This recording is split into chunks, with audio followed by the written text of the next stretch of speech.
Yo, what's up, FrankieB? We are back with another video.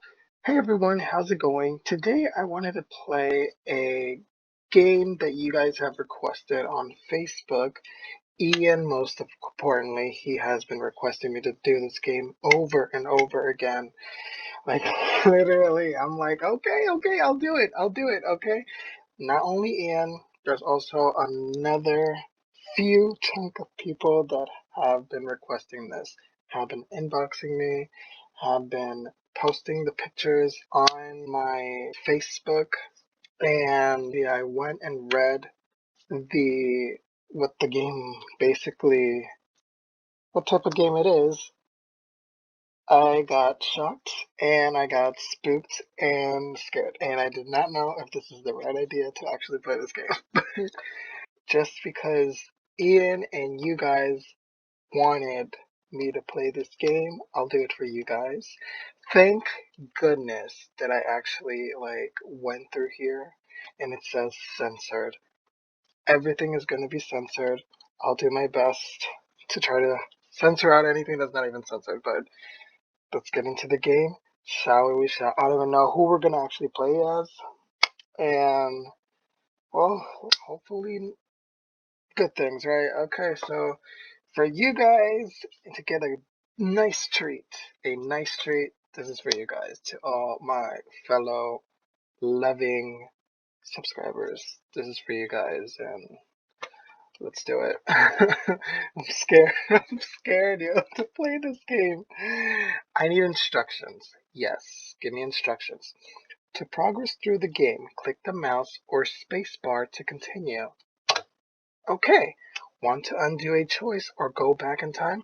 Use page up or scroll down or scroll up with your mouse.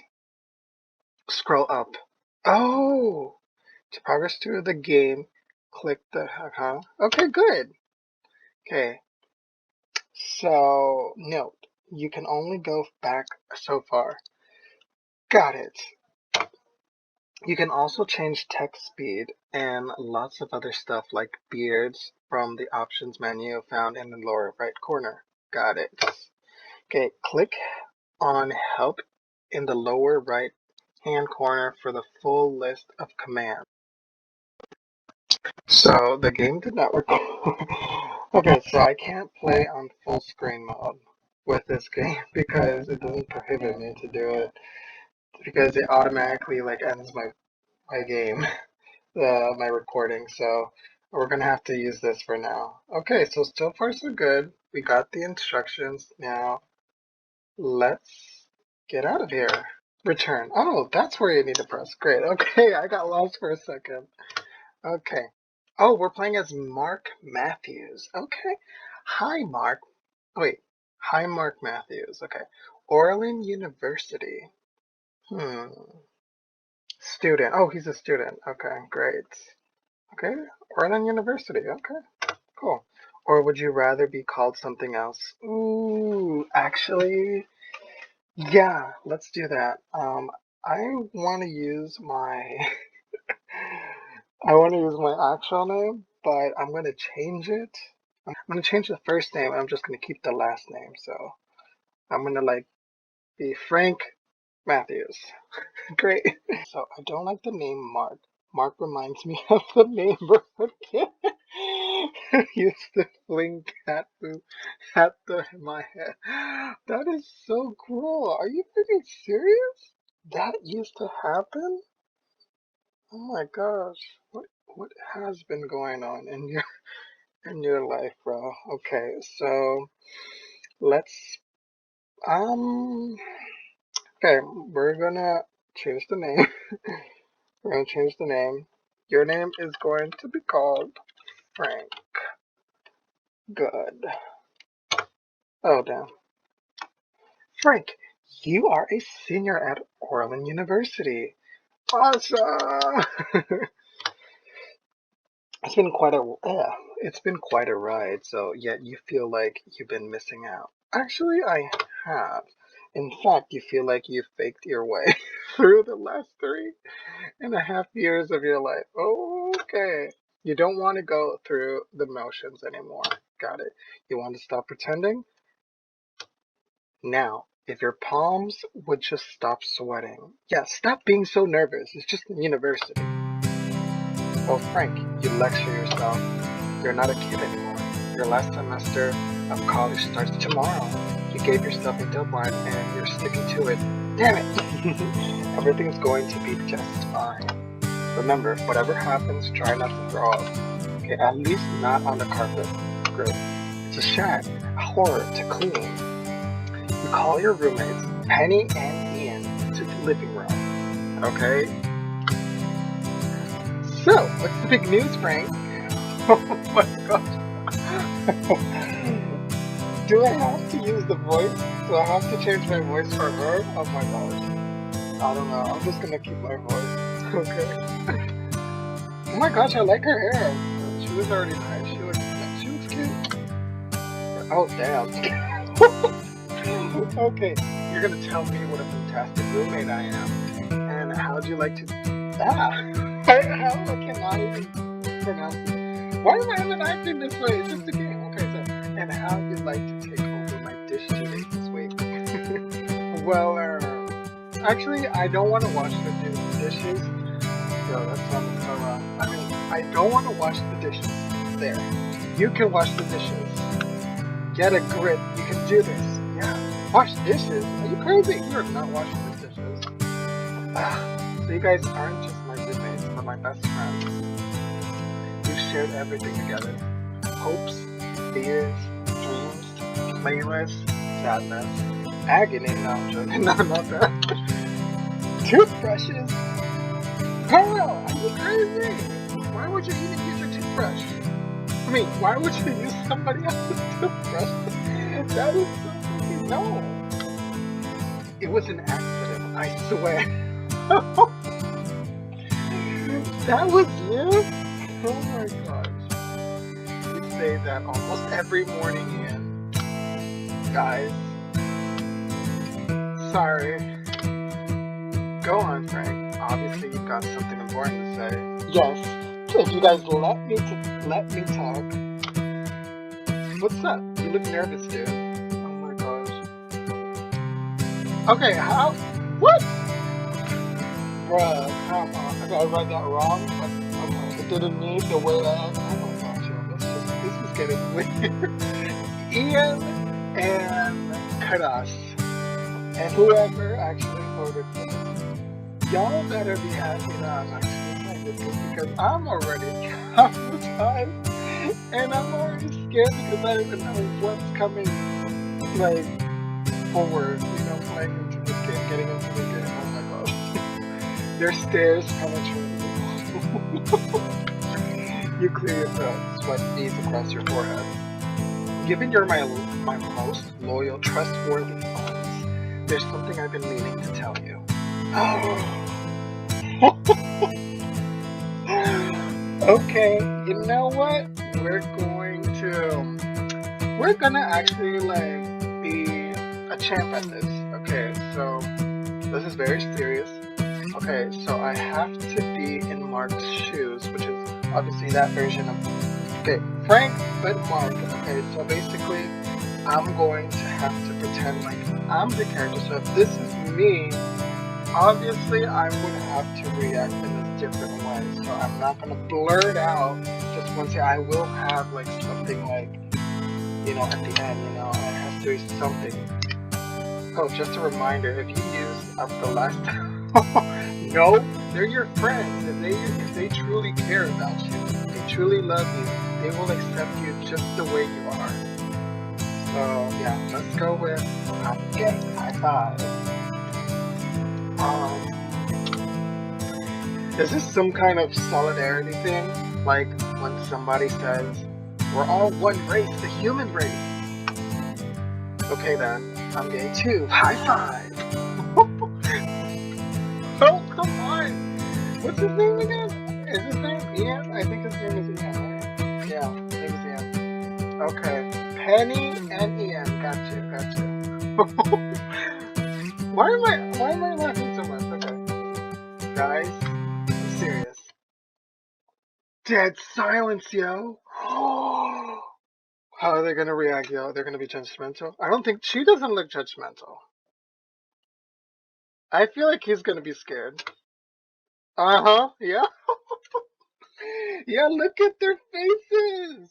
They're like, oh my gosh, what planet are you from? Come on, yo. They have to accept you if they're your friends. Look at Ian.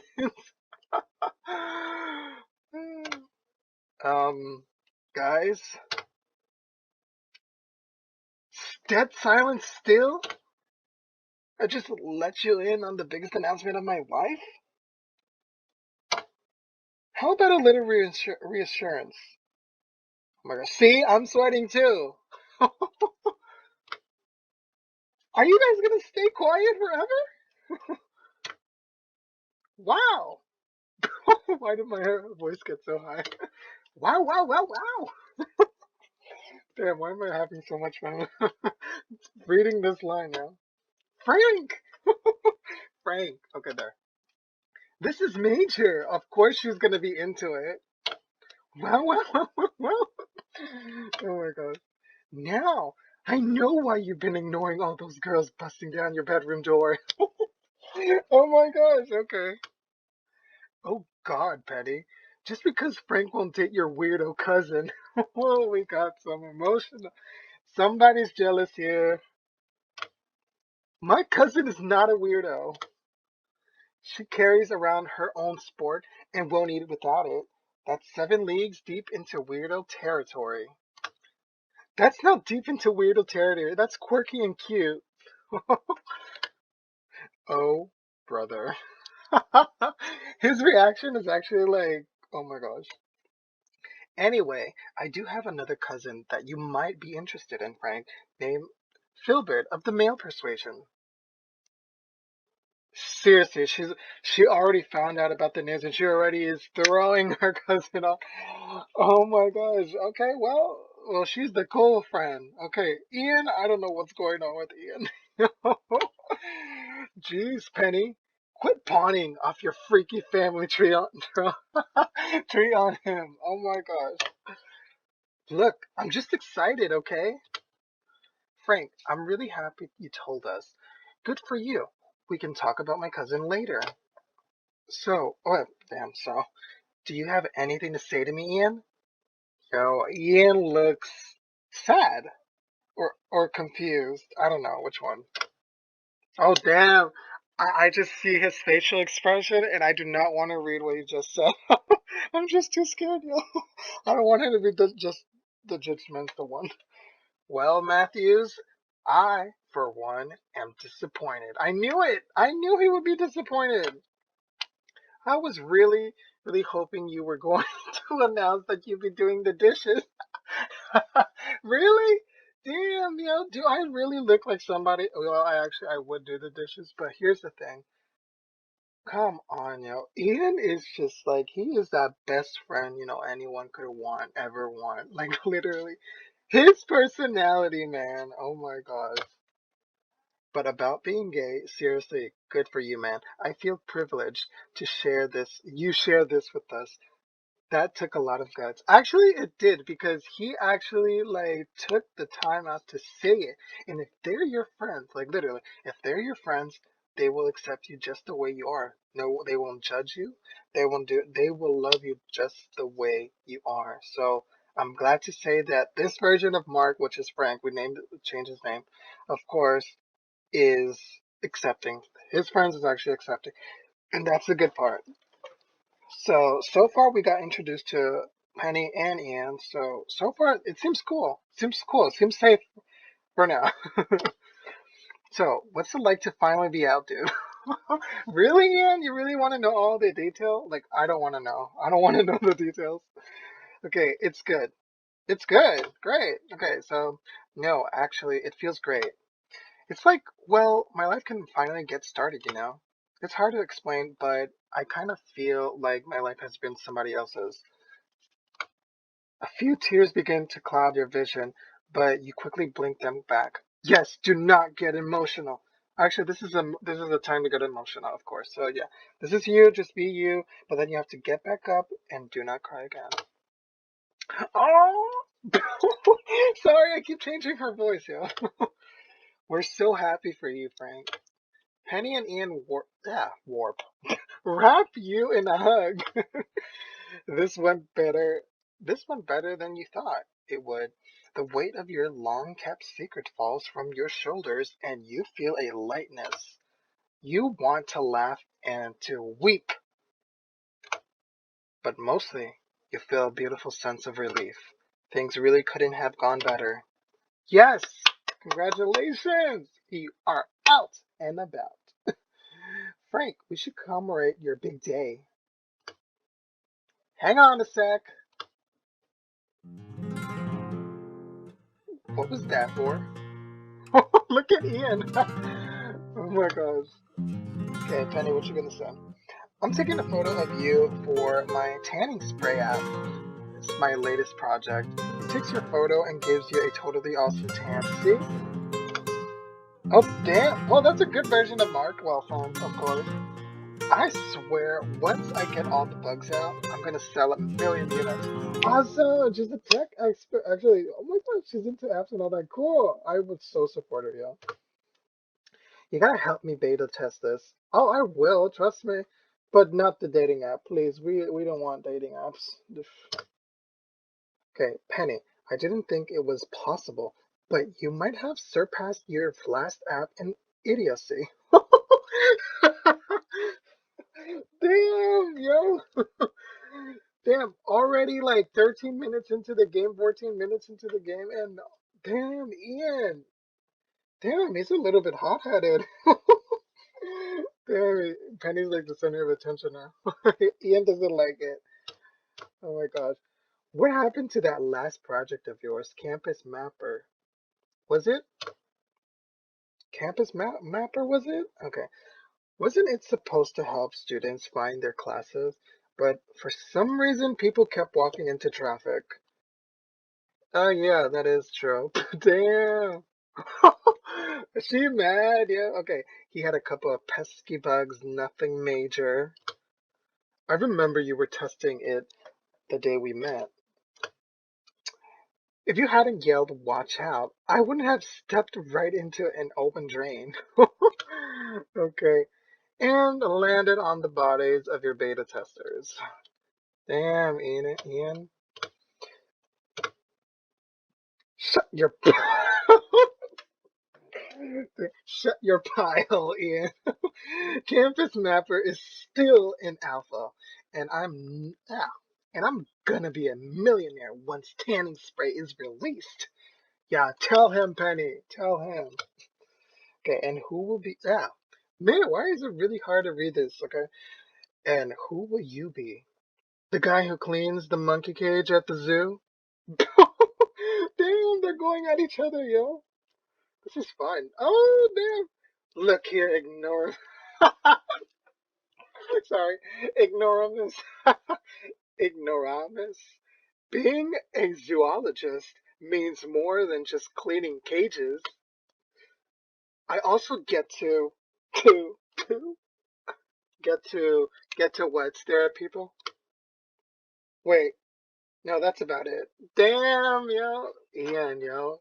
Yeah, you're not gonna win the fight, bro. Like, well, if you actually have to dialogue, of course, not an actual fight, but I'm saying like in dialogue, Communication, yeah. Blank it. I'm not gonna say it, yo. I wanna say it. I'm just gonna say, damn it! Okay, here's the plan, Frank. Time to celebrate? Let's head to to Charlie's. Charlie's. It's the only gay bar in this area. Okay. Jesus, Penny. Do you realize it's been like a couple of seconds since Frank came out? Seconds? Seconds! Yo, he's mad, yo. Yeah, he's angry. Yeah, I think Ian is secretly in love with Frank, yo. Because you can tell that if Frank goes to the bar, then he's gonna be getting a lot of attention. And Ian seems like he's not into that. But you know what? Okay, let's see what happens. Oh, relax. It'll be fun. Besides, there's something I gotta check out first. Oh, there. Like what, Ian? I mean, like what, Penny? Ian, why don't you join us? Nah, I gotta head over to Zoe's. Zoe? Who is that? Her again? Her again? Oh, that's her attitude. Great, got it. I can never tell when you two are together. How many times have you broken up now? Yeah, well, we're about to have the talk. Here's hoping she dumps me before I have to help her move into her new place. So he's surprised he wants her to dump her? He wants her to dump him. Okay, got it. And look, he's actually excited about that. You know, Ian, call me crazy, but you could always be an adult and break it off first. That is true, but he doesn't look like the type that he will actually break up first. He will actually go hide under a bridge or somewhere, not try to. I feel like Ian's the type of person that's not going to confront the person when it comes to a breakup. I feel like he will just be the runner and the track star. What? No. People would totally think I was dumping her just to avoid helping her move. Okay, what was I thinking? Me and my wacky suggestions. Anyhow, sorry to bail, man, but we are so hanging out next weekend. Tonight, you have fun with Little Miss Zuckerberg here. Finally, we get a last name. Okay, goodbye, Ian. Okay, Ian's gone. Ready? So, ready for a little outing? Ha ha ha, outing! I slay! I'll be designated driver. Just a relaxing little evening at the bar. No pressure. It'll be fun. Frankly, you did not want to celebrate tonight. But it all seems so sudden. Are you ready for your first kitty ball? Come on, it's not like we've even got homework yet. What else are you gonna do? Kick it with your goldfish? He's got a name, Penny. You have a fish? Slurpee. Oh, damn, yo. Why do you have to name him that, yo? Okay, we're gonna name Zilla. There. No, I got it. The coolest name. Mothra. Mothra? Well, I'm sure Mothra will be okay for one night. Shall we go? Yeah, of course, we're gonna have to go. Let's go. Oh, yeah! This is gonna be awesome. Okay, so are you stunned by my admission? Yes and no.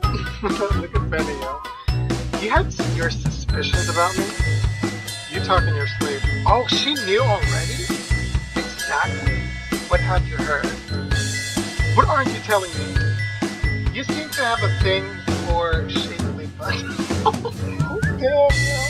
But it's only now I realize it's not the female derriere. Oh, shoot. I have a feeling if he actually didn't have any type of attraction towards male, then he and Penny would have actually been dating, which will be awesome.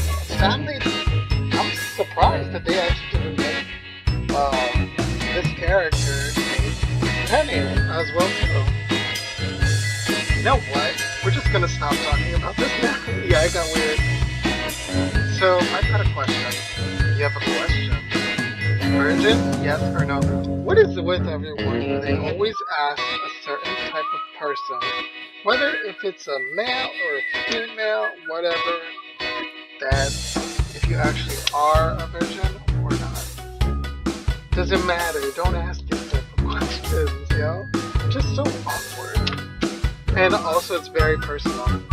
You know, I have dated a couple of girls, and where are they? Where are they? I haven't seen them. Like, literally, where are they? Come on. You know what I mean. The deep. The main. Damn, Penny. The demons. Oh, girl, no. Roleplay. Penny. Can you not now, girl? Come on. I might have done a thing or two. Really? Wait, hold on. Let me guess. It was a guy from the water polo team, right?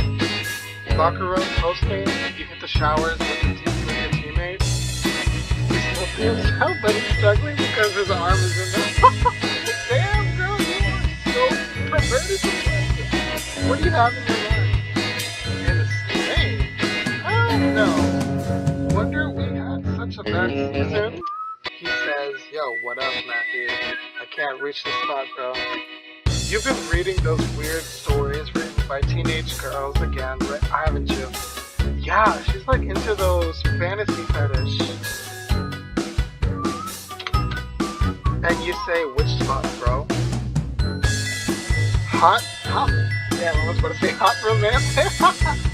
How romantic. And he goes, the spot right here, man. Come on. Bro, come on, Penny. Just stop right there. Yeah, just stop. That ain't gonna do it. That ain't gonna do it, bro. After making a few errant turns onto a one-way street, Penny parks the car and blocks away from Charlie's. Taking a deep breath, you entered the dimly lit bar. Oh my gosh! Love the ambience! Okay, so Frank, what are you drinking? Let me get you something. Nothing. No, nothing. We're not gonna say the last one. That looks too creepy. Whiskey straight up. No, you ain't drinking yet because I'm gonna need them. Beer, dark, bitter, like your soul. A glass of Cabernet. For once, not out of a box. A Midori sour? Okay, sour. Damn, I couldn't even read that. White Zinfandel, like his soul. Penny steps up to the bar. You look around, try not to butterneck your way into the door. Okay, so be cool, Frank. Be cool. This place isn't much different than any of the other bars near campus. Sure, the crowd is older. Sure, there might be a few more men here and there, but they're here just to chill out, right? This is nerve-wracking. The past, you've always been able to hide behind the convenient and uncomfortable disguise of heterosexuality. So if you wanted to check someone out, you could do it discreetly.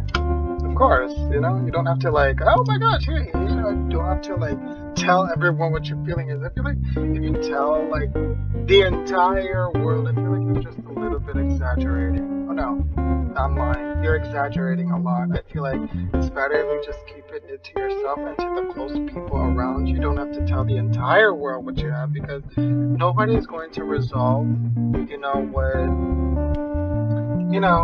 what you love or like, Of course, you can like and do whatever you want, of course, but you can't tell everyone because not everyone is going to like understand, So yeah, of course, you shouldn't care about the same type you like. Yeah, that's just my way. That's my opinion, and not have to worry about consequences. This, however, is an entirely new frontier. Okay, you sense the weight of several eyes grazing over you. So you swear you're being checked out, but you're too terrified to look up and confirm it. That's what always happened to me, because normally when I go to the store, when I go to GameStop or wherever, in public, I always have this sense of feeling that I got eyes staring right at me, which is weird, and sometimes I don't look up because I don't want to look at the other person, so I'm just always, just going throughout, minding my own business and just ignoring my surroundings. That's basically it. You hear somebody yell, "Hey," in your direction. Oh no. You glance up and see a guy in the corner staring straight back at you. Oh, that might not. He waves. No, just pretend something else. Maybe that person wasn't looking at you. So yeah, because that's always has happened. That always has happened. Seems like that person is looking at you, but they're not. So pretend to be really fascinated by a ketchup bottle. Good old ketchup. Your best friend. through good meals and bad, you suddenly realize that the guy was really waving at someone behind you. Of course, what did I tell you? Phew, you feel like you dodged a bullet, of course. Okay, Penny's back. Alright, one celebratory drink coming up.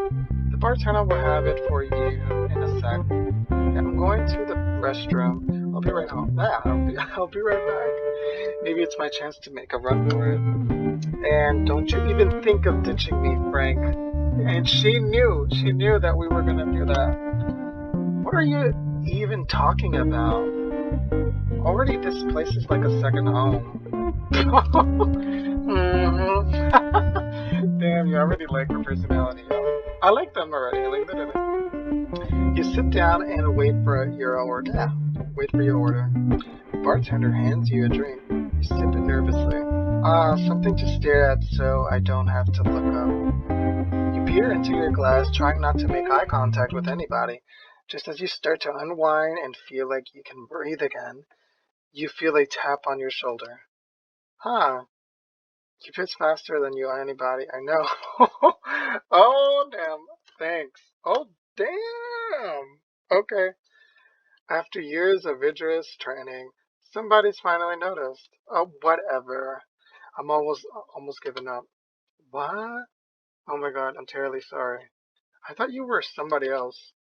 It's my fault for sneaking up on you. Okay, what is with you? Okay, how about we start over? I'm Alex. Can I buy you another drink? No. No thanks. Turn around and ignore him. You abruptly turn away. Of course, we're not talking to anybody. Well, sorry to disturb you. Have a good night. Thank you. Alex leaves the bar. You have to admit, despite your rudeness, he stayed classy. Of course. We had to.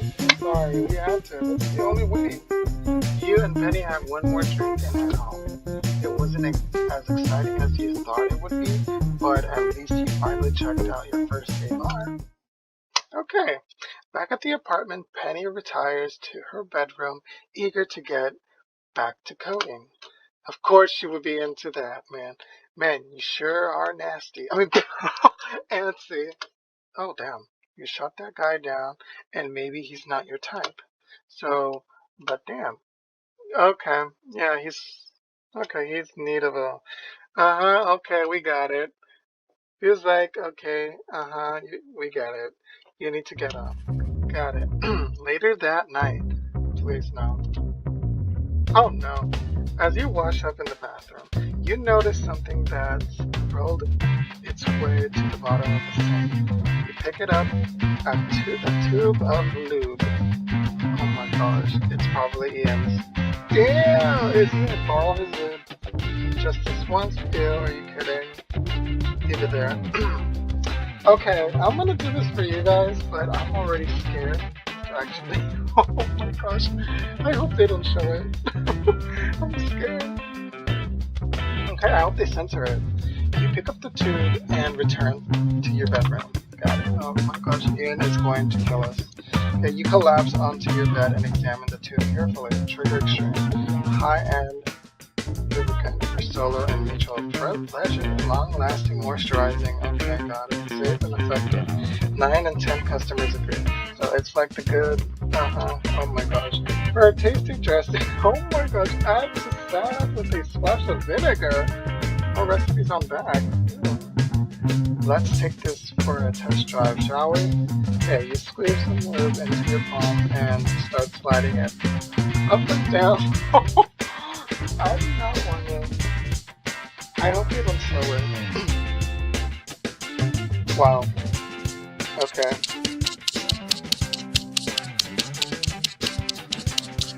Oh my gosh, I can't believe this is happening. I can't believe I'm hearing this. A fog of lust overwhelms you.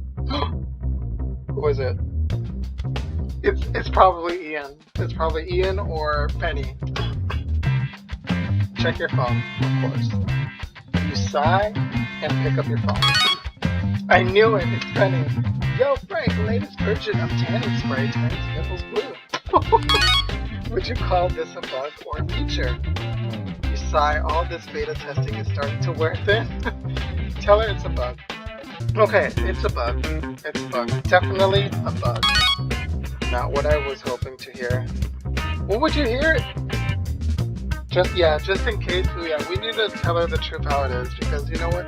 If we do what she does, maybe she's not gonna like it. So maybe like remove the bug just in case.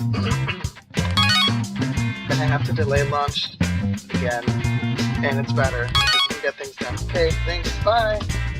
Okay, back to work. That is not your work, friend. That is not your work. Oh no. The loop works. It's velvety magic. Within seconds, you're ready to get your cut short as voices erupt from Penny's room. How many times have I told you to knock? Sorry, but have you seen my... Oh my gosh. I must have lost the bottle yesterday when I got trashed. Will you stop leaving this ish in the open? I almost grabbed your sex sleeve this morning instead of the game controller. Why would you get that confused? Hey, relax. We're all adults here. Self-pleasure shouldn't be an act of shame. Hey, Ian, yo. Oh my god. This is not about your right of master to master. Okay, I don't know why I'm actually laughing there. I'm just telling you to hide that ish. It's gross. Of course. Why would you like it? Like, literally. Okay, enough said. Well, what? Well, have you seen my move? No, I hope I never do. Okay, and don't forget to knock next time. You hear footsteps approach. Oh, Ian's here. What are we gonna say? What are we gonna do? I don't know. Should we? Dude, you're awake? I can't find my room. Have you seen it? You stare at the door. You stare at the bottom on your mattress. You stare at the... Okay. I don't know. I don't know what to say. This is... Oh my gosh. Kadas and Ian, you guys are lucky that I'm actually playing this game, and whoever also actually... This is traumatizing already. This is scary at the same time. Okay, return loop, hide loop. Let's return it. Should we? You open the door. Sorry, man. I can't seem to find my... You hand his Ian his loop. His face? You say nothing as you close the door. What is he gonna say? What is he gonna say Monday? In the morning, you and Ian walk to campus together? Neither of you feel a need to comment on last night's incident. After a restless night in bed, you feel edgy and irritable. How'd it go with Zoe last night? Awful. We're still together. Why are you in the relationship in the first place? If you don't like her, you don't feel anything for her, why would you even be in the relationship in the first place? Yo, he reminds me of someone I used to know, but I don't want... Oh, get this person out of my head. I hate this. Oh my gosh. Now I'm going to hate Ian, but I don't want to hate Ian now. Okay, her move's coming up. I just know I'm going to be hauling her giant armor up a flight of stairs. Got it. How'd it go at the bar? It went, should we be honest? It went okay, I guess. Oh yeah. I guess it was cool just trying something new, huh? Kinda like the time I went scuba diving. I swear, I think this is one sea otter had it after me. Oh. It gave me this look. Of course it's gonna give you a look. Who would look at that? Okay, next thing I know, it was tracking. It was trying to crack open my head with a rock. Can they do that? Ian shudders. Okay, you take a seat at the back of this lecture hall and open your laptop. This lower division course should be a cakewalk.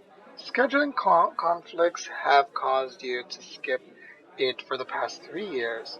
Admittedly, you're stoked about taking the class now. since unlike most of the stressed out freshmen and sophomores around you, you'll be able to sit back and relax. The lecture hall begins to fill up. You can hear a couple of students whispering next to you. Freshmen. Funny, now that you're a senior, they look so young. Of course they are. You hear the kid behind you mutter, I hear this guy's supposed to be really good. The girl next to him snorts, please, how good can a boring old anatomy class be? Just then, the door behind you swings open, and a man walks past you towards the lecture. The girl snickers. Oh my, I take that back. Of course, they're obviously gonna hate on the teacher. I'm definitely going to the office hours this semester. This can't be happening. Oh no, it's him. Hi class, I'm Professor Davis. I'm a new professor here at Orlin. No, meh. I thought we'd start intro to human anatomy with a question. Who here has ever broken a bone? Alex, Professor Davies begins his lecture despite the dry subject. He gets the class laughing. You sit in disbelief, trying to retrieve your jaw from the floor. As your classmates listen attentively and take notes, you squirm in your chair, sinking lower and lower, and probably he's going to look directly at you. You figure the 13-inch laptop is enough to shield you from his gaze. You cling to the hope he won't recognize you in the sea of faces. Oh, he will, trust me. He will. Because he recognized you at the bar, and of course he's going to recognize you. As for the class, maybe you'll borrow Ian's notes after all. Because there is no way in hell you're going to be able to concentrate now. So you manage to sit through the longest 90 minutes of your life. Class ends. You fumble as you get your stuff together. You nearly drop your laptop. Your hands feel disconnected from your brain, but somehow they finally shove your things into your backpack. You rush out the auditorium in a daze. As you stumble your way towards the exit, you hear a voice call out behind you. Hey, oh no, wait, oh no, ish. Apologies. I'm not sure I know what your name is. It's Frank. Okay, could we talk privately for a moment, Frank? No. My office is right down the hall. Well, I'm not interested in talking to you because you're a teacher and I'm a student, so you feel your stomach drop. Your heart starts to race. Oh my gosh. In his office? No. You hope to. Alex can't tell how nervous you are. Oh, if he's a teacher and he's old, of course he's gonna recognize and he's gonna know. Your cheeks feel like they're catching on fire. Okay, you don't need to explain that. Okay, a faint whiff of aftershave hits your nostrils, making you lightheaded. As if on cue, your mind races with a dozen different scenarios. Frank, I have no idea you attended this school. Okay, I couldn't fathom a student from this college so would be in a bar so far from campus, especially the night before the first day of class. A total miscalculation on my part. Okay, I should have realized it was the only gay bar in Orland, right? Okay, but I want to reassure you that as your professor, it would be totally inappropriate of me to pursue anything further. Well, I'm not interested. I actually rejected you the moment you actually laid eyes on us. Listen, Frank, what I'm trying to say is that I don't want to scare you all. I teach a pretty mean anatomy class if I say so myself. I think the class will be well worth it. And so, have I made things awkward enough between us yet? Yes, this is creepy. It totally reminds me of the last episode of Catch a Predator. I understand. I'm sorry about our rocky start. So I hope you enjoy my class in spite of it. Anyways, thanks for chatting with me, Frank. Okay, I'll see you next lecture. Got it. Your head feels like you've taken one too many trips on merry-go-round, boy. What a distracting start to the semester. You hear footsteps and a voice coming around the corner. It's being retracted. What is that? Insufficient evidence according to whom? Oh, I do apologize for my severe tone, but you must understand that the data, a heavy leather heel, slams down right onto your foot. Oh my gosh, it better not be the principal. Ow. Hey, watch it, kid. Well, you know what? You should be the one watching it. You're the one, like, talking in the air and literally had that nest. What the hell? You just stepped on my foot. That's what happens when you don't pay attention, son. Well, you're the one who doesn't pay attention. You're a rude creature. You should even be in school in the first place. You should be at home, like, trying to, like, sob yourself into, like, a bowl of tears. Wait. I wasn't talking to you. I was talking to some mouth breather. Mouth breather? You shouldn't be here in the first place. And if you want to call us mouth breather, you look like a humpback whale. Wait. Splendid timing, you Claude. Excuse me? Well, you know what? Your kind shouldn't exist. Before you can respond, the man storms off, tapping furiously, sorry, at his phone.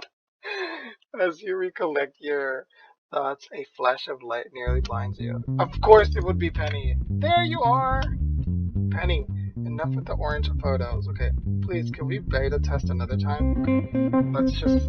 Let's help her.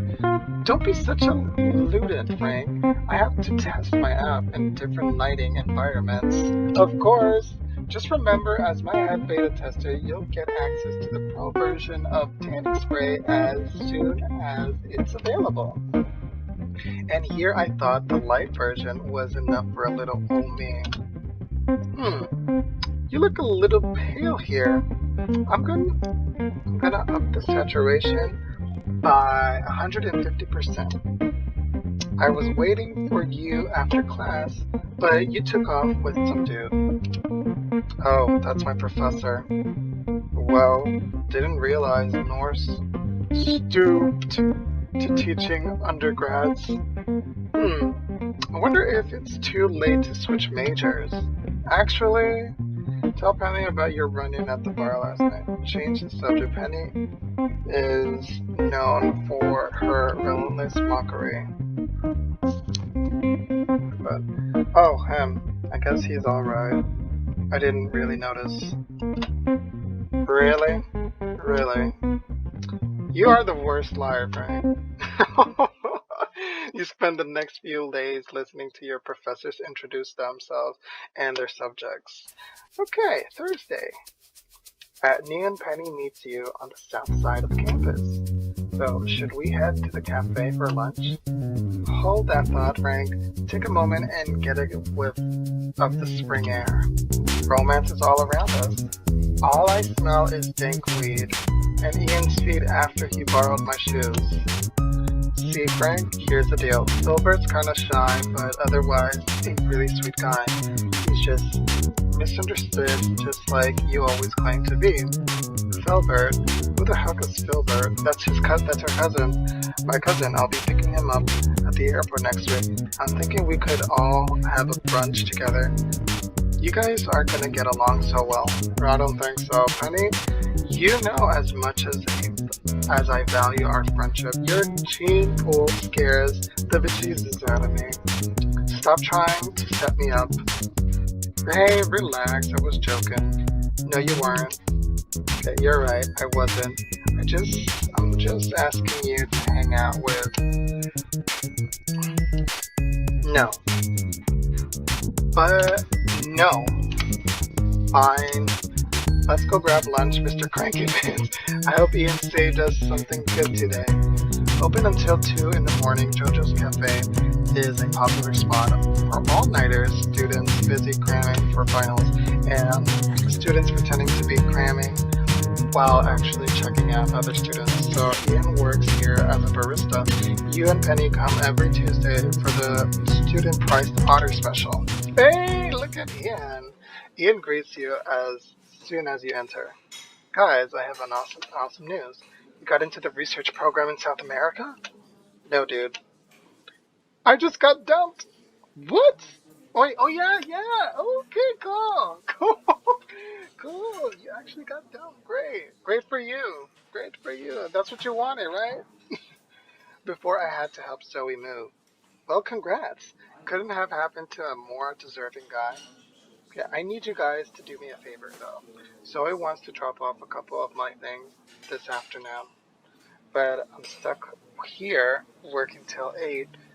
Will either of you be at the apartment around 5? You'll have to ask Frank. My comps about got some virus, so I gotta get to the lab early tonight before the pervert making the game gets there. You're talking about that, Penny, and trust me, whoever suggested this, these people suggested it. We're actually am playing that. That is scary. Frank, buddy. Yeah, sure. Don't get sweet now, Ian. Don't get sweet. Don't sweet talk us. You'll be there around 5, right? Mm-hmm. No, maybe I have something to do. Uh, sure, no problem. You're a lifesaver, dude! You know, if I do get into the grad program, you totally have to visit me and spend a few weeks down there. You, me, South America. It's gonna be amazing. Well, it could happen if I can save at least $800 for the airfare by the end of the semester. The invitation is open to you as well, Miss Zuckerberg. Though there won't be any Wi-Fi where we're going. A month in the rainforest with you, Ian. I predict within 2 days a troop of macaques will be ransoming you for a bushel of bananas. Thanks, but no thanks. Only one bushel? That's effed up. Personally, I say you're worth at least 2 bushels. Alright, enough chit-chat, you monkeys. I'm starving. Let's see the special. Later that day, running into Zoe has always made you a tad nervous. Ian doesn't know it, but she flirted with you at a party before they hooked up last year. So you and Zoe have been friendly, if awkward acquaintances. Yeah, basically. Zoe shows up right on the dot. Okay, as you let her in, she sets a cardboard box down beside the door. Hi, doll. Hey, Zoe. I can't believe the mountain crab Ian left at my place. Oh my god. It's nice of you to bring it all over. I had to find a box just for the alone? What? Yeah, she gave it away, yo. And that? Ian. Oh my gosh. You think you'd need only 1 or 2 at most, but that boy has an insatiable appetite for toys. Creepy. But the same, we already know he's already into this stuff, so, well, I guess with all these toys, Ian must have kept you pretty happy, right? Are you kidding? I have plenty of toys of my own. Thank you very much. These were for his pleasure. Oh, huh. I guess we all like what we like. I mean, normally, I've got to convince guys to take a finger or 2, right? Before they discover they really enjoy it. But I've never had any guy practically begging me to give it to. Like he did? Oh my god! Damn, she outed him! Or calling dibs on my... Oh my gosh! After a while, I got so sick of arguing with him. I told him, look, you need to start buying your own. It wasn't long before he amassed a collection worthy of the Smithsonian. Oh my gosh, yo. Ian is... I feel like Ian is secretly into that, but he doesn't want to accept the fact that he's into that, you know, maybe with sexuality. Yeah, I feel like he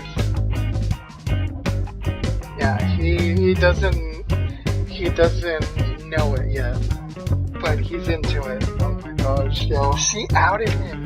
His own girlfriend.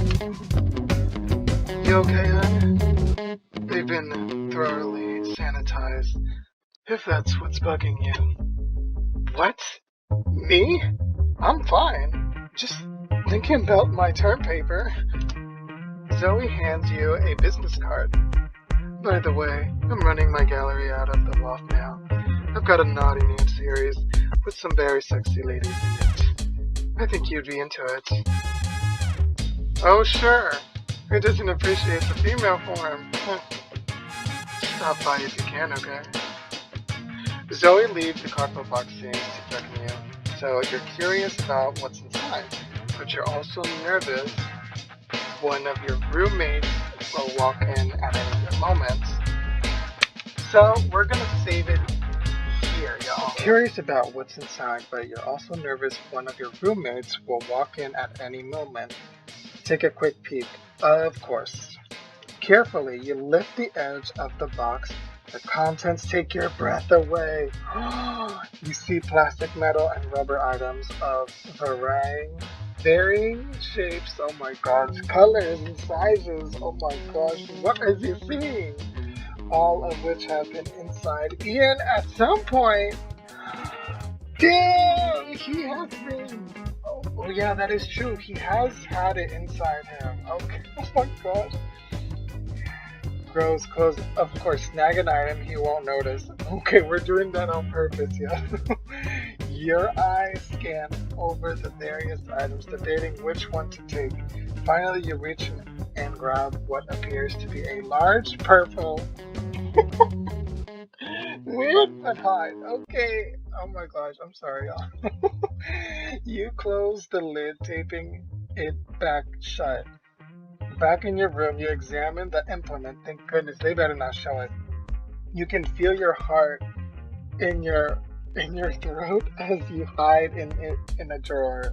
You try not to think about Ian using this on himself, but fail miserably, of course. Your hardens as you imagine the long expanse of purple elastomer penetrating an impossible depth into Ian's warm wormhole. Later, oh my gosh, they better not show it. They better not show it. Yo, I got family here. Yo, they better not show it. They like walk in and be like, what in the world are you watching? We're playing. You're walking towards the kitchen for some water when Ian calls you from his room. Oh, oh my gosh. What's going to happen too? Thanks for being around for the handoff. No prob. How can you feel calm about this? Okay, I really wanted that stuff back. Not that it's anything important. You sure it's not anything important? Just some junk, really. What? Tongue twisters. Memorabilia. Oh my gosh, I don't even know if I'm saying it right. Mementos. You know. Right, you're a sentimental guy, right?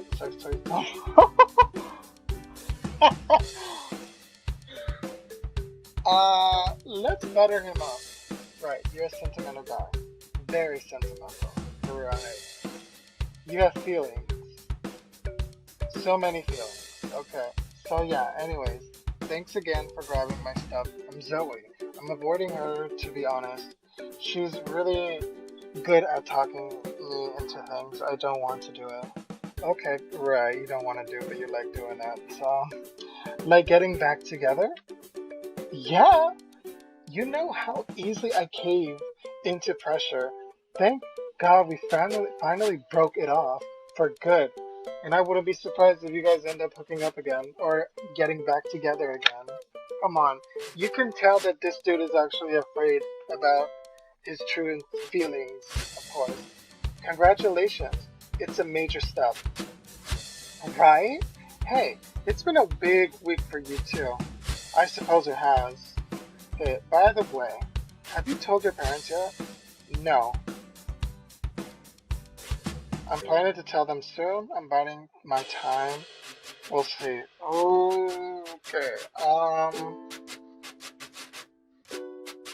I think I'm gonna tell them soon. Yeah, it's best if you just come out quick. They seem like they'd be cool with it. I mean, they're like the like hardcore liberals, aren't they? You know, I said how gay in front of them once when I was 10 and they corrected me, so you think coming out would be easy? Still, I don't know. They're only kids, so I don't know why, but I think they've got some vision of me and my picture perfect future in their head. So, you know, wife, kids. So it's been weird. I know I shouldn't be, but I'm freaking out about it. Yeah, I get it. It's scary, dude, no matter how cool they are. It's your mom and dad. I mean, I've run the scenario in my head 100 of times already. I keep telling myself they'll be cool. Hopefully. But you just never know. You know, the timing has to be right, so the words have to be right. I want everything to be right. Sure, it's an uncomfortable situation to begin with. I mean, whoever has to talk about sexuality with their parental units otherwise? Sorry, dude. Okay, Ian, I'll let you off that time. Yeah, and I have it easier than most. I'm just, not 100% certain about how they'll react. Yeah, totally. The people closest to you can be full of surprises, as you are too. You are definitely full of surprises. You sigh. Okay, hey, I'm here for support if you need me. Thanks, man. I appreciate it. By the way, I'm gonna say that you may have borrowed. You may have borrowed a. You may have borrowed a. I didn't think you'd mind. You have so many. Uh. I told you, that is completely awkward. You know what? I'm sorry. I'll give it back to you. No thanks, man. Keep it. No, it was wrong of me to take it without asking. I want to give it back to you.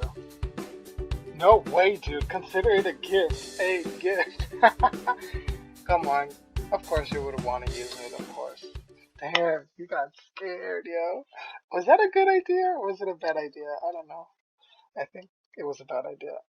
After a long day of classes, you come home to an empty apartment. Penny's at the lab, Ian's working at the cafe. You've been insanely all week, and ever since you snagged Ian's toy, you have been having certain thoughts. Plus, you are alone. So, just now it's going to be and a very special night. Okay. Oh no, no. Here comes the music again. Tissues, lube, and then last but not least, oh my gosh. I thought they said they were going to censor it. I thought they said they were going to censor it. Yeah, it says censored on, yeah. Oh my gosh, you did not censor that. Can you turn off the music? Oh, no wonder the music is loud. Okay. Well, okay, perfect. Now that's great. Okay, so let's do this. Oh, yeah. You lube up and take a deep breath. Oh my gosh, just relax. I am not gonna do that. Oh no. Okay, you guys know what he's doing. Okay, I am. Oh my. Oh my. Oh my. Okay, there. Oh my god. Ish. You're getting a call. You glance over at your phone. It better not be Penny. And it's your mom. Oh! You ignore it. So I didn't call last Sunday. I'll call you back, okay? Jeez, chill out. Come on, dude. It's your mom. Just a little. There it goes. Who is it? For F's sakes. Sorry, y'all. This is so funny. Okay, you glance over at your laptop and see an email alert from your mother. I'm kinda in the middle of something. You ignore it. Breathe. Breathe. Dude, come on now. It's like I'm telling you, he's gonna get interrupted once again. And he's gonna go freaking crazy. Is. Damn it! Oh my god. Maybe it's something important. Come on, dude. You have all the time in the world. Just take the freaking call. You let the machine pick up the calls as you wish, as you as you push the further in. Oh my gosh. Frank, it's your mother. We haven't spoken to you in a while. It's been over a week. We're checking to see if you're all right. What a bus, bro. What the? Hun, can you keep it? Can you keep that down? Damn, yo! Oh my gosh. Frank, your dad's taking trombone lessons now. What? I was always appreciated. I appreciated a man who could blow a horn. Oh my gosh. Oh, sweetie. I know we're being helicopter parents, but we worry about our only child. Oh, damn. Here, this is where it comes in now. Now, I'll try calling Penny and Ian, or Ian right now, just so we know you're alive. Oh, for. You hit the button for speakerphone, feeling your clench around. Damn. Mom? Frank! Where have you been, sweetie? We didn't get your Sunday call. I didn't call Sunday because I was coming out to my bro. He was coming out to your friends. Oh my god, are you really gonna tell her like that? Coming out? I'm gay. Stanley! Frank told me he's. Sorry, that's not funny. But just this whole thing, that quick, you literally just blurted out to your mom, telling her just like that. Oh my gosh. Stan, that's not funny. Don't tell me he's laughing at him. Stanley! Your father says he's very proud of you, Frank. We're both proud of you. You know we love you no matter what. Well, see, I'm telling you. Well, she took it good. I hope. Uh, okay. I love you guys too. That was very quick. Thinking about it, that was too quick. The only thing we want is for you to stay healthy, finish college, and find happiness in life. Okay. You stifle a grunt. Thanks. Um, are you okay, sweetie? Yeah. Why didn't you pick up? Are you having dinner right now? No, I'm already pretty full, actually. Mm-hmm. Full inside you. Sorry, y'all. What a week. Oh my gosh. Whew. You finally got some downtime this weekend. So, in terms of your studies, you're close to flunking. You're close to flunking out. You've been pretty distant from Penny lately. You and Ian are on friendly terms. Thank goodness. But come on, there has to be some romantic stuff involved because that's the whole thing of this story. So, and finally, you got $100 in savings. So, you don't have anything major planned. So, how will you spend your extra time this weekend? Tutor at student learning university for extra cash, get a head start on a term paper, or watch a new horror flick. No, we're not doing that with your roommates. Actually, we can spend time, but I feel like we need to save up for cash, and also we need to get a head start on our term paper. So, yeah, we that's most important. So, you do a bunch of research at the library and feel pretty stinking good about yourself. Okay, because we want him to like level up in his studies. So, Tuesday, you have your first exam tomorrow. So, and of course you don't feel like studying. So, beat off to Lumberjack in Volume 3. Just freaking study, bro. Just freaking study. See, Mothra, you can't go around chained to an insatiable demands of lust. I mean, look at how ridiculous humans are, trying to fulfill our carnal desires in oftentimes the basest and most degrading of ways. So it's pathetic. We act at the behest of hormones that magnify every desire, every urge, until we are overwhelmed and enslaved by our own. chemistry. So, can one well, can one be said to be human when acting in such a manner? Or is it that, in fact, the most human behavior of all? What is that? What is that? What the? Weird. Guess it was a sonic boom. Dude, what is going on with you? Like, anyway, back to what is that? The noise seems to be coming from the apartment directly above yours. Okay, you hear your roommate convene in the living room. Oh my gosh, what is this BS? I knew she would be the first one to say that, yo. It sounds like our upstairs neighbor. Oh my gosh, that is not good, yo. This is why I hate neighbors, yo, because I do not want people to be like disrespectful and making such noise like that. We don't want those type of people in our life, you know. They need to respect, yo, like literally. We're not paying rent for to be dealing with that crap. Either respect us or it sounds like Godzilla. Sorry, yo. Damn, yo. Finally, they mentioned Godzilla. Finally, we get a Godzilla. So Mothra and Godzilla are in this game. Awesome, confirmed. Because the fish is Mothra, we may name Mothra, and now Godzilla appears. So okay, finally the kaiju's have arrived. Getting fisted by King Kong. Oh my gosh. Damn, King Kong, yo. They brought him into this too. Damn, yo, what you into, bro? Yo, man, Ian is very into this stuff. He got freaky. Okay, mental note. Google for Rules 34 validity. Okay, can you guys handle this? I'm in the middle of something important right now.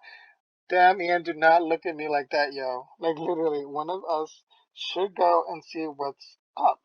Now, which of us has the requisite social skills to handle with this democracy and finance? Of course they're gonna say us, right? Huh, is this even a real question? What am I? If not charismatic? Well, we're not interested in your charismatic. I'm joking. Are you kidding, Ian? The last time you have a word with our neighbors, our tires got slashed. Damn! Man, the burn is real. Remember now, the police could have proved it was them. True, multiple people in this building want to slash our tires. Damn, yo. Yeah. We're not gonna let you talk, bro. Well, I'm gonna handle this my way. Peer review. Girl! Oh, of course, she's gonna complain on the cell phones, right? On social media. Peer review? I'm going to threaten them with a nasty rating on the rateyourneighbor.com. Are you freaking serious? Do not do that. Do not ever threaten anyone. Come on, Penny. You're more than that. Why are you going to waste time on those people like that? Yo, you've gone mad with power.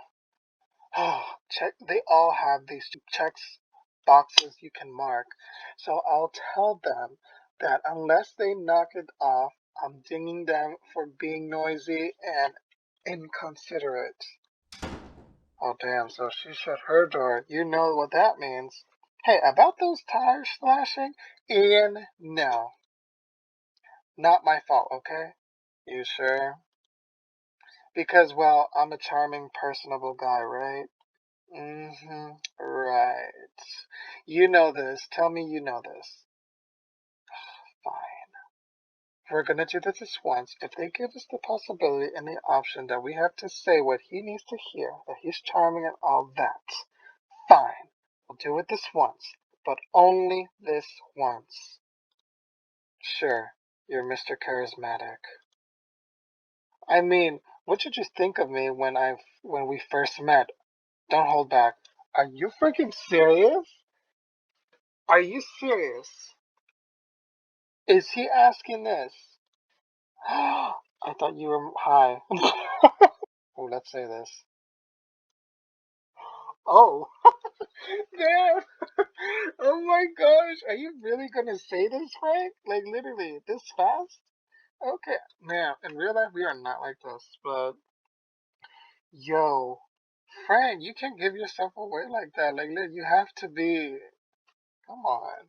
Oh, do you? Do you still?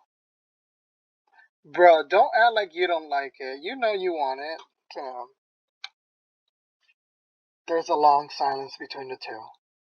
Well, here comes Penny. Did she hear it? What is going on? Are you freaking? Come on, Penny. Do not look at me like that, Penny. Don't tell me you heard something. And Ian, why are you looking like that too? Come on, Penny. What happened? There are no checkboxes for what I just saw. You better go up there too. And what happened to our conversation? Well, of course, he's gonna use that as an excuse to not answer. But you got what you heard, Ian. You asked for it, and you wanted the how do you say it? Mm-hmm. So I thought you wanted to take care of this. Not saying it was my fault or anything that one time, but I just bought new tires, man. I think he wants us to go up there. He's pushing us to go up there. Ah, fine. You climb the stairs, the third floor. Okay, your footsteps echo down the hall. It's quiet, almost eerie. You knock and wait. Nobody answers. You knock again. I know you're in there. Oh, damn. Hi. Thanks for coming by. I'm Jed. Well, I do not care. Your name is Jed. You are going to keep the noise down, weirdo. Okay, you're early. Party doesn't start for another 2 hours. So, let me guess. You got so excited you didn't bother to read the email. So don't stare at it. Oh, so he's freaking. Are you freaking serious? Hello? Huh? You are. Right? Okay. What are you talking about? Of course, I know what he's talking about, but literally, I am not going to say that. You messaged me about wanting to be the MVP of our. Yo, are these people serious? You're a lot taller than your profile said. So, but whatever, it's not like you're gonna be standing during. Are you freaking serious? What the hell do you think this is? Have some respect. Well, look, alive downstairs. I'm just here to tell you to keep the noise down. Yes, nobody's here. No, I'm nobody's puppet or game. No. Who do you think you are? Oh, you're not? Most definitely not. Have some respect, weirdo. Bummer. I hope he shows up. Well, good riddance, good riddance. Otherwise, it's gonna be just another circle jerk. What are you calling a jerk, weirdo? It's like a difference between, well, you know what? You should be saddened because you wish you had somebody like us, but you ain't gonna have it, honey. Birthday party and quinceañera. Oh, ish. What the F are my manners? Of course you don't have some manners. You're obviously already naked right in front of us. So a neighbor drops by and I don't even extend an invitation. Well, you don't have to extend it because we've already seen it. So we've definitely got room for one more. No, we're not interested. Okay, I'm not joining your circle perverts. Okay, just keep the noise down. You sure I don't say this to just anyone, Sparky? Who are you calling Sparky, weirdo? My name is not Sparky. But you look like you could use a good old-fashioned. You wish, weirdo. I mean, when's the last time you had some fun? Well, I do not care. We have self-respect. I am not going to waste my time with somebody like you, so I'm sorry. Seriously, how many days? None of your business. Weeks? Months? Years? It's none of your damn business, weirdo. Hey, ease up, man. I'm just being neighborly. Well, that is not neighborly, weirdo. You need some stress relief. Drop on by. Are you freaking serious? I'm free Tuesdays evenings. I'm usually up all night in more ways than once. If you think for 1 second I'm gonna waltz up here and have sex with a complete stranger, you're insane. Jed leads and so his face is inches from yours. You're right, I am insane. Well, I do not care, and you do not scare us weirdo. You think you would have somebody like us. You ain't gonna have it. Trust me. Mimes popping his collar. Okay, you stare at his door for a minute, recollecting your senses before heading back downstairs. It's quiet. It's quiet for the rest of the night, so what's a frig? So you study for 2 more hours, then hit the sack. Great. Wednesday morning, great. You wake up for the sound of your phone. Holy heck. Oh, sorry, y'all. Oh my gosh, I wasn't gonna say that, but oh my gosh. What time is it? You grab your phone. Penny, it's 7:50 a.m. Where the hell are you? Frank, did I ever tell you what a caring special friend you are? Girl, what do you want? She wants us to do something, right? And how awesome it is to have someone like you in my life. Girl, I am not gonna do it. Whatever you want, whatever you're trying to get us to do, I'm not doing it. I'm not doing it. And it better not be that Filbert friend. Her cousin. No, it better not be the cousin. Okay, send me a greeting card. I'm going back to bed. Ha ha ha. Okay, your witty guy to boot. Haha. You got the greatest sense of humor. I'm dying. Okay, what is she gonna do? Oh boy, you need a favor, don't you? And I think I know who it is. It's probably her cousin, right? And you're a discerning, and you are so discerning. Look, is this about lunch with your cousin? No. Yeah, I'm supposed to pick him up at the airport today, but... Oh, you want me to pick him up at the airport? I'm sorry, Frank. I didn't want to wake you, but I'm at the computer lab right now, and I know you don't have any classes today except one in the late afternoon. My professor hated my presentation yesterday. She rates the prototype. She hates tanning spray. She hates me. Well, you know what? She can hate her. She can hate. You know what? Because she doesn't have any type of original in her life. That's why she keeps on it. Let her hate. You're gonna come up with something huge and big. Let her do whatever she says. You do what you do, and trust me, you're gonna go up a bit. I guess this is why Jobs always felt lonely at the top. Genius often goes unrecognized. Everything's gonna be fine, Penny. Just don't blame yourself. You know, everything's gonna be fine. It's gonna be hard at first, but eventually you'll make it to your goal. She's just jealous of your brilliance. Of course, she's not original, I'm sure. Well, that's why I needed to beat everyone here to the lab before it gets crowded. I'm trying to salvage an old project so I have something to show her Monday. Okay. Oh no. Not Campus Mapper. I gotta do something, Frank. I can't go to class empty handed. Okay, I'll just be here another hour or two. Please pick up Filbert at the airport. I'm sending you his flight details. I don't care about Filbert. I want to say no. If they give me an option for no, I'm going for no. There is nothing Penny can do to change my mind. There's nothing she can do to change my mind. Seriously? Filbert is super sweet and nice. Nerdy too, and socially inept. You guys will have lots in common. Are you freaking serious, Penny? Are you trying to set me up on a blind date with your cousin? Penny, I swear, I feel like this is all a ruse. Oh, sure, just throw any two gay guys together. They'll be dating in no time. This is not easy. That's extremely presumptuous. I don't know if I'm saying that right. Frank! What? You just gave me an idea. Oh no. I know what my project's going to be. Oh my gosh. I gotta get to work right away. Frank, will you please go pick up Filbert? No! You know who loves getting up at the crack of dawn? Ian! Oh my gosh.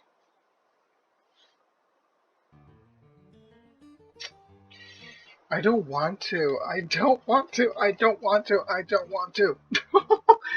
Oh my gosh. Fine. Ah, you're the best. You're like a Wozniak prank. I mean, Frank. Okay, I like how you I like how you think that's reassuring.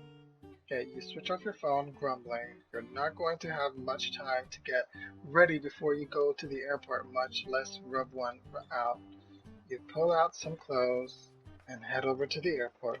1 hour later, you find yourself pacing at the airport. You call Penny. Penny, I'm at Gate G. Really, Gate G?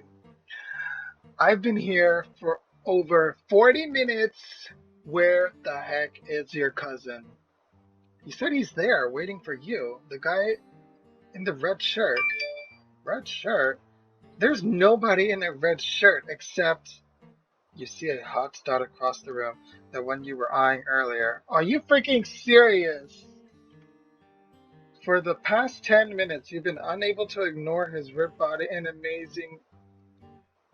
Really? A vision of lump tongue, musculature, bulging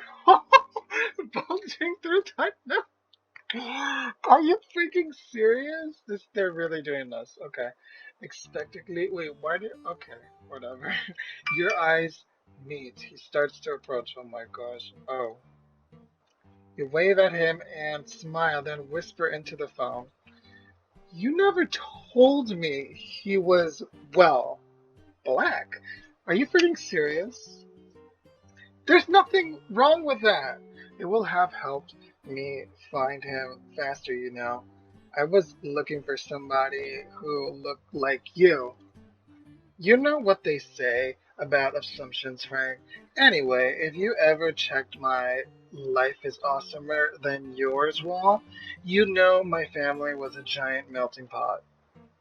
I had to delete my life is awesomer than yours account because of your cousin Julie. Do you remember? Julie was pretty nuts about you. How about just plain nuts? She kept posting pics of the fibroid she had removed, saying it could have been our baby. Oh, Julie. She was always so creative.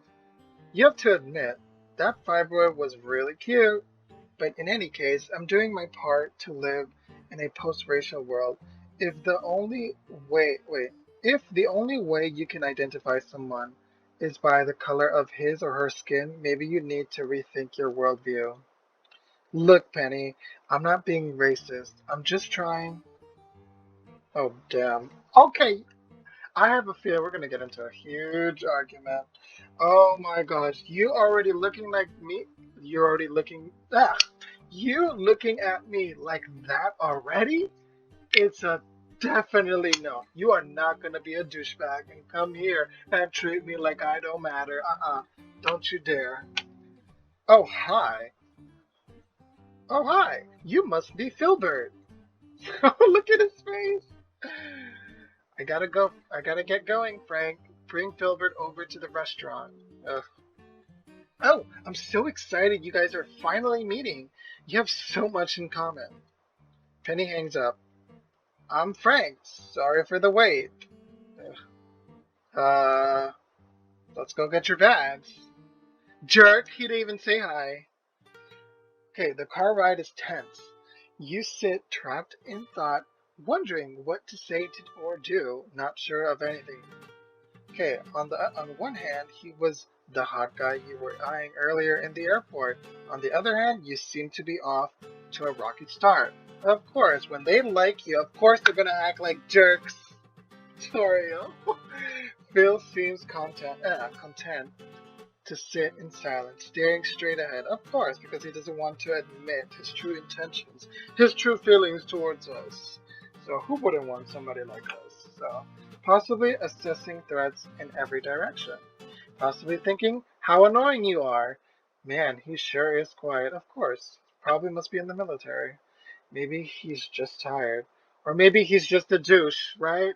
He already hates me. He doesn't hate you. Maybe he just likes you. Maybe he just doesn't want to admit that you are the the best.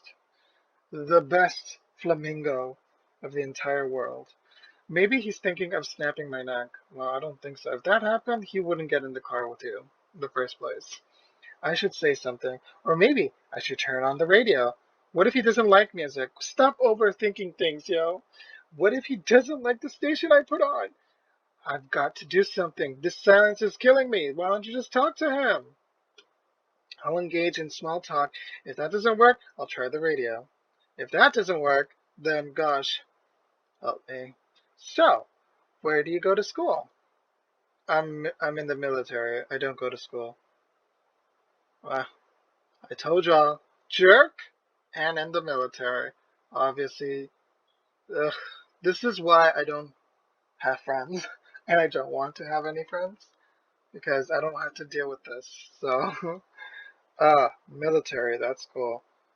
You can use the GI Bill to fund your education.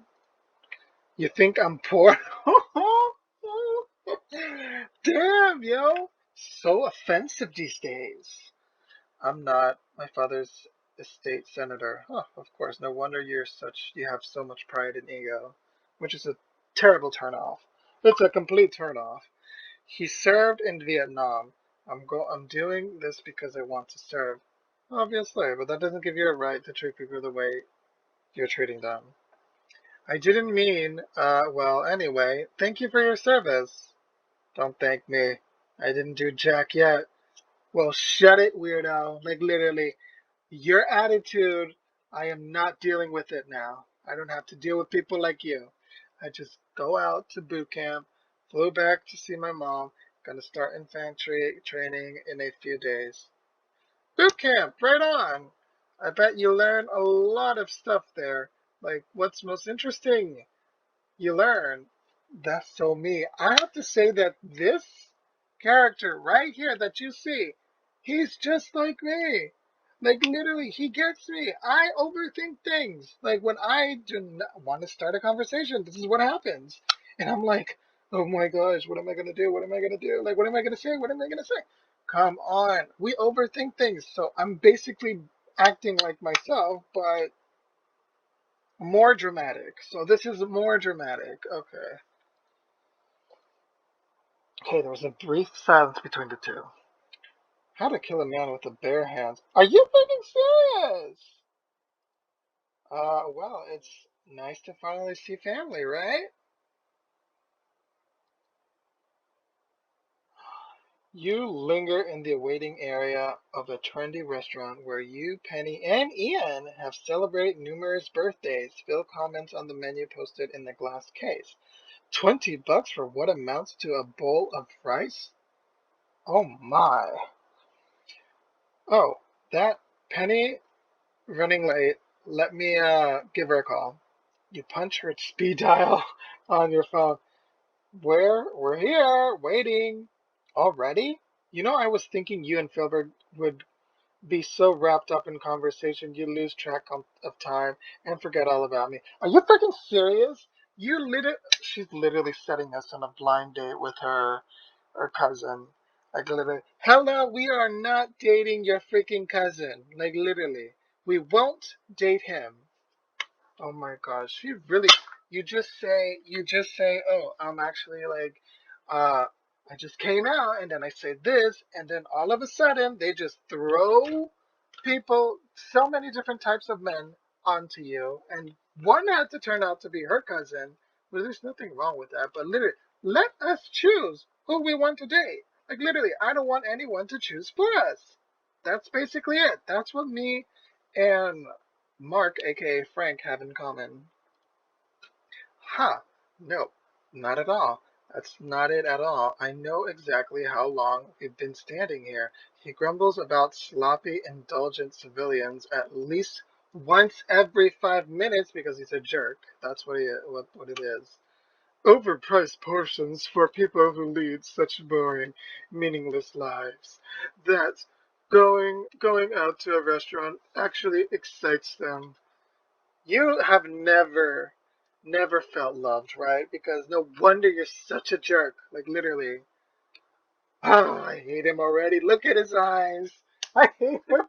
I freaking hate Penny's cousin. I'm still at the lab. Gross. Did you hear that?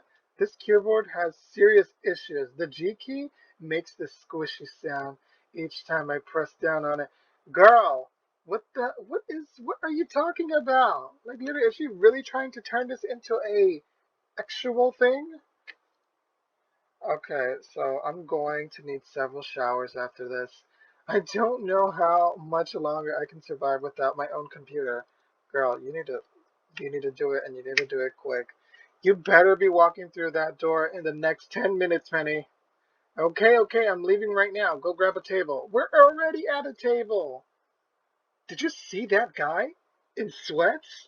Well, what are you doing looking at other guys? Like, literally, you know what he could use? And run through the crucible. Really? Really? This guy is, oh my gosh, he is so toxic. I'm already into this game, but at the same time I'm not. I'm done. I'm literally done. I'm done with this dude. Like, literally, I'm done. I can't handle him. Like, literally, and definitely not, he won't be able to handle us. So this is gonna be so toxic right now. So I'm like, I'm done. Remember my cousin Shy, okay? He is not shy. He is not shy. You can do it, Frank. Talk to him. Connect. How do you want me to connect to him? I am not interested in dating your cousin. He's a jerk. He ain't worth it. He ain't worth it. I'm sorry. And obviously, he doesn't know how to show love. So, how are you going to let us date somebody like that? And remember, he's been at boot camp for the past 13 weeks. He's probably forgotten how to talk to civilians. How do you forget to talk to civilians? You're in the freaking military! Okay, in fact, I bet he's feeling more conscious and awkward than you are. Well, he has a bad way of showing it. If you are shy, if you are in an awkward state, say it. You have to admit it. That's the only way I can understand you. How do you want me to understand you? I do not know what you have in your precious mind or in your heart, and I am not going to guess. Oh my gosh, Penny, if this wasn't your cousin, I would be out the door already. I would not going to waste time with this creature. You glance at Phil. No, you do not glance at Phil. This is not the storyline for you, Mark. Or Frank, whatever. Decadence to this degree is a sign of civilization in decline. Are you an alien? Are we supposed to be speaking in aliens? Like literally in alien tongue? Or do we have to speak military? I do not want to speak military. Somehow doubt it. Hurry the well. The waiter set bread on the table and takes your drink orders. So iced tea for me, please. Oh hey, I remember you. 3 packets of Splendor, right? And you, sir? Water, no ice. Jerk. The waiter strolls away, whistling. Phil picks up his cloth napkin, unfolds it, and places it on his lap with deadly precision. Oh my gosh, okay, okay. Maybe he does feel out of place. Perhaps I should make an effort to converse here. I think he's just too. You and Penny are pretty close, huh? Okay, let's just, yeah. Phil relaxes a little. She's my favorite cousin. Yeah, she says that about you too. We played a lot together when we were little. We pretend we were scientists and mix up all kinds of things in my parents' garage. We nearly killed ourselves when we used water to put out a sodium fire. Then garage burned to the ground. So as childhood, you hear a creak behind you. Oh my gosh! Oh my gosh! Look at her face. Hi Penny. Phil gets up. They hug awkwardly like cousins. It's so good to see you, Filbert. Phil. I don't use my I don't use the name Filbert anymore. I like Filbert, but fine, whatever. Things change. Speaking of which, look at how cut you are. Penny ohs and ahs over Phil's biceps. This disgusting creature. I'm not done training yet. I'm off in infantry school in a few days. I love how the base is close by. I'm hoping we can hang out more often now. We'll see. I'm gonna be busy enough as it is. Yeah, as it is helping my dad with fundraisers on top of trying to pass the quals for recon. So I heard that the program's brutal. I saw something on cable showing how most of the guys fail because of the insane swimming challenges. Yeah, swimming challenges. Swimming. Yeah, swimming's where most of the pulleys get dropped. So I've been training at the beach whenever I get the chance. Oh, hey, guess who else knows a thing or two about swimming? Hold on, Penny. It's been a while. Oh, don't be modest, Phil. Don't be modest. Phil, Frank was on his high school's varsity's water polo team. What was your nickname again? Didn't have a nickname. Really? Could have sworn you told me you had one. Huh, you're imagining things again, Penster. Wait, the Spanish Armada. Damn! I don't. Isn't that the greatest, Phil? They called them Spanish Armada in high school. Didn't those guys get their asses kicked by the English? Damn, yo, that's so brutal. Well, yes, but they were a mighty force till then. You frantically threw another piece of bread. Anyway, we can all agree that open water is dangerous, so even the seasoned pro agrees. Right, Frank. Safety first. Sure, nobody says safety second. Jerk, that's your new name, Jerk, because you can't even smile. Okay, so if you need a swim buddy, Phil, I'm sure the Spanish Armada here could help out. You nearly choke. I keep that in mind. I'll keep that in mind. Well, I'm sure you will, because of course you're gonna love chucking things. Sorry, shut up, Frank. Don't say anything. You sweat out the You sweat out of the best of French, pushing your big zitty back and forth with a fork. You can't tell if your stomach's in knots because of Phil or the food. But you're not interested in Phil. You're pretty sure things could not have gone worse. So Phil leaves with Penny to go to her uncle. You return home and head straight to the antacid tablets. Okay, we really need to get the jobs done. So yeah, that's what we're gonna do. You take your exam. Oh my gosh, I hope I studied. You think you got at least a B. Oh my gosh, I hope we did. I hope we did. Later that night, hurry up, Toast. I swear I'm so hungry I could eat a village of waist-high people made entirely of spam. Oh hey, it's an email from Lisa, the woman who runs the tutoring program at the Student Learning Center.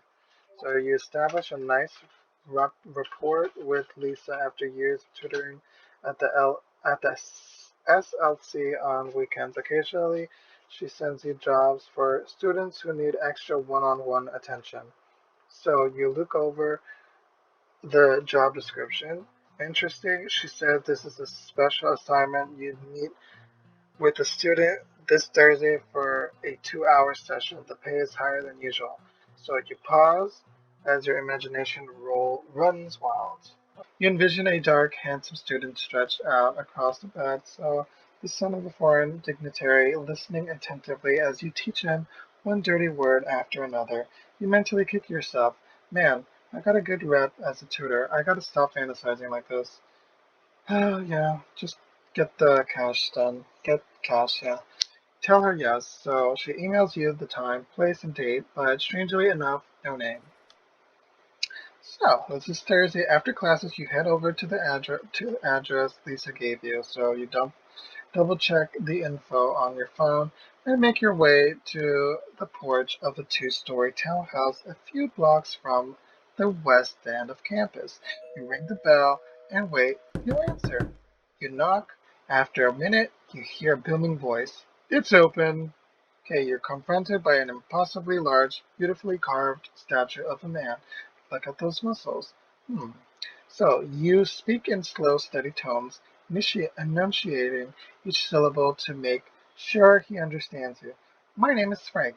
I am here to tutor you in English. Tutor me in English? Oh, whoops. Actually, I must be looking for... So, just because I'm not white, you assume I need remedial in English lessons? No, it's just that I was given very little info. How about I tutor your face with my fist? Well, I was just given a time, an address. I assumed I'd be tutoring whoever answered the door. Hey, just playing with you, bro. I'm known to be a funny guy. Just don't make me have to raise your awareness. I hate when I got to do that. So anyway, they must have given you the wrong address. Team policy is to hire smoking hot babes. So I'm not smoking and I'm not hot. Come on. And you are neither smoking hot or nor a babe. What you trying to say? What are you trying to say? That is so rude, yo. Like literally. And you know what? You're not even classy and you're not even a gentleman because you know what? You may have huge biceps, but that doesn't mean that you're actually the itch. So run along now, Dutor. Dutor? How dare you? Okay, must have been a mistake. Maybe you could check with some of the others. Yo, Bew, Bell, Bow? Bew? That's how you say his name? A second giant appears. Roman, I see you've met Matthews, the tutor, so you take a step back, trying not to stare too long at his large appliance like girth. The hallway seems to be shrinking, and you feel very small. So, View, you did not. I did. I asked the gal at the learning center to send a male tutor for Brad. Like he's not going to get interested in this guy too. So a smart, responsible nerd of a man. So look at him. You can tell he's the kind of guy who'd rather do extra credit than go to a party. Most definitely, because obviously we need to actually study more and we need the cash as well. So yeah. Okay. So you're joking, right? Just have one of the girls help Brad already. Roman, the last thing my brother needs is one of our so-called tutors writing his papers and trying to get his Peter in any hole they can. Fine, getting a talking donkey to tutor your dumbass brother for all I care. Just stay out of my personal business. Have fun, tutor. You got your work cut off out for you. So Matthews, the coordinator gave you a glowing commendation, and now that you're standing here, I see why. So you seem like the kind of man another man could trust with his little sister. Really? Well, actually, you cuts you off. So now listen, Matthews, the football program here has been nothing short of a culture shock for my brother. So a semester of women, drugs, and alcohol has compromised Brad's virtue and his motivation to hit the books. So we're here to turn that around before it affects his play in the football field. Okay, so Brad already has the highest freshman passer rating in our school's history.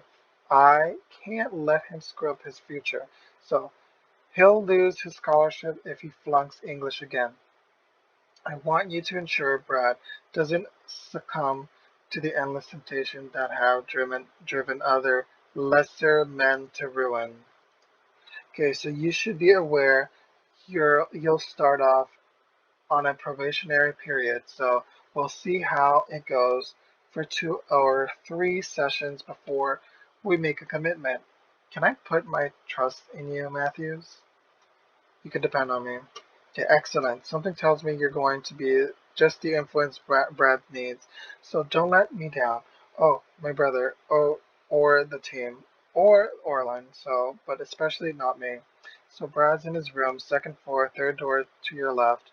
Okay, the stairs creak as you ascend, strained and weary from the massive slabs of beef who trudge, oh my gosh, them relentlessly. So the door is halfway open. You poke your head in and scan the bedroom empty. You open the door further for a better look. There's nobody in. A loud groan interrupts your thought.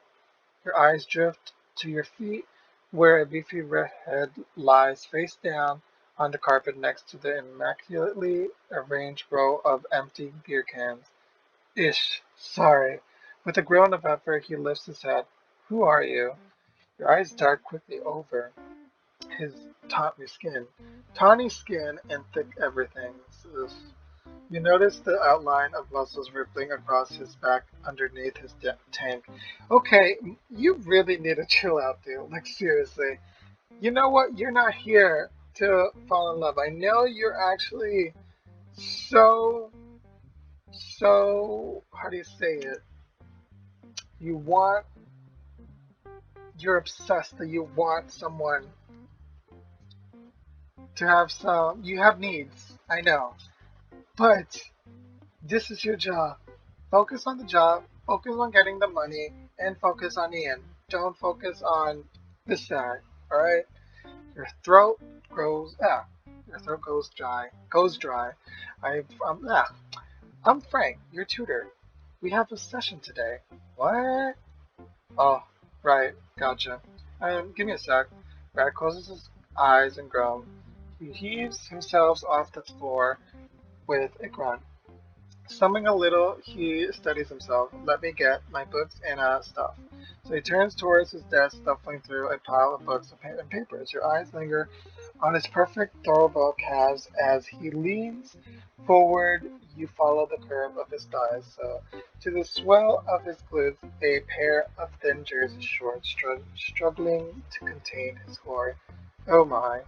You avert your gaze just as he turns around and hands you some books and packet of paper. So you open one of the books, removing a sock tucked between the pages. Bookmark?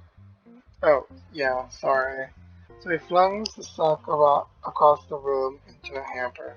So you met Bill Bow, I don't know how to say his name, right? Did my brother explain how I flunked English comp last semester? Yes, he did. But you know what? Don't sweat it. It's all about getting back up, dusting yourself off, and hopping back on that horse. You know what? You shouldn't be hopping on horses in the first place, because please do not say that, because I get the wrong idea that you're trying. Yeah, you know what? Yeah, let's just not. A little effort will go a long way. I wish you guys got to see my first impression, but now I'm just like, ugh, I'm just not gonna pretend like I haven't went over this. Anyhow, I'm sure with the proper help you'll do fine. So, oh man, you're the greatest. So now see, this class doesn't have tests, just like 3 term papers. I gotta turn it in. So the first one's due in 2 weeks, so just drop it off. Are you crazy? No, you're going to learn, friend. You are going to learn. I'm sure a smart guy like you can crank out these essays. Well, we're not going to be doing your job. We're not going to be doing your work because the first thing is what happens if it comes a time. We're not going to get blamed if you actually flunk. It's your problem. It's your issue. We're not going to do that. You're going to learn. Huh. Yeah, writing is the fourth. Wait, what? Oh yeah, wondering about money. Everything gets handled through the Student Learning Center, so just report how many hours you spend working on each essay. So of course, don't call it that. Just report it as tutoring hours. I mean, the Learning Center probably knows what's going on, so it's nothing new. So, but we gotta be careful about paper trails. Hello, you're going to learn. You're not going to do this, so get that out of your head. You'd be surprised what sort of a dirt rival colleges will try to dig up to get each other busted by the NCAA. And you're really willing to risk it? Are you crazy? I really appreciate this, man. No, you're going to learn. Just don't mention this to Beer. Well, excuse me. You're crazy if you think we're going to do your work. Hey, I'm here to help you with your class, not to write your papers for you. So look, I don't know if you understand how college football works. I do not care. I do not play football. I never was interested in football, and I am not going to be doing it. I don't care. You're going to learn. I'm here to learn. I'm here for you to learn and for you to actually to pass your English class. So, but that's just how things are, and to get money, of course. So you might not like it, I might not like it, but the system's way bigger than us. So it may seem like a glamorous lifestyle basking in adoration of fans, maybe getting a chance to play in the NFL, but we're all cogs in the machine, buddy. So we risk our bodies for a brutal sport that make millions of bucks for a school and we don't even get paid. So in return, the school gives us a bit of a slack. So if you know what I'm saying, doesn't matter if that's how it's done. You still have a choice. I'm not going to cheat for you. All right, you made your point. So you better go. We're just wasting time. Are you freaking serious? Well, you know what? So long for you because we're not going to be the ones who. Okay, you head downstairs. View stops you before you reach the front door.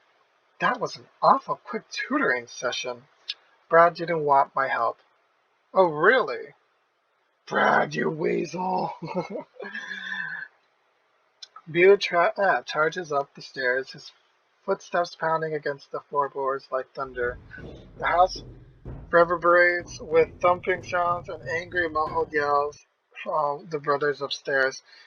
It's apparent your tutoring session is over, so not sure what else to do here. So you leave. You figure out you'll get the call when if you're needed again. So okay, Friday night. Okay, Friday. We meet again, Mothra. We meet again, Mothra. Do you remember the last time we talked? No, you don't. For I, unlike you, am bound to tortures of memories. Not that memories are the worst part, Mothra. Expectations are easily the hardest part of the human experience. We should be doing such and such, and we're supposed to be this way or that. It's expected. I mean, here I am alone, pondering my personal state of affairs on a Friday night, so I feel like I should be out meeting guys, trying to make up for lost time. Then, yet, I can't shake this feeling that I've fallen prey to the idea of the romanticized relationship. So, in every book, movie, and story I've been growing up, things are magical. So, we're supposed to aspire to this, even though it may all be BS. It isn't the truth of a relationship the ability of those involved to understand one another and maintain meaningful interactions, whilst the liars, the storytellers, blank themselves and betray the truth, all for their own glory and profits. So they make us feel like we are special, capable of things that we aren't. So I will no longer be duped. And I demand the real. Instead of a false smile, I will offer thoughtfulness. Instead of easy quips, I will speak the truth, full and complete. Sigh. Still wish I could fall in love though. Well, you know what? You're going to fall in love eventually, but not with the football player. Not with the football player because this is not the way we're going. So, if only you could be my sweet Prince Mothra. Mothra circles his tank. Did he just wink at you? Dude, no. This is terrible. You shouldn't be talking to a fish in the first place. Wait, do you do you fish even have eyelids? God, I have no idea why I'm pounding my yeah, I'm pouring my soul to a fish. Yes, when you should actually be out there doing things. Are you finally awake? What? Ian, what time is that? It's 7:05 in the morning. You came in here just to tell me that. Look, you've been edgy ever since the semester started. You should blow off some steam, dude. Penny's convinced you're lusting after your professor. Excuse me, we're not even interested in the professor. Oh my gosh, we got some jealous tension here. Okay, I have to agree. Can we talk about this a little later date? On a later date? Like after I'm dead? Look, there's nothing to be ashamed about. I mean, you've been holding in all the pent up sexual energy for who knows how long. Oh my gosh, he knows about it too. Okay, so, and now you're carrying a torch for this older, untameable authority figure? Of course, you'd be a frustrated, angry, miserable. Right. I'm sure the lack of sleep has nothing to do with it. see. See? Listen to the irritated, listen to how irritated you are. All right. Just give me a minute here to get ready. Pack your bag and walk to the gym with Ian. Okay. I'll be in the weight room, dude. Okay, this temple of perfection didn't build itself, you know. All right, I'll meet up with you. I haven't decided what to do yet. Great. You yawn trying to shake yourself awake. You don't you don't much feel like lifting weights this morning, so three options come to mind. So we're gonna go do some laps because that's what we did. At this hour, you've got the pool all to yourself. Perfect. You swim enough to get your heart pumping. You feel rejuvenated. You admit you needed this, of course. It's as if the cool water cleared out the cobwebs in your head. Now maybe you can figure out how to meet some guys this semester. After changing back in your gym clothes, you head on over to the weight room to check on Ian. So as you walk towards the treadmills, you pass the racquetball courts. So you recall how you spent an entire semester of your sophomore year as a racquetball junkie. So it was a good way to kill a lot of time and avoid, you know, your deeper issues. A game actually sounds fun right now. So as you walk past, you can't help but notice a tall, toned figure and admire him appreciatively. He reminds me of Alex. Can you stop thinking about Alex? That is your professor, right? Wait a minute. Oh, great. Professor? Right. No, out of your mind, man. Out of your mind. Your stomach does a little flip. No, it doesn't. Funny how we keep running into each other like this. Well, you keep imagining because you'll never have somebody like us. So get it out of your mind, Professor. Ha ha ha, yeah. Okay. Alex glances as your hair is still wet from your swimming. Enjoyed the pool this morning? Yeah, I'm trying to keep in shape. So, well, my racquetball partner just called to say he's bailing on me. So, how about it? Play a game with you. What happened? To complete sentences, why am I? Sputtering coherently. There. Get a hold of yourself. No, we're not interested. No thanks, I'm hitting the treadmill. Alright then, see you in class, Frank. Great, that's all there is. 30 minutes later, Ian meets you out in the hall. Damn, what's wrong, Ian? Damn, he looks sad or bored. Yeah, he looks a little bit sad. That was quick. Ian seems visibly shaken. What's wrong? This girl, she looked at me, then she looked at my arms. Then she looked right in my eyes. Then she gave me this smirk and said, don't get too big. Well, you know what? Tell her to not get too skinnier or too big as well too, because I'm pretty sure you look way better than her. Oh, how terrible. Don't listen to her. Okay, Frank, I don't know if I want to live in this world anymore. I mean, how can arms be too big? Everybody's got their preference. Just take a deep breath. It'll be okay. Anyway, can we go? Well, okay, let me just shower and change. This is supposed to be a safe space for our kind, Frank. A place where we don't have to fear being desexualized by women's seemingly arbitrary and unfair standards. Oh my gosh, he is so freaking dramatic. Or maybe he's just doing that just for us not to go shower and other guys to see us. He could be using that excuse. What am I supposed to do? Sit around and let everything a trophy get weaker and weaker until it's like my limbs are spaghetti spilling all over this place? Alright, fine. You go back to the apartment. Phew. You finally got some downtime this weekend. So in terms of your studies, you're doing pretty well. So you and Penny have been slightly annoyed with one another, so you and Ian are on friendly terms. You finally Okay, and finally, you got $100 in savings. So I could go to the extra one, but we chose this last time, so we get our extra studies up. So that's the first thing, studies. So you spend some extra time going over a tough chapter. So it looks like a hectic week ahead. So you dive into your readings assignments. It says, as you step out of anatomy class on Monday, Penny charges towards you with her camera phone poised. She seems even more excited than usual. You know, if this program thing doesn't work out, you could always become a paparazzo. Very funny, Frank. Listen, we're putting tanning spray on hold. I'm embarking on something far more revolutionary. Frank, I'd like to introduce you to your new social scene bursting with infinite possibilities. Brofinder. Really? Brofinder?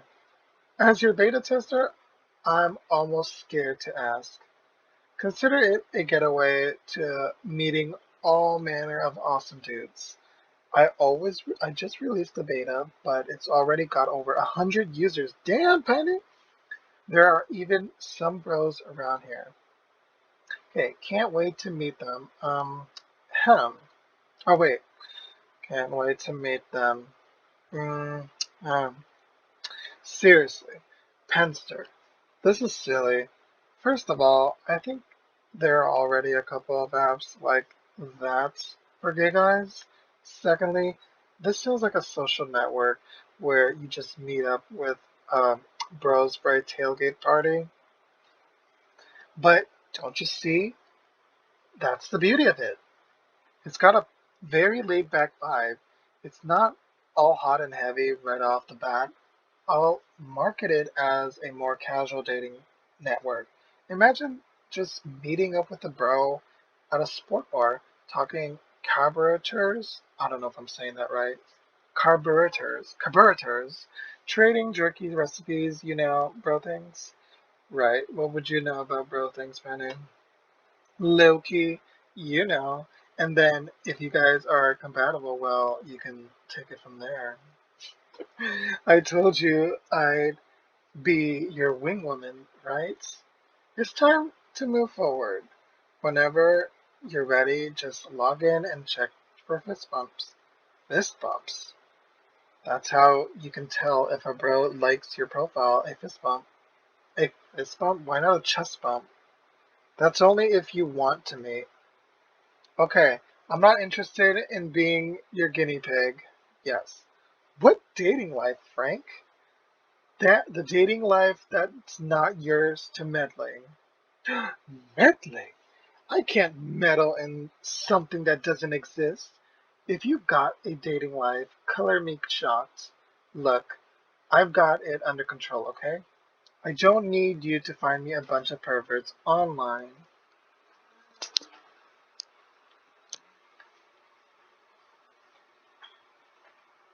Hello. La Paz. La Paz.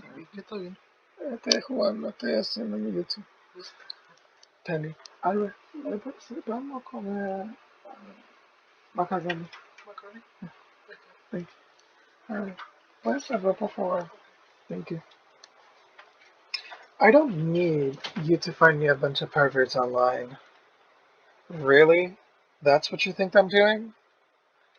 Have fun dating your can for the rest of your life. Tuesday, damn, she got mad, yo. She's gonna be more annoyed with us, yo. After a night of studying, you lie in the bed. Your thoughts drift towards your naked neighbor upstairs. No, out of your mind. Get that nasty creature out of your mind. Every Tuesday, stop thinking about the lunatic and go to sleep. Yes. You lie in bed, blinking, trying to think about something other than your naked neighbor.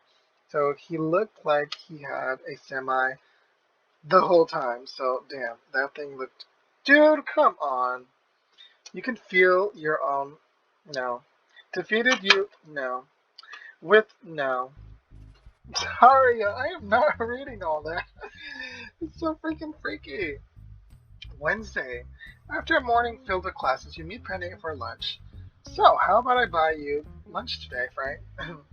funny. You sound like Ian whenever he wants to borrow something of mine that's expensive and really easy to break. So, Frank, the only thing I ever want to borrow from you is a bit of a friendship, even and perhaps your presence at a special get together this Friday. So all the hairs of my neck are standing are standing up right now. Your relatives must be involved. That's just a sign of heightened anticipation. My uncle invited me to the fundraising dinner for his re-election campaign. I'm allowed to bring one guest. Wait, Phil's not going to be there, is he? I'm still regenerating all the stomach lining I lost during that brunch we had. And since when have you been interested in dressing up for fancy dinners? Yeah, you do not look like the type that will dress up. Since never, but there's going to be a couple of rich tech industry types there. So including the woman who made the Shish app. That's a stupid app where you press a big button and it goes shh.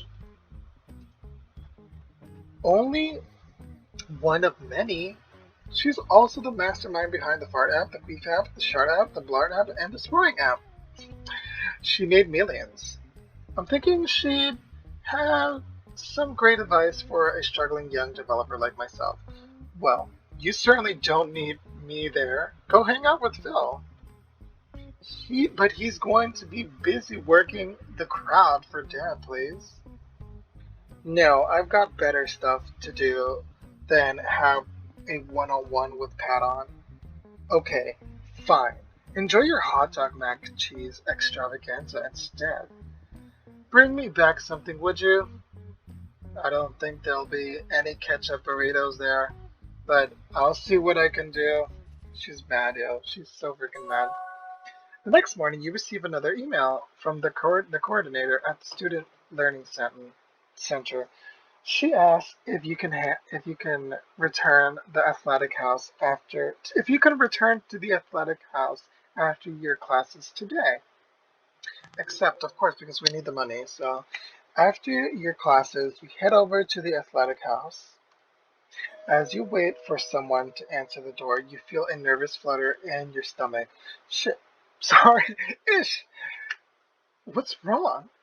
Wait. Ish. What's wrong with me? Snap out of it, Matthews.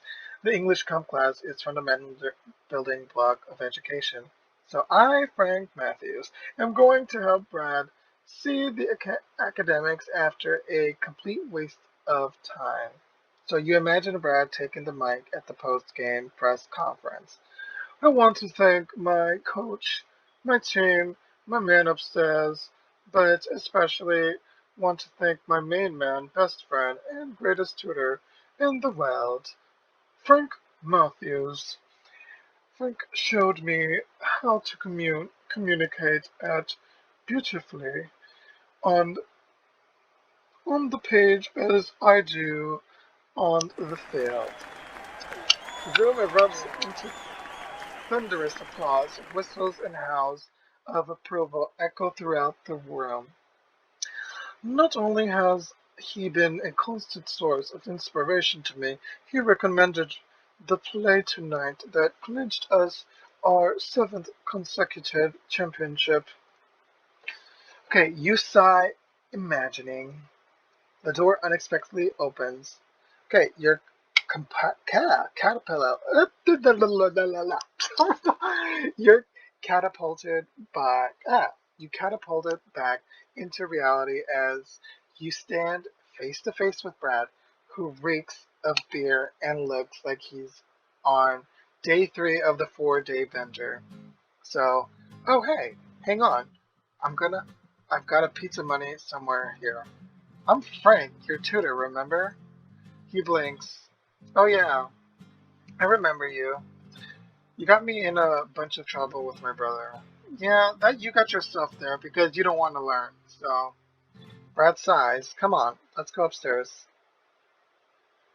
Why did you rat me out with that weasel, you little weasel? You are the weasel, you creature. How dare you talk to us in that manner? You should be lucky that we're actually wasting our time coming to tutor you. Like, literally. You're gonna need it. Hey, I left 10 minutes after the session started, so you don't think that looks really suspicious. Oh, okay. You have a point there. We'll have to be more careful this time. This time? Yeah, we're in luck. What do you mean? Okay, Bell's at a captain's meeting right now, so grab the assignment off my desk, run out there, run on out of here and get that started. Excuse me, do you really think that we're your secretary? No, we are not going to be doing that. Definitely not. You need to study. If you want to continue on to your wish of the NFL life, then you need to get to the books and cry so many tears until you get it right. So you can almost hear your mom's chiding you. Frank Matthews, is this truly your young man we've raised you to become? Do you hear what that boy is saying, Frank? He's as lost as you are. Get out of my head, Mom. Sorry. Okay, what? Oh, nothing anyway. So come on, don't you? Oh, come on.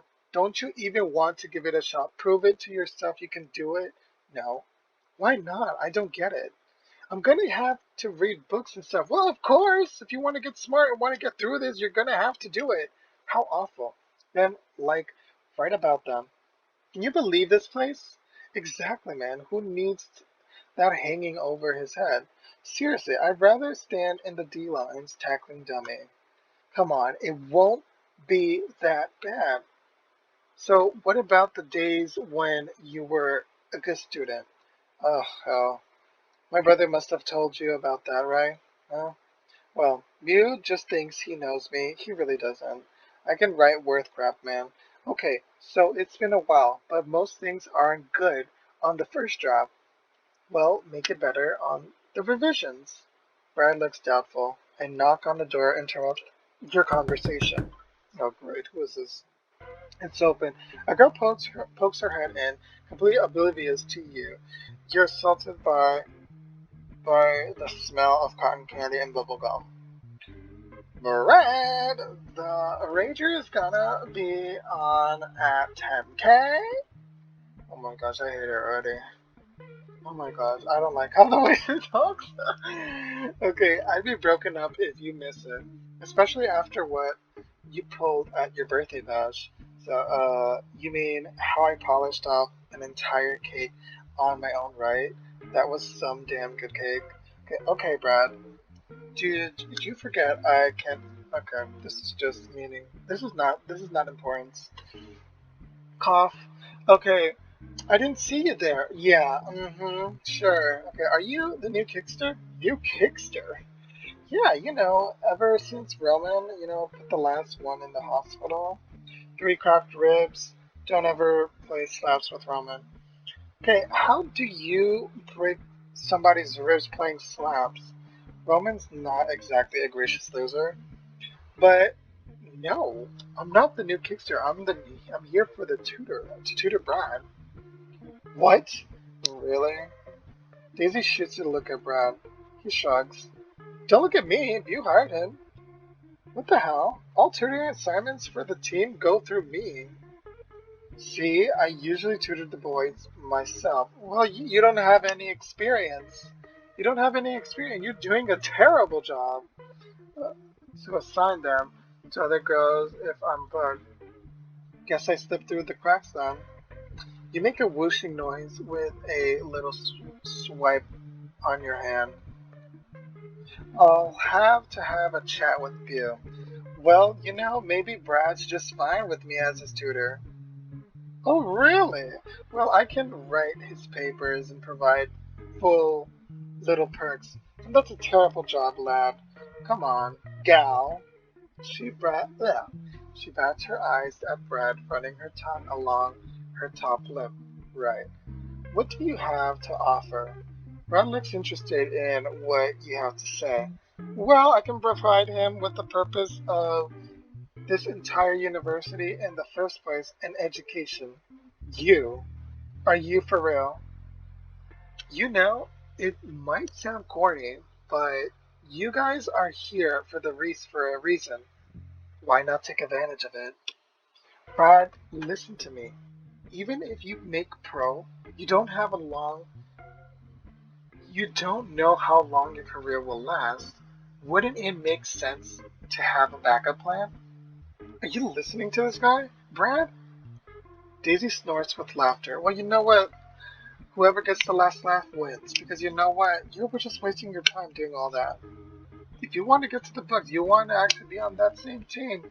If you actually want to accomplish something, set a goal in life, And trust me, you don't get anything easy. Everything is hard. At some point, there is a challenge, but you have to overcome that challenge. So Brad remained silent, looking uncomfortable. Brad, well, I don't know. You might have a point. What? No, seriously? Okay, I mean, maybe I could try the whole schoolwork thing for a little while. Really? Don't get too excited. I said maybe. Well, let's see how it goes. And she leaves finally. She pauses briefly, flashes a distingling smile at Brad, right? When you change your mind, you know where to find me. She stops to blow Brad a kiss. What about me? She shoots you a dirty look and she slams the door. Damn rude. Doesn't matter. She's gonna come begging for us again. So, whew. So, you're gonna give it a shot? Like I said, we'll see. You won't regret this. Brad sighs as he stares at the stack of books at his desk. I already am. So you and Brad sit down and go over the syllabus and brainstorm essay topics. Brad sighs, fidgets, and complains. You tutor him for a total of 2 hours. Not entirely sure if anything you said made an impression. You make $60 this session. So you now have a total of $160. So school keeps you busy for the rest of the week. Saturday. Rise and shine! Oh my gosh, Ian again, yo. Didn't I tell you to knock in? Seriously, 2 Saturdays mornings in a row? Oh my gosh, yo. It's like Ian wants it, yo. He actually is into us. You can tell. Come on. Frank, no slacking off. You're just getting started. Grab your stuff and get a move on, soldier. Hold on a sec. You're not even coming with me? No, I'm just trying to help you out here. I gotta work this morning. Why? That's not your usual shift. Yeah, well, the manager accused me of flirting with the customer. Are you freaking Damn! Sure, add a couple of years. Now I gotta work Saturday mornings for who knows how long. I think I've been Regardless, I am committed to making sure you go to the gym. Go get your bag. Oh, he wants you to look good, bro. Fine, fine. I was gonna go anyway. So just do it for him. You grab your things and walk over to the gym alone.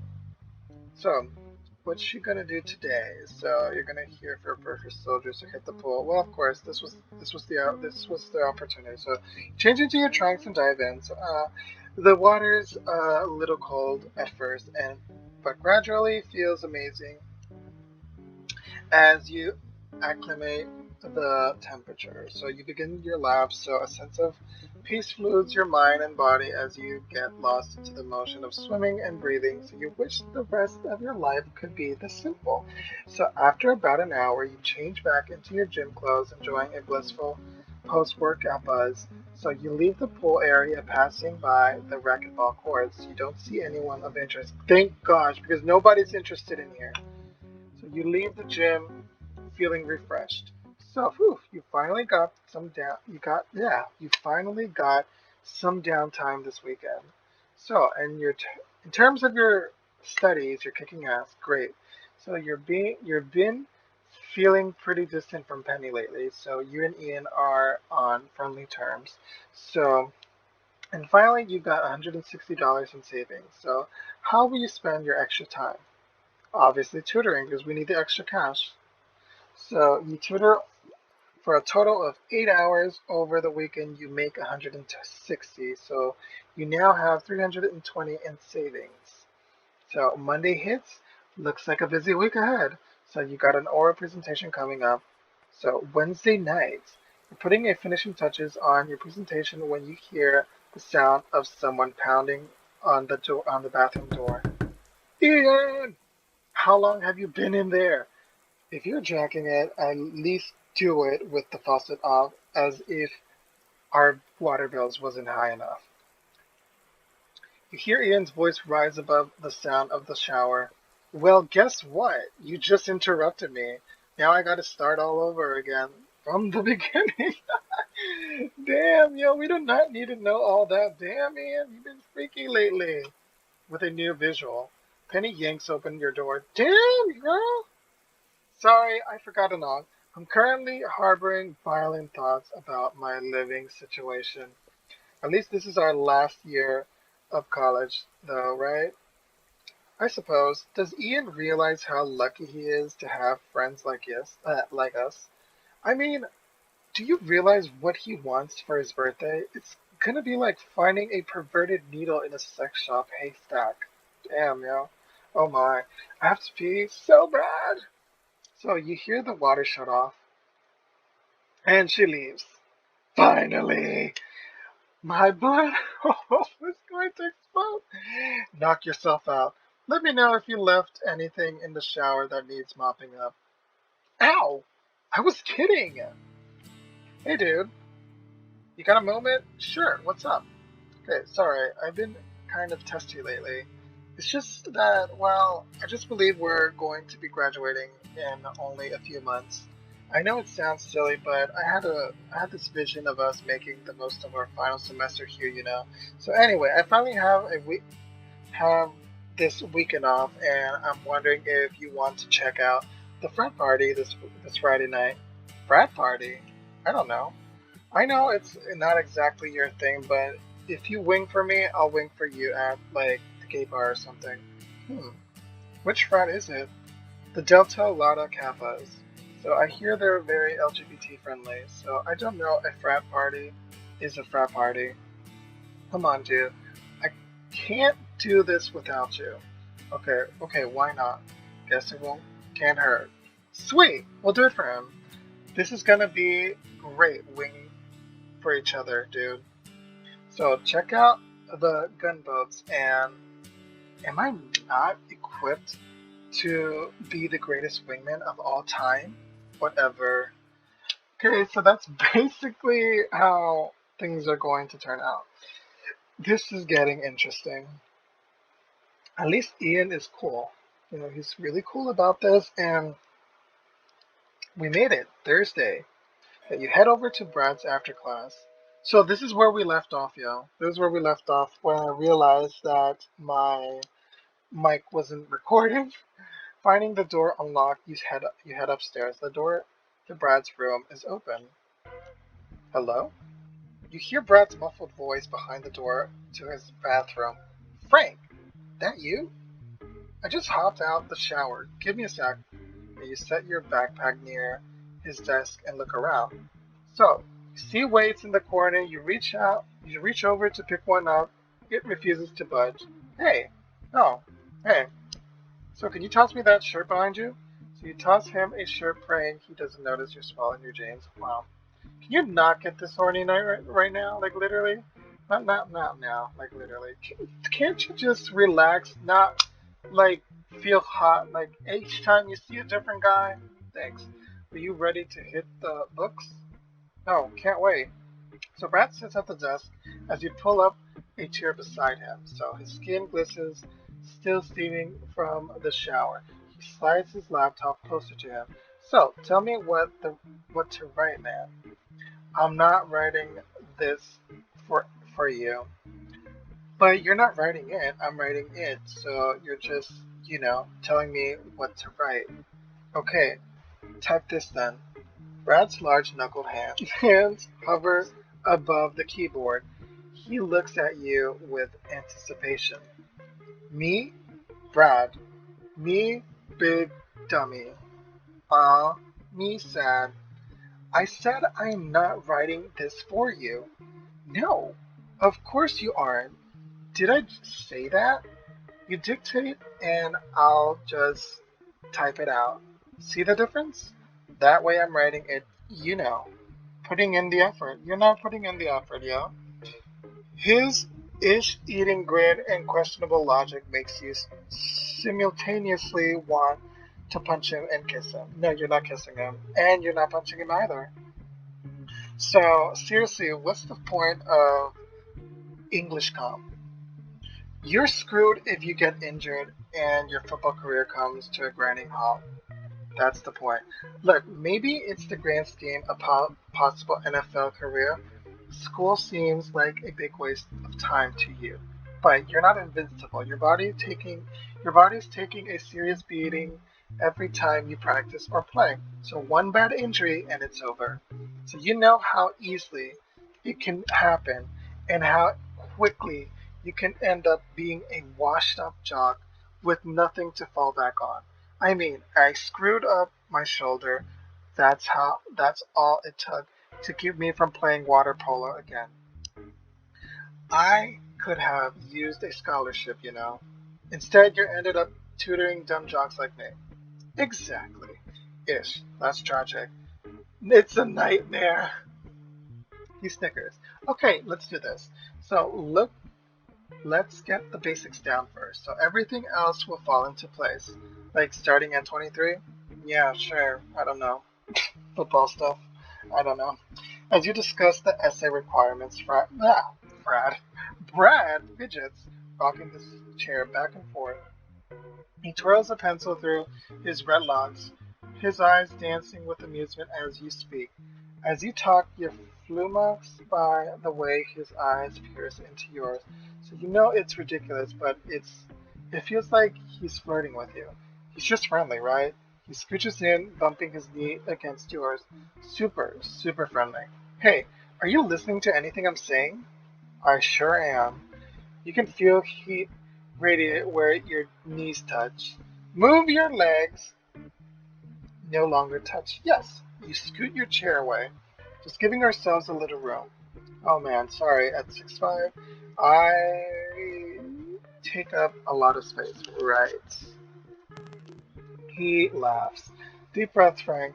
You help him outline his essay. It's like pulling teeth, but it finally seems like he is willing to give the assignment a shot. So, you head downstairs. You're about to open the front door when you hear a voice behind you. Dutor! Sorry. Hey, Roman. I was about to say Rowan. Damn. What's up? Okay, I don't know. You tell me. Daisy and I had a bunch of sessions scheduled this semester, and she's been dropping them one by one. She's acting like nothing's happened. So, don't you think that's a little strange? I guess. So, Roman, why aren't you in the weight room right now? I'm just asking you a question. You preachy. Well, you got more important things to worry about. Get out of here. We'll continue this later, Tutor. So, Matthews, a word with you. Okay, what's up, you? Okay, I don't even know how to say his name right. Okay, it seems that woman Daisy is no longer frequenting this house with regularity, so it is unreasonable to attribute it to your influence. Well, don't be modest, Matthews. You're a symbol of change, so the sign of a new era. So, whatever the cause of her departure is, I'd like to end your probationary period and assign you as Brad's official tutor for the rest of the semester. Awesome! Great! School's getting extremely busy and you'll have midterms next week, so if you agree to this, you'll have little time to accept other engagements. Actually, I was hoping this would be a short term gig. Sorry, but I can't. Actually, there's a lot of stuff we need to do. There's more stuff we need to do, and plus, we are not going to be continuing off this, how do you say it? this storyline with Brad because, of course, it will mean seeing Brad. So we're just gonna go. Actually, I was hoping this would be a short-term gig, sorry, but I hope I can't. I see. Well, I'm not sure we'll find someone as trustworthy as you again, but at least you drove the succumbus from these quarters. Thank you so much. So yeah, Friday comes. So you give your presentation when you catch your professor checking her phone, you hack a cough and shoot her a dirty glare. So you and Ian leave for the Delta party a bit before 10. Okay, head over to a party. The party is in full swing by the time you arrive at the frat house. Oh my gosh. Rock blares from one room, mingling uneasily with the bass, heavy hip hop thundering from another, and EDM from a third. Students in varying stages of intoxication occupy the rooms and hallways. You can practically taste the air. The smells of alcohol, unwashed collegiates, and weed permeate the house. Oh my gosh, I don't know if I'm saying that right. Sorry, y'all. You and Ian convene in a less crowded corner of the living room. Okay, it had to be Ian's choice. Come on, yo. So tell me something. Those two girls making out in front of a crowd in the kitchen? Is that what you meant by LGBT friendly? Wait, that doesn't count. Come on, dude. I'm kidding. Chill. You look around. Are there even any gay guys in this frat? I'm not sure. I know they weighed each other's balls during rush. Typical frat stuff. You want me to do some sleuthing? No. Just forget it. I suppose it doesn't matter since I'm your wingman tonight. Let's do this. What's our game plan? Alright. Those two girls right behind you. I hate him when he does this smirk, yo. Like, come on. With the whole eyebrow thing. Something's fishy. Oh my gosh. I'm gonna go grab some food and bevs. You make the small talk and introduce yourself. What am I supposed to say? What do I say? See, exactly my plan. I don't know what to say. I'm always the type of person that will like let the other person make the first move. Like, how am I supposed to say something if I do not even know what to say? Talk about how you're here with your best friend, a very handsome, reputable, and much sought after guy. Right. I want to meet this guy. Dude, come on. Shut up. Look, just emphasize the parts of my character these girls would appreciate. Like being able to masturbate while performing a variety of tasks. My erudition. My physical prowess. My acts of everyday heroism. Wow, of course. Of course. Hey, I'm giving you a full artistic license to exaggerate. Okay, lie my ass off. Look, they just shot down another poor schmuck. They're moving this way. Get in there. What do you want me to say? I know they ain't attracted to me. They're going. Ian heads to the refreshment table. We're gonna have to save right here, y'all. Ian heads to the refreshment table. Oh my gosh. You struggle to think of an opener. Why did Ian think I'd make a good wingman? That is true. Why would he think I would be a good wingman? A, you're your friend. Second, you literally have borrowed his sex toys. Third, you actually... Did you see him naked? I don't think so. No. Oh my gosh. Why am I even thinking of that? He's way more extroverted than I am. Yeah, of course. Hell, here goes nothing. Oh no. Of course. Of course. Of course. Of course we're not gonna get along. We are definitely not gonna get along. These girls look The one in yellow, of course, she will be the judgmental type.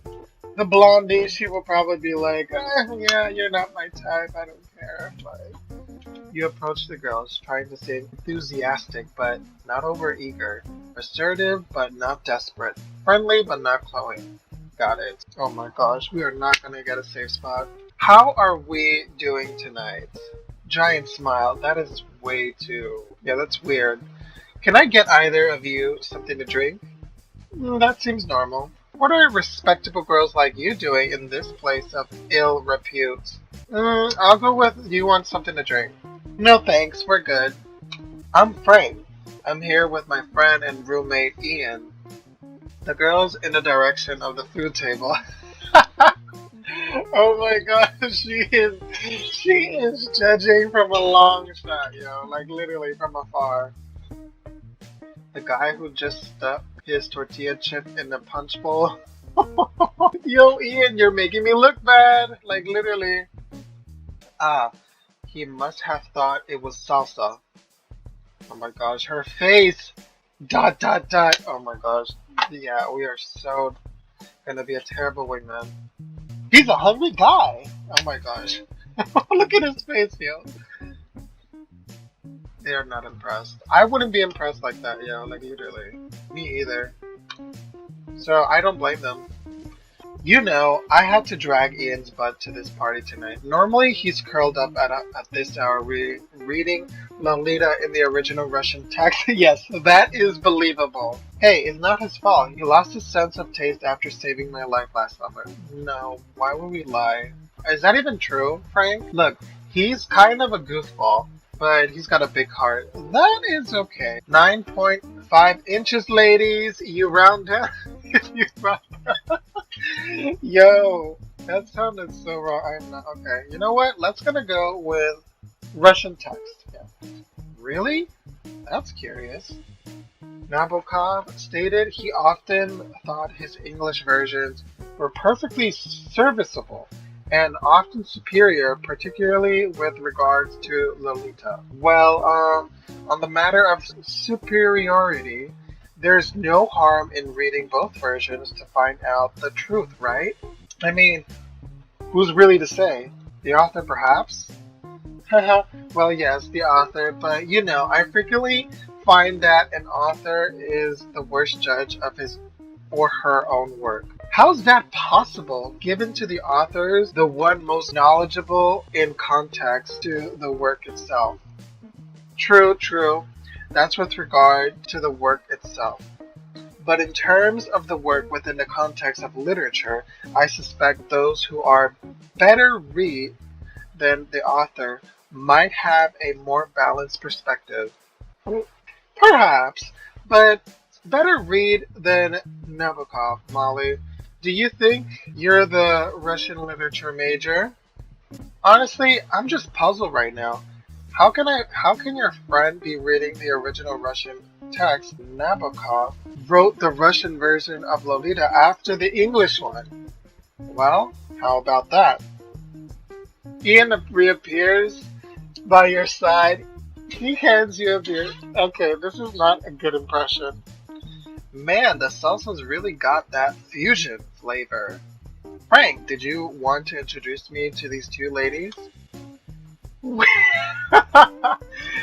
I hate them. I hate them so much, but we have to do this, yo. We actually haven't introduced ourselves. Oh, look, at the time, we are just on our way out. Are you freaking serious? Okay, that was the wrong text. Dude, did you at least tell them I can speak beginning Esperanto? Okay, you know what? We are going back. We are going back. Okay, I have a feeling he has a big heart, yeah. That does make sense. Uh-huh. Next you're going to tell us that's not the only thing that's big. Wait, what? Girl, please. You were the one that said it, not me. No one was even thinking of that. Like, literally. Oh my gosh, girl, you are thirsty? Absolutely not. I've never disclosed a man's size, even if it happens to be a legendary proportion. Ian reappears by your side. He hands you a beer. Don't tell me this is wrong too. Oh, the saving life one. That sounds better. That sounds believable. Man, the sauces really got the fusion. Got it. Let me guess. Look. Hi, I'm Molly, and this is Holly. Like, literally, like, your friend just being so weird. My name is actually Holly. Molly, on the other hand, is going to be changing her name back to Margaret. Like, tomorrow? And why would I do that? Molly is my birth name. Molly is short for Margaret. Holly. Have I ever told you the only reason I hang out with you is because you're a less hot version of me? This is Mean Girls all over again. Regina George got it. Bitch! That's why I hang out with you. Wow, this party's really something. You think? Are you kidding? This party blows. We walk in, and the first thing we see are two girls tongue wrestling in the kitchen. They're all led by a bunch of knuckleheads. Typical. I know, right? What's that about? Fucking a sorry. Okay, I'm gonna say this once, y'all. Fucking patriarchal bullshit. Okay, oh my gosh. Women should have the right to be drooling knuckleheads too. Okay, that's a perspective, I guess. Ian takes a step towards you, his face full of purpose. Wait, what are you gonna do, Ian? What are you going to do? Dude, come here. What are you doing? Ian. His face, yo. What the hell is he gonna do? Ian, what are you doing? What are you doing, Ian?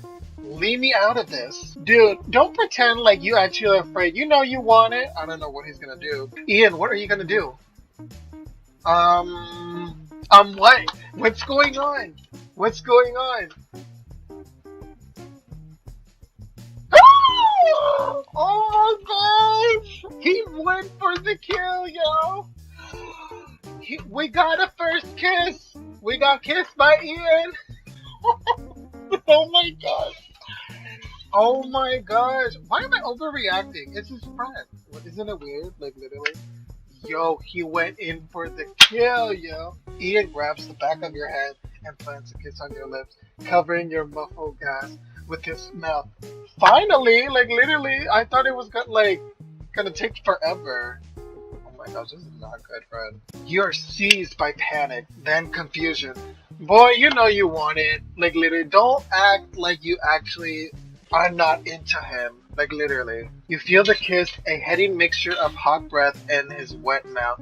Tasting sweetly of punch, goes straight to your legs. Okay, that's weird. You never expected Ian to be a great kisser. Damn. Well, of course he is. Why wouldn't he be? Like literally. Like why wouldn't he be? He seems like the type of person that is actually sure of what he likes or does, you know? So yeah, this is something he's trying to give a good impression. I'm really bad at this. Like literally, I really need to get out more. Like literally, I don't even have that much friends. That many friends. And at the same time, I don't go out more. I just like being, you know, a homie type person. Like literally, I just don't like going out, you know, to the clubs or the movies or anything. I just like being, you know, comfortable. Frank likes it, yo. You can tell. You pull away from each other. You feel unsteady. What do you mean you feel unsteady? You do not feel unsteady. You know those lips are locking together, like literally. Don't act like you actually don't like him. You haven't been wanting him to kiss you, like literally. Oh damn. The hall. No, the hall. The hell, Ian? Boy, do not act. Oh look, he's blushing. But you know what? Don't act like you actually don't like him. You blink at him, dazed. Well, that was different. You know, I'm so over this party. You boys want to get out of here? Ian seems oblivious to the question, his eyes drilling into you in a way that makes your cheeks start to burn. Boy, I feel like it worked. It worked. So Ian, this better be worth it. He looks a little shaken. I can tell. I can freaking tell. He freaking kissed you. Like literally. His best friend. He kissed us. Sorry. Oh my gosh. But you know what? I'm actually glad. I'm actually glad he kissed us. So yeah. Holly coughs to get his attention. Yeah. Ian likes it, yo. He know he wants us. He know he wants us. Hey, Punch Bowl. Damn, yo. We know who actually is the one who's gonna actually dominate in the relationship. Hey, Punch Bowl. Let's go to your guy's place. Ian straightens up as if he's just been slapped. Our place? Oh, yeah. Okay. Come on, Ian. Don't give up this opportunity. Like, literally. Come on. Yo, he looks happy. It's like he's never been kissed in his life. Like, literally. He literally had to kiss us. You know, and he's just like, oh my gosh, I'm dazed. Like, literally. Oh my gosh. You, Ian, Holly, and Molly walk back to the apartment in an awkward silence. Of course. Come on, bro. Why would you even? You could have had like a conversation or something. Sovereign cold air bites at your skin, but all you can think about is the taste of Ian's mouth still fresh on your lips.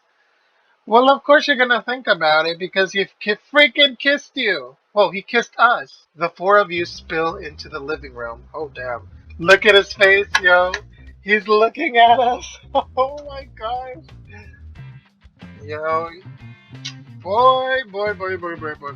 After this, I don't think. So, you guys want to play a board game? Do you look like, does she, okay, hold on, Frank. Does she look like she is the type of person that's gonna love playing board games? Like, literally.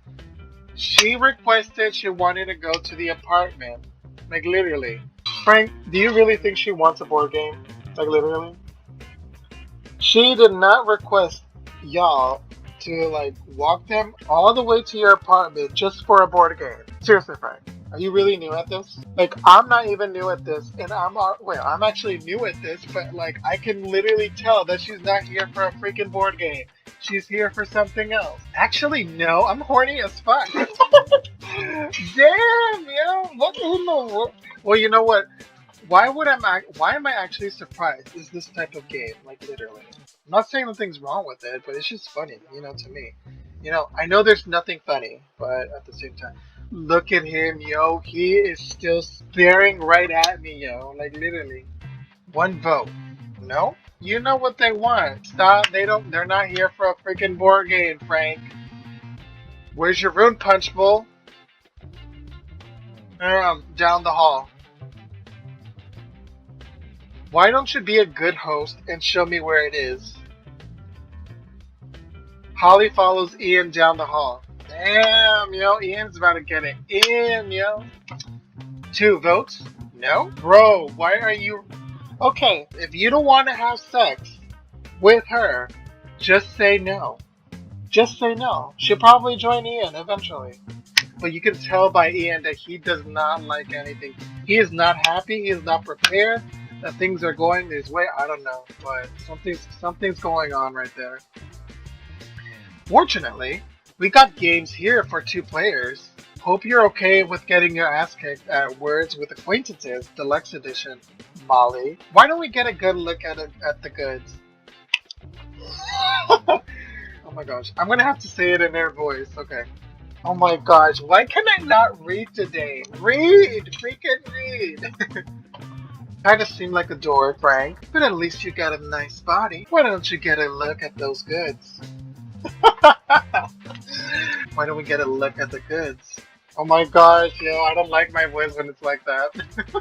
Her voice, yo, it is freaking making me nervous. He is already nervous. Take your shirt off, at least. That's not a big deal, right? Frank, don't tell me you never had this happen before, like literally. Why are you freaking scared? Like literally, she freaking wants you, like literally. Of course you'll be scared, I understand, you're into men, I understand, but literally, like, you could at least say, you know what, I'm not into that, you know? You could say that. Is he gonna do it? Well, actually, maybe we could just hold hands for a little while. Oh. How old are you? 12? It's just sex. Stop being such a prude. Hey, Did I mention that I have a goldfish? His name is Mothra. Her name is Mothra. You want to meet him? Her? I'm going to join my friend. Nothing personal. Frank, you should have said, you know what? I'm into men, that's it. And yeah, that's what she should have said. Like literally. Like literally, she would have understood because don't females like gay guys? Like literally? She walks down the hall and enters Ian's room. Shudder. What? Oh my gosh. Did I really actually read that? The door closes behind her. Okay, so Frank, you should be actually lucky that nothing happened. You lie down, closing your eyes. You try not to imagine whatever's happening on the other side of the wall. A bed squeak, a cough, lowered voices, a soft feminine moan. Oh my. When you hear the bed spring start singing, your eyes flit open. Another moan. One of the girls, a sigh, probably Ian's. You throw your arm over your face, shielding your eyes. Listen, let's just listen. Yeah, let's see what goes on. Yeah, why are we gonna sleep? I want to see what's going on. Like, I want to know what's happening. I know what's happening, but I want to hear the entire thing. I want everything to be in detail. The moaning increases in frequency and pitch. Let's not let this be cringe, y'all. So I'm just letting you guys know. If you guys do not want to hear this part, just skip through a few times, and you'll be out of this part. You put your ear to the wall, timing your breaths like a sniper in order to make out every sound. I'll say this. You got one good looking cock, nice and thick. Oh damn, yo. Yo, do you really have to tell us how huge his thing is? Like literally? Jeez. Holly, stop hogging it already. Punch bowl. Damn, my water actually fell. That's how real it is. Get your back. Oh damn. Get on your back. Are you freaking? Wait. Punch bowl. Get on your back. Wait. Wait. What are they doing to him? I know what they're doing to him, but literally. Oh my gosh. Oh god. What the hell is wrong with me? Stop eavesdropping. Post racing. You listen away. You hear a series of purrs and sighs, punctuated by the squeaking bed springs.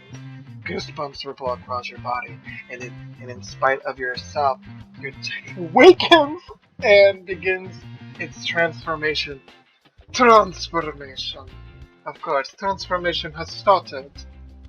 Yeah, well, you know what? Since it's already up, might as well just enjoy the moment, right? Ian won't know, of course, because he won't see, like, literally. And of course, this is that game, and I don't want to be, like, you know, throw a pity party, like, literally. So I'm just going to, like, go with the flow. Like, I'm not going to pretend like I'm actually innocent, like, literally. We're all know. We know what's going down. We know what's going on. Let's be real. They're having sex. He's horny, so let's just get through it. Let's just get over it already, right? So, despite feeling like a massive pervert, of course, it seems like it, you can't seem to tear your ear away from the wall. So you grab your dick, stroking yourself ferociously, oh my god, furiously, each time you hear Ian groan. Of course you would. You would like to hear your friend groan, of course. Oh yes. F me hard. Harder. Is this really going on? Oh. Oh, oh damn. Shit, I'm coming. Okay, sorry, y'all, I'm sorry. I know what's going on. Oh, on a stick. Are you freaking serious? It actually went in the fishbowl? You came in the fishbowl, like literally. And that fish actually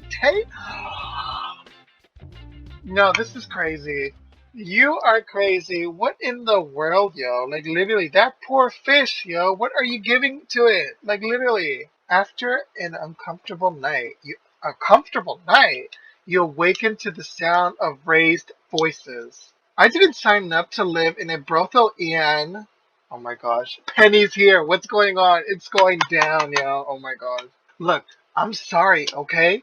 The ladies love my technique. Bro, you're showing off just because you had two women, like literally. Like, come on. Spare me. All I heard last night was you. Throwing on some clothes and fighting a pounding headache, you drag yourself into the living room. Oh my gosh. Shit's about to go down, yo. You can tell Penny is mad, yo. You can tell. Look at her. Like, Ian is still looking at me, yo. Like, literally.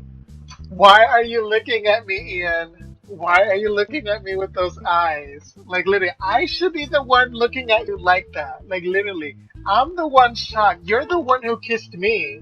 Ian's eyes meet yours as you enter the living room. I like that shirt. I really want to get that shirt. Oh my gosh. Something about the way he looks at you makes your face grow warm. Flustered, you avert your eyes. Where are Holly and Molly? Their names were Holly and Molly? You're kidding me, right?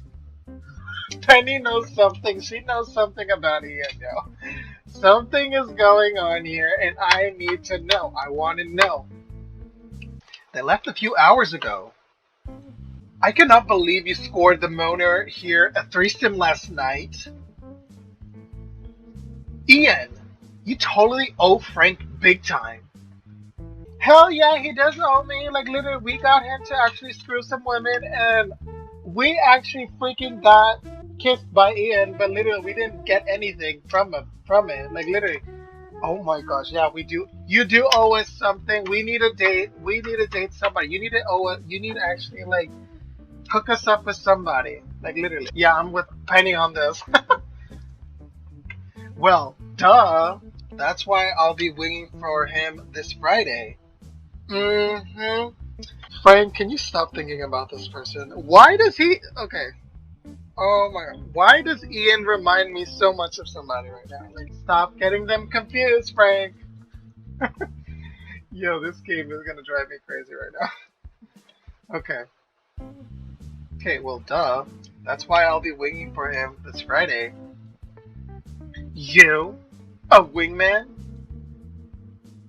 Oh, look at his face. Oh my gosh. It's not too late to back out, Frank. Well, midterms are coming up. Hang on, I gotta think about whether this fits in my schedule. School's been ramping up. If you decide to go with Ian to the bar, you'll have to turn down other engagements this week. Okay, alright, Ian, we'll see how this goes. I actually have other stuff I need to do, Ian. Okay, let's do this with Ian. Okay, let's go. See, he likes it. He likes it. Why are you smiling, Ian? Why are you smiling? You are not going to regret this, dude. Oh. Please do not let me regret it, because you know what? I'm turning down other things, other important things for you. So I hope I don't regret this, Ian. So this better be good. Look at Penny. Look at Penny. Might want to stock up on prophylactics before we go, because you're going to be swimming in cock. Oh shit. Damn, yo. Ian is the type of person that he will say anything. I'm just the type of person that I'm always like, man, I need to be careful with what I say. I think before I say something. And he's like, you know what? He's really comfortable. He's cool with it. Oh my gosh, yo. Damn, Ian. Thank you for giving me that image. Like, I really. Oh my gosh, this is. Yeah, something's wrong with my head. Phew! You finally got some downtime this weekend. So, in terms of your studies, you're kicking ass. Great. You've been feeling pretty distant from Penny lately. You and Ian are on friendly terms. And finally, you got $320 in savings. So, how much do I need to actually, like. How much do I need? Like, to actually, like, before I actually complete? I think I need 1,000, right? So, how would you like to spend extra time? Well, get some studying done. Well, we're doing great with the studying, so we don't have to do that. Invite Ian and Penny to go nutria hunting along the river. I would want to spend time with them, but I really want to actually, like, get some cash, extra cash. So let's Let's go tutor for 10 hours. Saturday and Sunday, you make 160. Great. Phew, things are starting to get crazy with school. You got midterms this week. You haven't got much time for anything else. It's time to buckle down. You got through your midterms. Yes, did we win? Did we actually do good? You are sure you aced all your midterms? It was that easy. Of course, because you've been studying. You'll you'll only be able to rest easy for a night or two though. You have a paper coming up. That is true. So we need to actually work on studying more. Friday night. Okay. It's Ian's turn to wing for you. This better work, yo. You drive over to Charlie's, feeling something in your stomach twist. Ian is chatty and brimming with enthusiasm. Enthusiasm. Dude, you're pretty quiet. Everything okay? Yeah, I'm good. A little nervous. Hey, just relax, dude. Don't be surprised if I get you in the middle of your own orgy tonight. Really, Ian? Ian, I'd be fine meeting just one guy who has decent hygiene and isn't a felon. Okay, bro. You don't want to be too picky? Let's keep our options open for now. He reaches over and ruffles your hair. Oh, damn. Cut it out, man. I'm driving. Wait, he's driving? I thought it was Ian the one who was driving. You shove his arm away. Ian tries to tousle your hair again, so you punch his shoulder. Ow! Shit! Sorry, y'all. I'm not used to saying this, I'm not the type of person. I'm always like, sorry, yo. I'm just not used to saying all these things. You didn't intend to punch him, but the fact is, you're getting hard from his touching you at all. Well, that's because you're so freaking into him and horny, of course. But you know what? Save it till the end, yo. Like, literally. Because if you want to, you know what? It's best if you take things slow. Do not rush into things. If you want this to last, if you want this to go well, you're going to have to actually baby steps. Take baby steps. Do not rush in and just be like, okay, I have sex. Okay, we got this over with. Where's the relationship? Like, literally. He's your best friend. Get to know him. Let him get to know. Let there be trust. Respect each other, love each other. Baby step. And it happens, it will happen. You know what? If it's meant to happen, So, yeah. Oh, God. I need to get laid soon. Dude, we just finished this. That's what I told you. Like, literally, if you're into Ian, then why are you so obsessed in hooking up with people? Like, literally. Like, literally, you can hold it. You can hold it. Like, literally. Don't be that desperate. Like, literally. Oh, my gosh. To be honest, y'all, like, literally, I am not desperate, for that. You could actually wait. That's how calm you actually are. Like, literally. And plus, Frank, I'm sorry to say this, but seriously, if you're really that desperate, then why don't you just go lock yourself in the bathroom, masturbate, then once you're finished, all is well. Just calm down. Like, literally, you're gonna get laid eventually, but just calm down, dude. Like, literally. Oh my gosh. It's best if you actually end up being with the person you love than with some random stranger.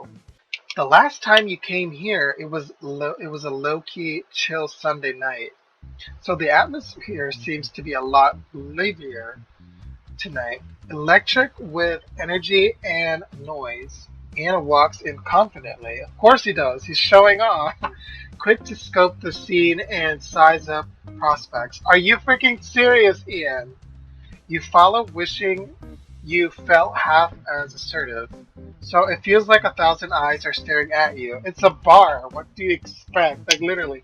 If I actually walk into a bar, which I never have, well, actually I did because, well, it was near, but I never actually stayed there. Like, literally, I actually just passed by, but I never actually went to a bar. But here's the thing. Yeah, people do stare at you, but you know what I would do? I would literally just walk in and I would just mind my own business. I would not look at anyone around me. Why? Because I'm not going to give them the opportunity for our eyes to meet. Like, so yeah, contact. I don't know. Needed to contact. Oh my gosh, I'm not even good at this.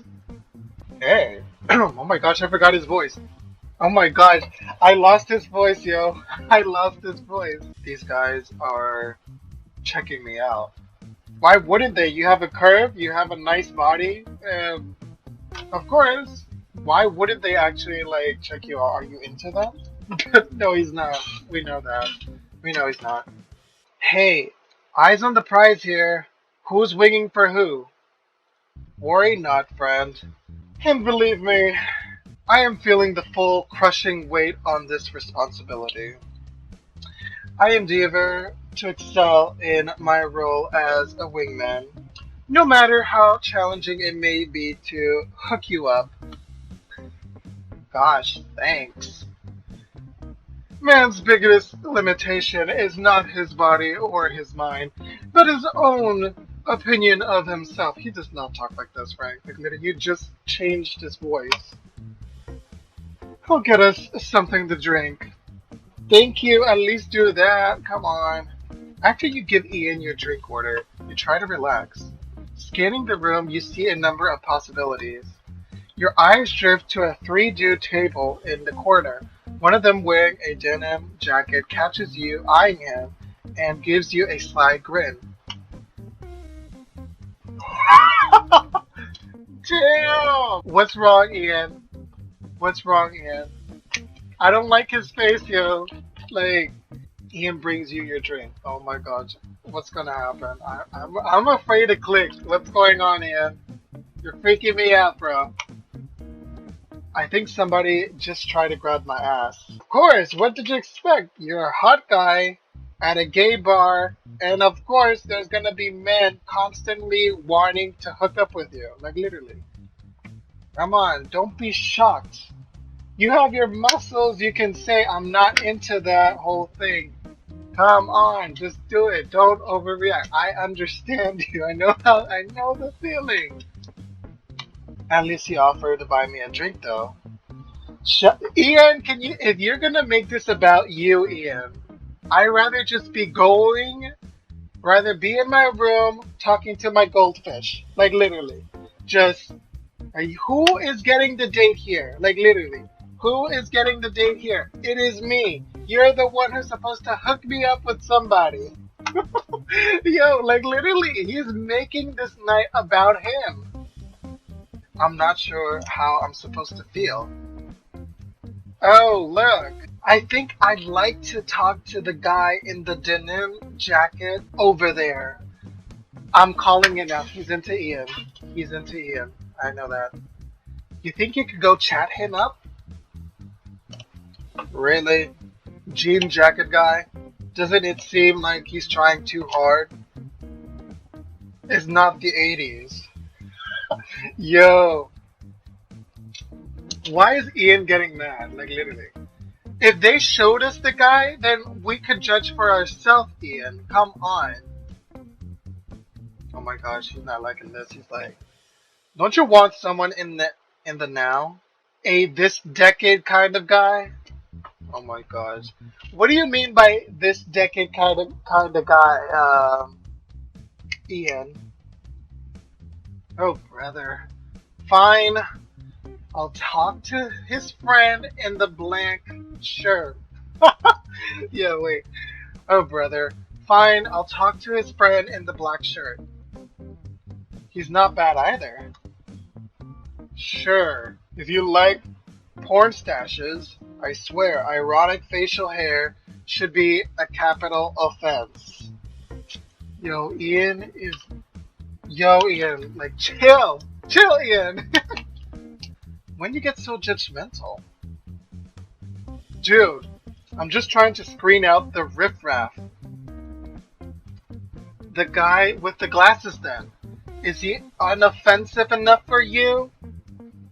No way, Frank. That guy's way too unoffensive. That guy looks like he competes in most boring man alive contests. Ian, please. Okay, wait dude. I'm sorry. You just wait here and I'll scope them out. Chill till I wave you over. When did this get so complicated? Like really, it's really complicated. It's already like making me like Oh my gosh, I'm getting nervous now. Hey, library voices, dude. Nobody wants to date a hothead. You just wait here, okay?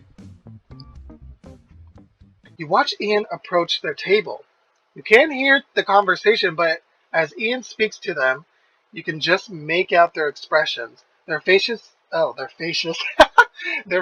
seem to transform from amused interest to genuine bewilderment as Ian continues talking.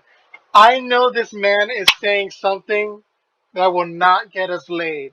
I know he is not going. He is sabotaging the connection. He is sabotaging the connection. I know that. I know that. I can feel it. You keep expecting Ian to turn around and wave you over, but he seems to be taking his sweet ass time. I know this man is sabotaging the connection. He does not want me to get laid. Yo, I'm getting so freaking mad over here. Yo, I think I might be turning into Frank now. Like, literally. That's what I'm thinking. You realize you need to piss pretty badly. Okay, you try to signal Ian that you're growing impatient, but he seems to be deep in conversation with the guy in the denim jacket. He almost looks like he's lecturing the poor fellow. Well, that's it. That's it. Ian ruined our night. We are not dating or hooking up with anyone. He basically just ruined our opportunity, the opportunity. Or maybe the guy might be interested in him. I don't know.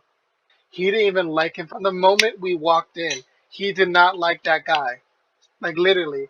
I know he is not sweet talking him to try to hook us up with him. I know he is ruining everything and saying the worst thing possible, yo. You finally can't take it anymore and head for the bathroom. You figure Ian will still be yammering away when you return. Penny was right. The bathroom is swankier than you expected. You take a moment to admire the Italian marble as you use the urinal. Got it. A sign beside it reads, absolutely no fucking in here. And who would listen to that? At a bar. A gay bar. Like, literally. The sign below it reads, especially you, Dale. Damn, yo. Out of the corner of your eye, you watch the lone occupant, a well-built guy washing his hands at the sink. His light green eyes mesmerize you. So he looks up and, to your embarrassment, catches you staring at him in the mirror. Before you can look away, he gives you a dazzling smile and walks out. Damn, yo. These things are not going well in your favor, Frank. When you exit the bathroom, you're surprised to see a line of guys form near the bar. Are you freaking crazy? A buzz fills the air. You weave through the bodies trying to find Ian. Ian, what are you doing? You see him at the front of a line surrounded by a crowd. Before you can reach him, a guy steps in front of you, blocking your path. Hey, line starts back there, buddy. Line for what? A chance to hook up with some guy. Oh, really? He must be pretty special if there's a line for him. Well, rumor has it that he's packing a monster. His friend, that guy in the blue shirt, is conducting interviews for anybody who wants to take a crack at him. Oh my, Ian! Ian! Are you freaking serious? A monster? 11 inches. 1 inch shy of the king's foot. 11 inches! Wait, did you say a blue shirt? Ian! I knew it, look at his face! Yo, Ian, why would you make that up? Like, literally. I know a secret, but I'm not gonna say. Shit. A wave of panic hits you. You try to walk past the guy, but he steps in your way again. Hey, you heard me. No cutting. You gotta wait your turn. Well, you know what? No one is gonna give it to you. Like, literally. Look, I'm the guy, okay? You're standing in line for me. He drops his eyes to your crotch. He squints. A grower, huh? You approach Ian, perplexed by the apparent situation. What the hell is going on here, Ian? Excuse me, dude. I'm mid-interview. You're in the middle of an interview. Got it, got it. I still do not know how the way you talk, bro. Like, literally. I can't talk like Ian, yo. Like, literally. Excuse me, dude. I'm mid-interview. Oh my gosh, Frank. You're trying too hard. Yeah, that personality is for Ian. I'm not going to pretend to do that. Ian turns away from you, whipping out a pen and a notepad from his back pocket. So, where do you see yourself in 5 years? I just noticed what he's doing. Oh my gosh. I'll probably be in Africa helping to build irrigation systems on a voluntary basis using my experience as a structural engineer.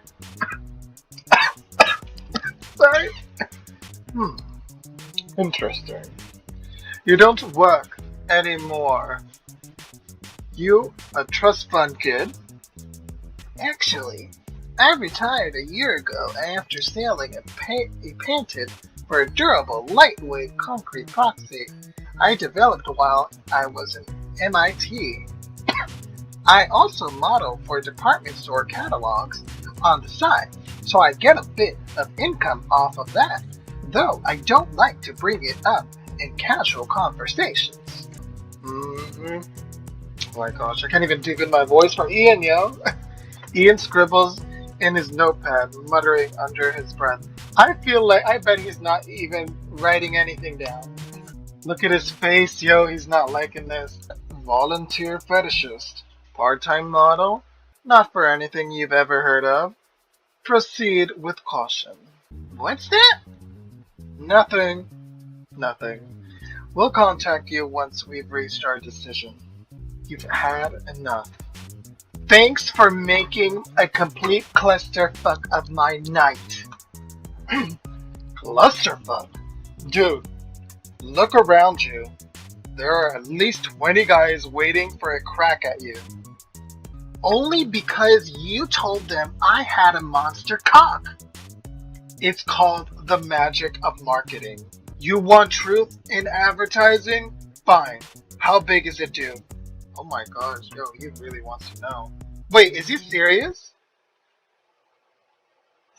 Oh my gosh. Yo, is he really gonna say it? Yo, the music stopped. All eyes are on us. The bar grows quiet. All eyes turn and look at you. Oh my gosh. Yeah, say something, Mark. Frank. Come on, Frank. Say something.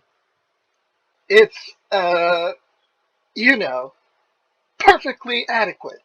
It's, just say the fucking number. Well, it might not be 11 inches, but dude, say it. What's the number? What are you gonna, wait.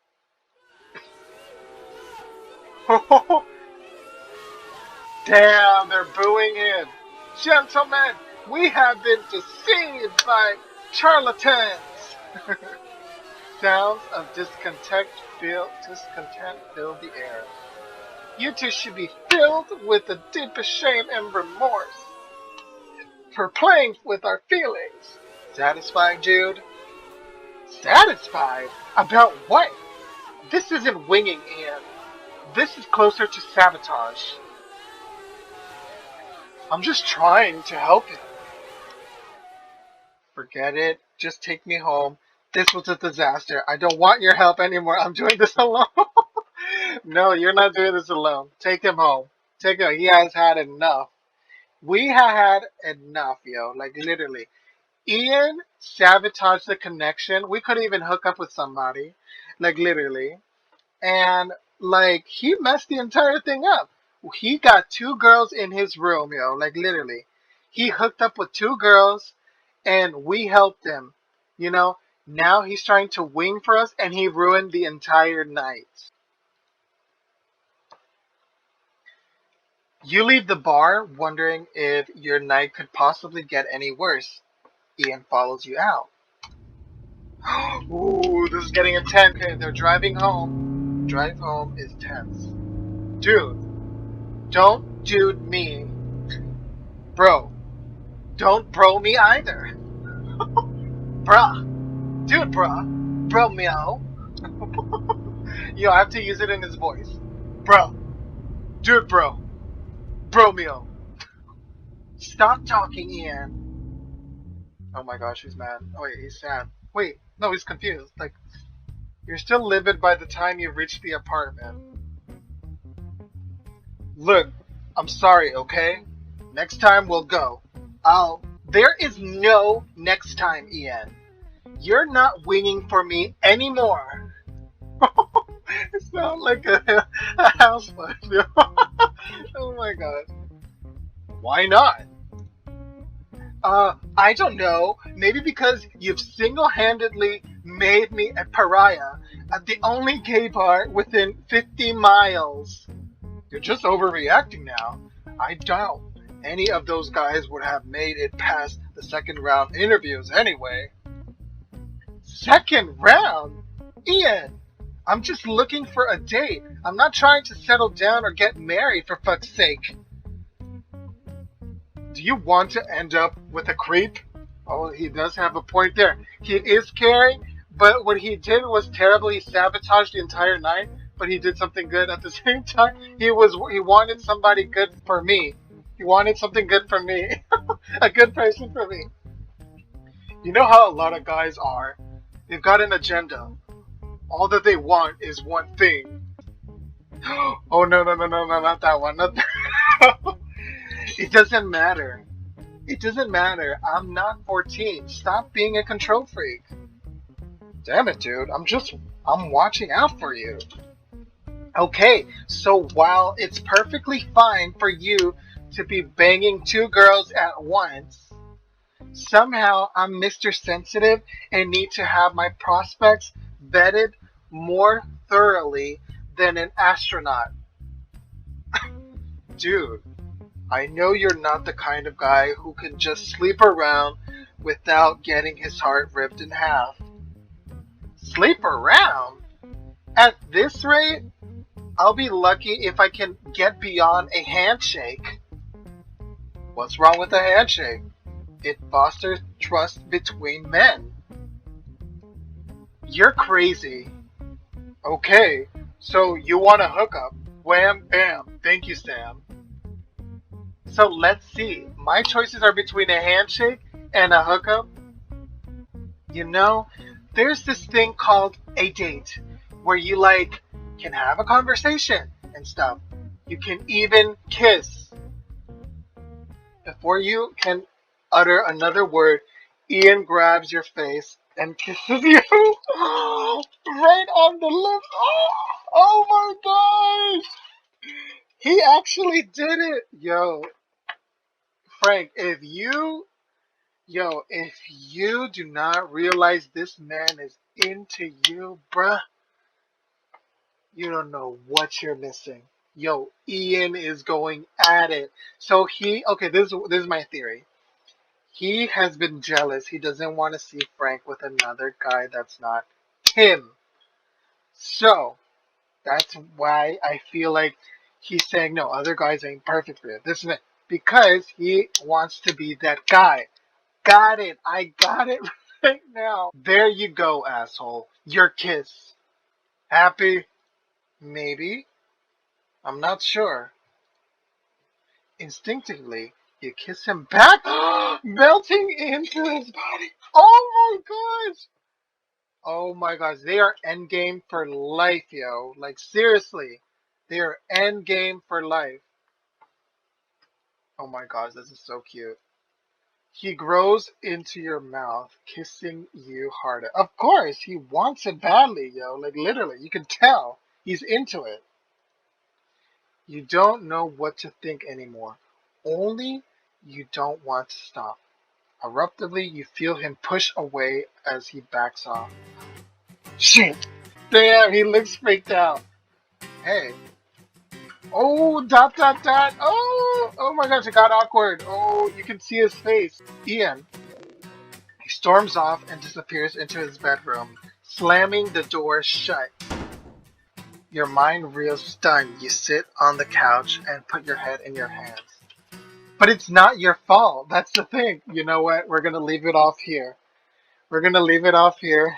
And oh my god, this got intense, yo. Okay, so hope you guys enjoyed this episode of Coming Out on Top. Yo, it's getting intense from here on out, yo. Like things are escalating very quickly and rapidly, and yo, I just can't handle it anymore. Oh my gosh. Ian and Frank, oh my gosh, this is getting intense, yo. Well, Ian with us, oh my gosh, it's getting intense, but oh my gosh, yo, I have a feeling we got a winner. We got a winner. I have a feeling that he's afraid. In my theory, I feel like he doesn't want to show his feelings towards us because he's afraid.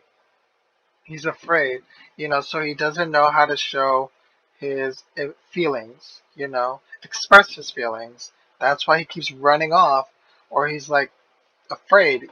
I feel like he just wants to know for himself, but he doesn't want us to know that he has feelings.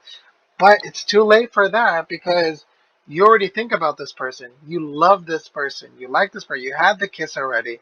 So, and you guys bond a lot. So it's too late to turn back and to pretend that you actually don't have any feelings.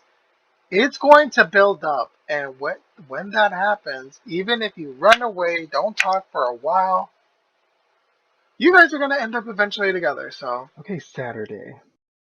When you get up, it's almost noon. The memory of last night makes you wince. Ugh. You feel like shit. Hungry and lost in thought, you drag yourself to the kitchen. So I finally tracked down a store that's got, you know. Penny lowers her voice to a whisper. Wait, what? That thing Ian wants for his birthday? Mm-hmm. Look at his face, yo. Oh my gosh. Not funny? Okay. Relax. Just don't pay attention to me. Pay attention to the game. Uh, it's kind of pricey, but between the two of us, I think we can afford it. Oh, ish. Here he comes. Don't spill the beans. Oh my gosh. Yo, I just forgot what happened last episode. I need to refresh my memory, but I think I'm actually remembering. Hey, uh-huh. That's all he can say. He know what went down. Mm-hmm. You're paralyzed by a cocktail of emotions. I'm turning red right now. This is so embarrassing. Why would okay? This is just a game. Like, why would I actually like? Oh, Frank, come on. Yo, I don't know what's going on with longing, trepidation, desire, frustration. Dude, he's looking at you. I'm not looking at Ian now. I'm not looking at Ian. Ian reminds me of someone, so I'm just like, yeah. You want to say something, anything? You want to say something, anything? All you can say is, hey, you know what went down. You know you want to say hi to him, but I know, damn, yo, this is, wow. Okay. I'm actually just remembering what happened last episode, so just give me a moment, y'all. Give me a moment to, like, connect myself back into this game. I, yeah, you. You? Look at Penny's face, yo. She's like, yo, you know Ian likes. Mark. Obviously, his original name is Mark, but we changed it. Did I change it to Frank? I think I did change it to Frank to be us. So, anyhow, this is the only time you will see me play this type of game. I am not playing. I'm scared of asking y'all what other games you guys want me to play. And I am scared to ask, and I am scared to know the answer. So, yeah, thank God this is censored. So, it's we, yeah, you guys did. We know what went down. They kissed. He has feelings towards him. He does. That's what I think, in my opinion. He's in love with Frank, and he doesn't know how to accept his feelings. That's what I have a feeling. He's in love with his best friend, basically. And Frank same way. That Frank, not this Frank. Okay. Yeah, silence. Silence between the two. Yeah. They know what went down. They know what went down. Why are you looking at me like that, Ian? Like literally, you know what went down. It's like I always say, it's like a cowardly move. He's just too scared to open up his feelings. He's just scared. Look at Penny. Something's up. She's like, mm-hmm. I gotta go. I'm running late. See? Reminds me of someone I know. Similar personality. Running away, not accepting the feelings. So, uh, uh, yo, girl. Don't look at me like that. Okay. Was that performance art about really bad cell reception? What's going on? Girl, I think is the best thing is for you not to know. Nothing. You scratch the back of your head.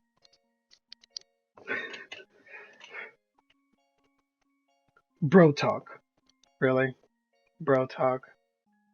Because it seemed to me it wasn't any type of bro talk. It was like your tongue down his throat.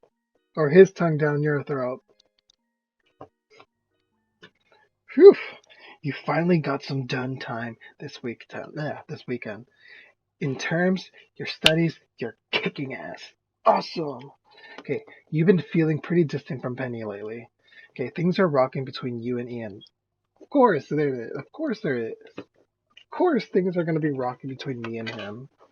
And finally, you got $480 in savings. So, what will you do with your extra time this weekend? Tutor at the Student Learning Center during open hours for extra cash. Pomeranian this weekend. Invite Penny along. $0. Don't mind if I do. But at the same time, like, I don't think it will happen. Well, if it's $0, okay, yeah, we can bring Penny along. But at the same time, like, we need to get that extra cash. So I really want to, like, get that tutoring done, to get that extra cash so we can have the enough money that we need by the end of the semester, or graduation or something. You tutor for a total of 8 hours over the weekend. You make $160. That is nothing, yo. Like, well, it is something, but yo, so you now have 640 in savings. So that's good. Okay, you have a major paper due this week. Damn, I should have studied. But since we are kicking ass, we'll study next time. So, Monday. For the next few days, this between you and Ian are awkward, to say the least. Of course, it's awkward. We kissed, so he's barely around the apartment, so you try messaging him for a chat. He blows you off, saying he's tied up at work with work. Of course, he's avoiding you. He's avoiding you. You try to catch him when you can. Okay, this is okay. My advice to this Frank, yo, let him come to you. Don't do anything. Don't don't look for him. Don't talk to him. Don't even phone him. No. Let him come to you. When he is ready, he'll come to you. If he wants to keep on avoiding you and running off, it's because he's scared. He's scared to show his feelings towards you. And it's best if you give him his space. That's what he wants. That's what he wanted. Just give it to him. Like literally. Oh, this is getting me riled up. Oh my gosh. Hey. Oh, of course. Avoiding him again. Okay. Sorry, dude. Man, I keep forgetting how he talks, yo. Sorry, dude. Would love to chat, but I gotta get to work. It's National Croissant Day. Big stuff happening. So,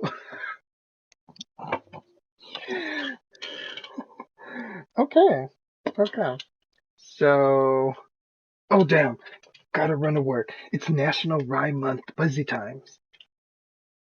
Ian is in love with Frank. I'm calling it. He's in love with us. He's in love with us. Who wouldn't be? But he's avoiding you all weekend, bro. Yo, stop going after him. Like, seriously. Sorry, but I'll catch you later, dude. It's International Danish Day. We're expecting riots. Dude, you can actually. Can you not? Like, you can come up with a better excuse than that, yo. Like, literally. It's the end. So, deja vu feeling. Deja vu feeling. Ian! I'm not gonna scream. I got neighbors, so I'm not trying to scream, so. I love to chat, but Ian, just forget it. You can't even talk to me. Gosh, I don't know why I'm still trying. Thank you. Finally, know your worth. Know your worth. Know your worth. Seriously, like, let him come to you. Like, literally, it's time for you to, like, love yourself. Stand up for yourself. And yeah, don't, you matter so much. Don't, don't put too much. Ian is not willing to, like, meet you halfway. Then there's no reason for you to put effort in a relationship that he's not wanting because he's too scared. In my opinion, in my theory, I have a feeling that Ian is in love with Frank. He's just scared to show his feelings.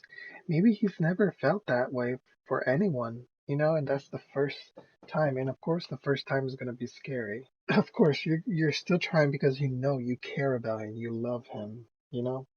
Of course, like when you love someone, you show them. Like seriously, to be honest, like this is why I don't like I said I don't play these type of games, but you feel a connection towards certain characters. So of course you can relate. Anyone can relate actually. Go prepare for your National Bagel Month or whatever the hell you're doing today.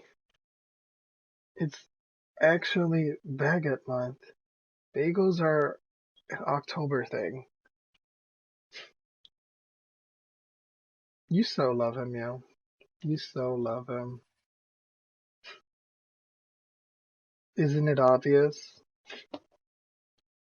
Literally. Thank God the week's over. Okay, time to relax and get your mind off this drama. It's not drama. You send Penny a text. Hey, want to do something tonight? I wish I got to pull an all-nighter at the lab to get my beta ready this weekend. Well, we can help her out with the beta thing.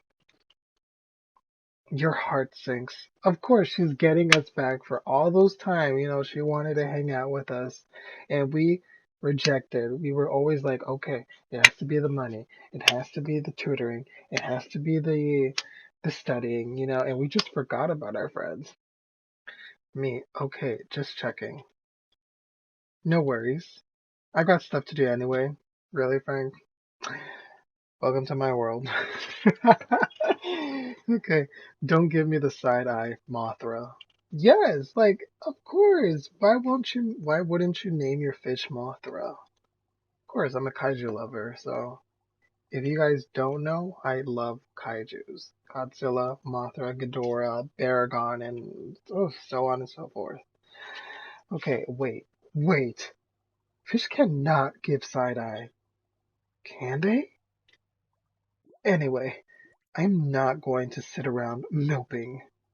I'm going to put myself out there tonight, grab life by the testicles, and give it an amicable squeeze. Yo, why do you have to be so explicit? Ob- oh, obviously, the first order of business is updating my BroFinder pic. You are not going on BroFinder.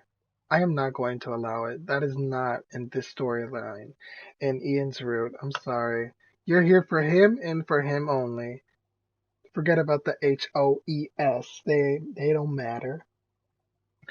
I'm about to get real crazy tonight. And it's gonna be you looking at the fish. That's it. Because you are not going out there to hook up with some guys. You are here for Ian and Ian only. That's right. I'm putting on my my F May sweater and taking a pic. Those do exist too? Are you really that desperate, or are you just that desperate to get laid, yo? Oh my gosh, yo. The difference between me and this dude is that this dude is desperate to get laid or pounded. And I'm always like that type of person. I'm just chill. I'm like, that don't matter. Okay, 2 hours later. You're still trying to find out what to do? Why can I never find the right lighting? Dude, okay. Just do you. Just do you. I'm just gonna say that. That's it. Just as you start to download a photo editor, you hear the living room door open, followed by a series of thumps. Penny? Oh, shoot, that quick? Okay, you walk out of the living room, alarmed. Dude, who moved the doorway? Ian staggers around on wobbly legs. The strong smell of beer indicates he's very, very wasted. Damn, man, he is drunk. Shoot. Oh, man. Please tell me you didn't drive yourself home. Hell no. I got a ride from Zoe. And if you guys don't know who Zoe is Ian's ex-girlfriend, or I should say, current girlfriend. Oh, yeah. She and I were talking about stuff. I cannot even I cannot even act drunk. I'm just terrible at it. Like, seriously. I don't even know why I'm gonna try, but I can try. Uh, wow. Talking's always cool, I guess. Yeah. Com- commun- communication is key. Sorry, y'all. Ian stumbles forward. You catch him and steer him towards his room. You do the awkward shuffle, the wasted friend, down the hall. Okay, somehow he ends up hooking a finger through one of your belt loops as you lead him towards the bedroom. No. No, friend. Look, I know this is this is the moment you feel vulnerable. You're drunk. No, you're not in your right mind. You're not in your right head. No, don't do it, y'all. Never do that. Nuh-uh. He bumps into you, giggling. He likes you. He likes you. He likes us. Gosh, his effing body. You hate yourself right now for being so aware of it. And don't do anything that, you know what? Don't do anything that you might regret. Regret. How your hair stands on and whenever he brushes against you, cursing the universe silently. You leave Ian disoriented, standing in the middle of his bedroom. A low moan stops you in your tracks. You turn back around to see Ian struggling to remove his shirt. One arm hangs through the neck hole of his shirt like an alien from a low budget B movie. Damn, yo. Of course. Of course. Yo, you need to chill. Yeah, this is not the moment. Help me. Okay. Oh, for shit's sake. You decide to help yank off Ian's shirt before he ends up strangling himself. Freedom, bro. He likes showing off. He likes showing off. You wish you could laugh, but all you feel is your enraged dick straining against your pants. Dude, are you that desperate to get laid? Like, literally, just, you can hold it. You can hold it in. Like, literally. You need to get the hell out of here. Of course, because the first one who's going to, like, jump on you is going to be him. Like, it seems like he's ready for action. And we are not ready for action. We are going to be cutting the ties to a commercial break. You turn to exit. Shoes. Bro, don't do this to me now. Like, literally, you are drunk. You need to relax. You know what? You need a nice rest. Ian points helplessly at his feet. Ian, you effer. Take them off yourself. Okay. Ian falls flat on his face as he paws at his shoelaces. Your eyes wander his body as you help him up, trying to avoid staring too long at his bare shoulders and smooth muscular back. Chuckling, he puts a hand on your shoulder to steady himself as you reach down to untie his laces. Damn you. You aren't thinking about the bulge in his in his jeans, inches away from your face. Not at all. Okay, you know what? No, dude, don't take advantage of him. Seriously. I know where this is going and that I'm not liking it. Don't do it. He's drunk, so he doesn't know how to act around us. So he gets drunk, and I wouldn't be surprised if something ends up happening here. But if we read this, we know it. We know he's thirsty. He wants it so much of him. So yeah, I'm not surprised. Nor his hands on your head as you unlace his knots, his fingers softly massaging your skull in a way that makes you crazy. Your throbs, got it. You focus on his laces, left lace, right lace, left shoe, right shoe. Sorry, sorry, yo, I got scared, yo, all of a sudden. Double knots. Really, man? Are you in kindergarten? Hey, I had my first custom kindergarten. Don't knock that place. Oh wait, he's not even drunk. He is drunk, but I'm just being extra right now. So Ian shifts to give you better access to his other leg, grabbing your hair for leverage, struggling to maintain his balance. You feel like you've got a steel rod in your pants. Is he gonna ask me to remove his pants next? Dude, what is it that you want? Okay, I'm leaving, man. Wait! No.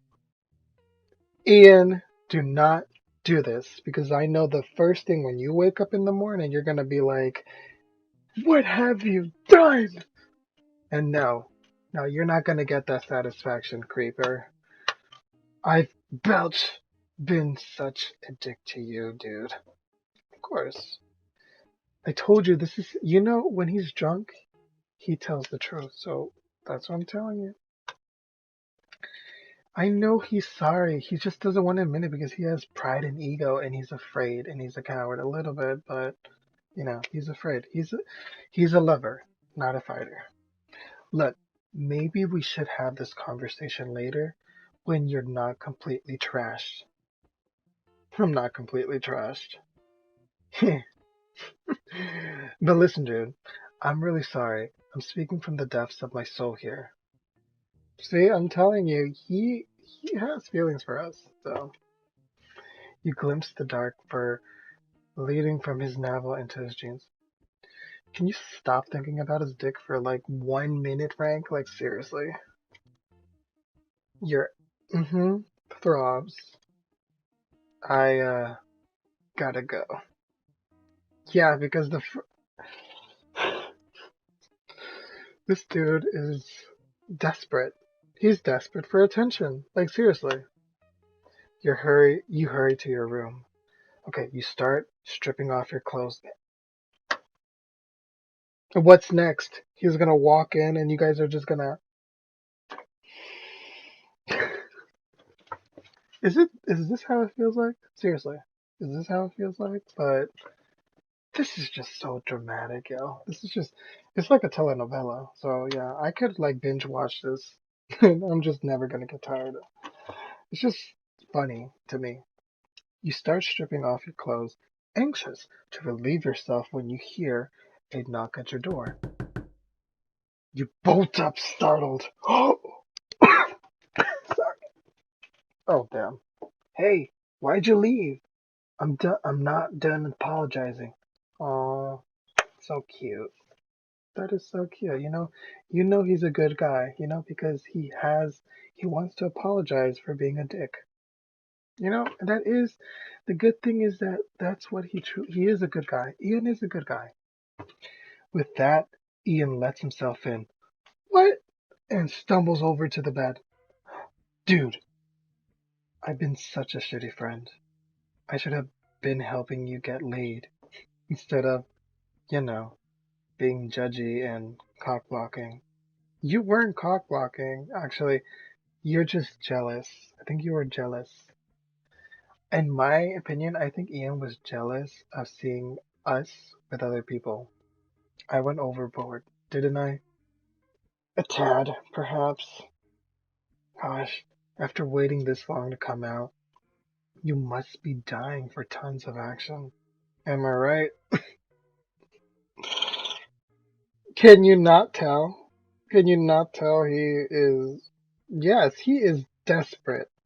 He is desperate for. He wants to get laid. That version of Frank? Ugh, he relate. Ugh. I know what you were thinking, you nasty creature. He releases a little sigh. The scent of alcohol on his breath tickles your nose. We're not interested in other people? Thanks for the apology. He takes a seat beside you on the bed, slumping over, gazing at you with a sleepy expression. It's not as if this is the first time you've seen him shirtless, but tonight you find yourself fighting one dirty thought after another. You know, your bed is a hell of a lot more comfortable than mine. And of course, he really wants to sleep in it, I bet. Maybe because I don't have a bunch of stale chips ground in it. I don't know how you talked to those girls into your bed the other night. That thing is a biohazard. Dude, I never told you how that night went down, did I? Is this where we're gonna get the reveal? Oh my gosh. I hope he did not have sex with them. You consider the question, wondering if listening to him jabber on about some girls will make you less horny. I don't want to know, but I really am intrigued to know, so let's get the juicy details. Ian smiles at you, his eyes searching your face. He likes you. He likes us. You can tell. So during this three-way, I'm like switching off between these two girls. Oh, I bet you are. Looking giddy, he crawls onto the bed next to your body, apparently quite eager to regale this tale of his conquest. Holly's on the bottom and Molly's lying on the top of her. On top of her. Oh, so it's like Okay, okay. It was like a girl and girl action. Got it. Okay, that's cute. That's hot. Okay, you scoot over. Your bed has just enough of room. Your bed has just enough of room for the two of you to lie side by side without touching. You don't really need to go into explicit detail. He lies back, his face towards the ceiling, tucking one hand underneath his head, while the other absently strokes his chest. You make a concerted effort not to stare at him. Slipping your hand underneath the sheet, you push her to the side to relieve the pressure. Look, I'm not telling you all this to brag, dude, if that's what you're thinking. What I really wanted to tell you is what was in my head at that time. Oh, yo, I'm dying to know. What's in your head? Tell me what's in your head. Oh, yeah? Don't act surprised. Don't act surprised. You want it. You want it badly. You know what it is. What was in your head, Ian? Arcus. I knew it. I knew it. I told you. I told you. Guys, yeah, we know we a good kisser. Sorry, y'all. I'm just having way too much fun. When it comes to this game, I'm just like having fun. I just like having fun. That's it. At the party, I wanted to kiss you forever. This is the confession. This is the confession. I knew it. I knew it. I knew Ian had feelings for us. You're getting red. I'm getting red. Um, yo, it's hot here. It's very hot. Yo, I need to put on my fan. Yo, I was so turned on. But you know what? Let's stop being innocent because we're not. We know. We know we turn you on. Sorry. No, I'm just. Yeah, he was turned on, of course. I knew he had feelings for him the moment the friendship, since forever. I did notice he's just scared. Look how the way he's been acting. Look how the way Ian's been acting towards us. Seriously. He's been running away. He's been avoiding us. He doesn't want to accept the fact that he has feelings towards us. Everything comes full circle. It makes sense. And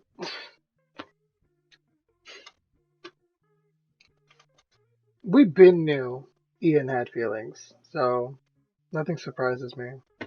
You know, I'm just surprised it took them this long to actually confess it, but I was so turned on. Okay, excuse me, and don't hate me, dude, but I was thinking about you when I came. Well, well, well, that was quick. I'm sorry. There's nothing for you to feel sorry for. That's what you feel. Yeah, it's a little shocking, but you know, it's your feelings. You like us. You know, so yeah, you feel the hairs on your neck stand up. But this is, Frank, that he is drunk. You know, don't say anything. He has to be in his mind has to be well. You know, for him to actually like have a conversation because you can't decide something while he's drunk. You know, you feel the hairs on your neck stand up. The room is silent. You tremble. You wonder if Ian can hear your heart pounding. Of course, it's been pounding a long time ago. Okay, so I've never gotten such a boner from one stupid kiss. You know it's not a stupid kiss. You express it as it's a stupid kiss, but you know that is not a stupid kiss. He likes it. He likes it. Like seriously, nobody made him feel the way that we made him feel. So, hey, I'm joking. Okay, he chuckles. I'm having way too much fun. This is just me, y'all. So, yeah. Well, aside from one we had after the night at the bar, he sighs and turns over, facing away from you. You lift your head to look at him. Ian's shoulders, broad and smooth, invite your touch. In the light, you can see the undulation of his back, narrowing into a V that disappears into his jeans. Ian, you lying sack of ish, tell me you're joking. Ian, you want to roll him over, have him look you in the eye, and repeat what he just said. Repeat it a million times to reassure you that you're not dreaming. Ian, he fell asleep. He fell asleep. Of course, that is the worst thing that could happen when someone's confessing their feelings towards you. You touch his shoulders, shaking it gently, and responds, murmuring. You panic as he turns, smiles, wraps his arms around you. And that too? Buries his head against your chest and sighs. Uh. He presses his warm skin against yours. You inhale the scent of his neck. A heady olfactory cocktail of sweat and alcohol. You're swooning, dizzy, frozen. Ian closes his eyes and breathes deeply, his chest rising and falling against your body. You like it. You like it. Then his body relaxes. He seems to have passed out. Of course he did. It's Ian. You don't know how long you lie there, afraid to move, arms entwined, his head in the crook of your neck. You study the soft curl of his eyelashes, his pillowy lips slightly open, resting inches away from yours. You want him so badly the same way he wants you, so you guys are meant for each other. I don't know why you guys are just making a this big deal, making life harder. Like literally, if you guys like each other, then just freaking get together already. Like seriously, what are y'all waiting for? You guys are wasting so much time. Like seriously. Like when you like someone, show them. Why make a big deal? Like because time is something you can't get back. So urge to kiss him. Of course you can don't kiss him. Fall asleep cuddling with him. Extricate yourself and sleep beside him. Wake him up and send him back to his room. I don't know what to do. I'm gonna save right here. I can't save. Oh, I don't know what to do. I don't know what to do. No, we cannot kiss him while he's drunk. Fall asleep cuddling with him. We cannot do that. Mm,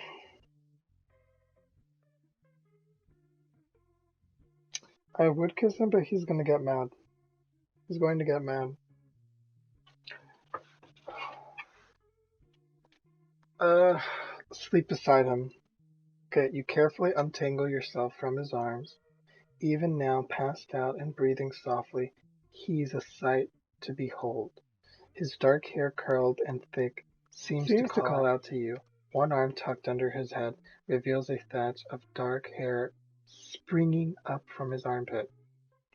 The hair running down from his navel looks like an arrow, pointing the way home. Seriously, your ass is hard. It hurts. Got it. No, this is too. This too shall pass. Yes. You know what? You can hold it. You can hold it until the moment comes. I'm I'm pretty sure that you guys are gonna have plenty of moments to please yourselves, please each other, pleasure one another. So Yeah, and it's gonna be the ride of your life. So, like,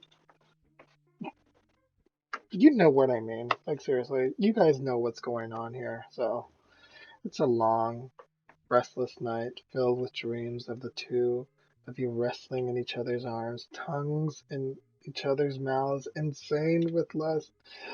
You wake up more than once, throbbing, only to see Ian's back to you, sleeping peacefully. Dude, you're gonna get him eventually, so, like, just relax. He looks so vulnerable. Something about the way he breathes curled beside you fills you with a sense of protectiveness. You pull the covers over him and try to fall asleep. Ooh, Saturday morning. You open your eyes, still groggy and unfocused. Wait, as you come to, you find yourself staring at Ian, whose own eyes flit open simultaneously. Oh! He is shocked, I know. Scrambling out of the bed, his body is a whirlwind as he tangles himself up in half of the sheet and finally disengages by crashing into the floor. What the hell happened last night? See, that's what I'm saying. If something happened, like if there was a kiss, if there was a cuddleness involved, he is going to react like this, like he's reacting right now. Like literally, chill out, bro. Nothing happened. Like seriously. Well, well, well. You know what happened. Come on. You know what happened. You were pretty wasted. And you crashed on my bed. And he reminds me so much of someone that I know. Well, uh, you gotta believe me, dude. Whatever I said last night, I was trash. Don't take anything I said seriously. You hear the sound of someone unlocking the living room door, followed by footsteps. Oh, I think Penny just got home from her all-nighter. Oh, oh my gosh. I. The footsteps in the hall grow louder. Ian, Ian barrels out of your room. You've never seen him move so fast. Damn, yo, he mad. He mad. He mad like a pack of chihuahuas. Okay. Whoa! Where's the fire? You hear a thump. Ian mumble an apology. Then the door slam. What's with him? Don't know. Maybe a bathroom emergency. Penny enters and places a box on your desk. Well, I got the gift. The gift? Ian's birthday gift, silly? I picked it up yesterday. Okay, just make sure you bring it to the restaurant tomorrow, and it still needs to be wrapped. Okay, I can do that. I can get him a card too. You glance over at the box.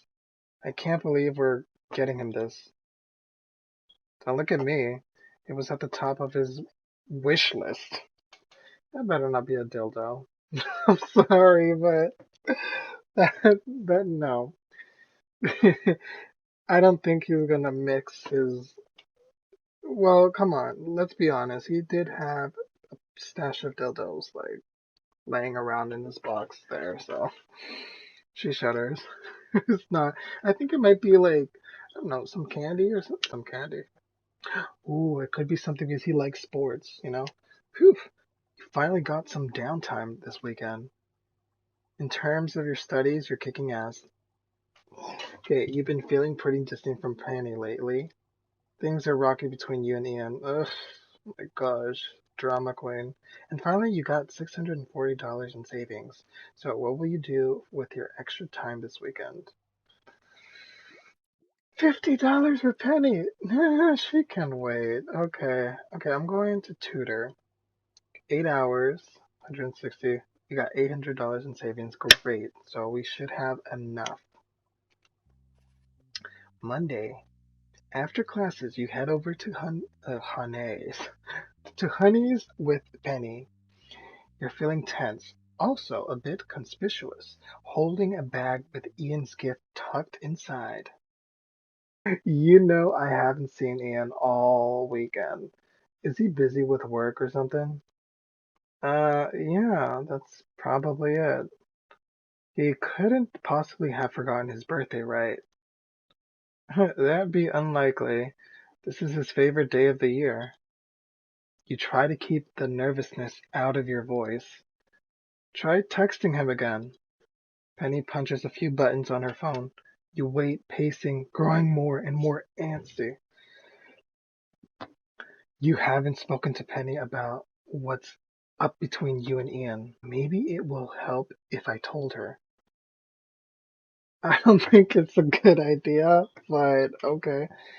Hey, Penny, I finally. Damn, yo. Ian's how do you say this? Fortuitous. Fortuitous. Ian's fortuitous entrance stops you mid-sentence. Don't look at me like that. Don't look at us like that, yo. Don't look at us with those puppy eyes. Those are not puppy eyes. He likes us. He sure does. He's just afraid. He doesn't want to accept. He's just afraid because maybe it's the first time it happened. And of course, knowing Ian, like, it's a secret that only he has to know, not me, not anyone else, only him. But here's the thing, newsflash, everyone knows. So, hey guys, sorry I'm late.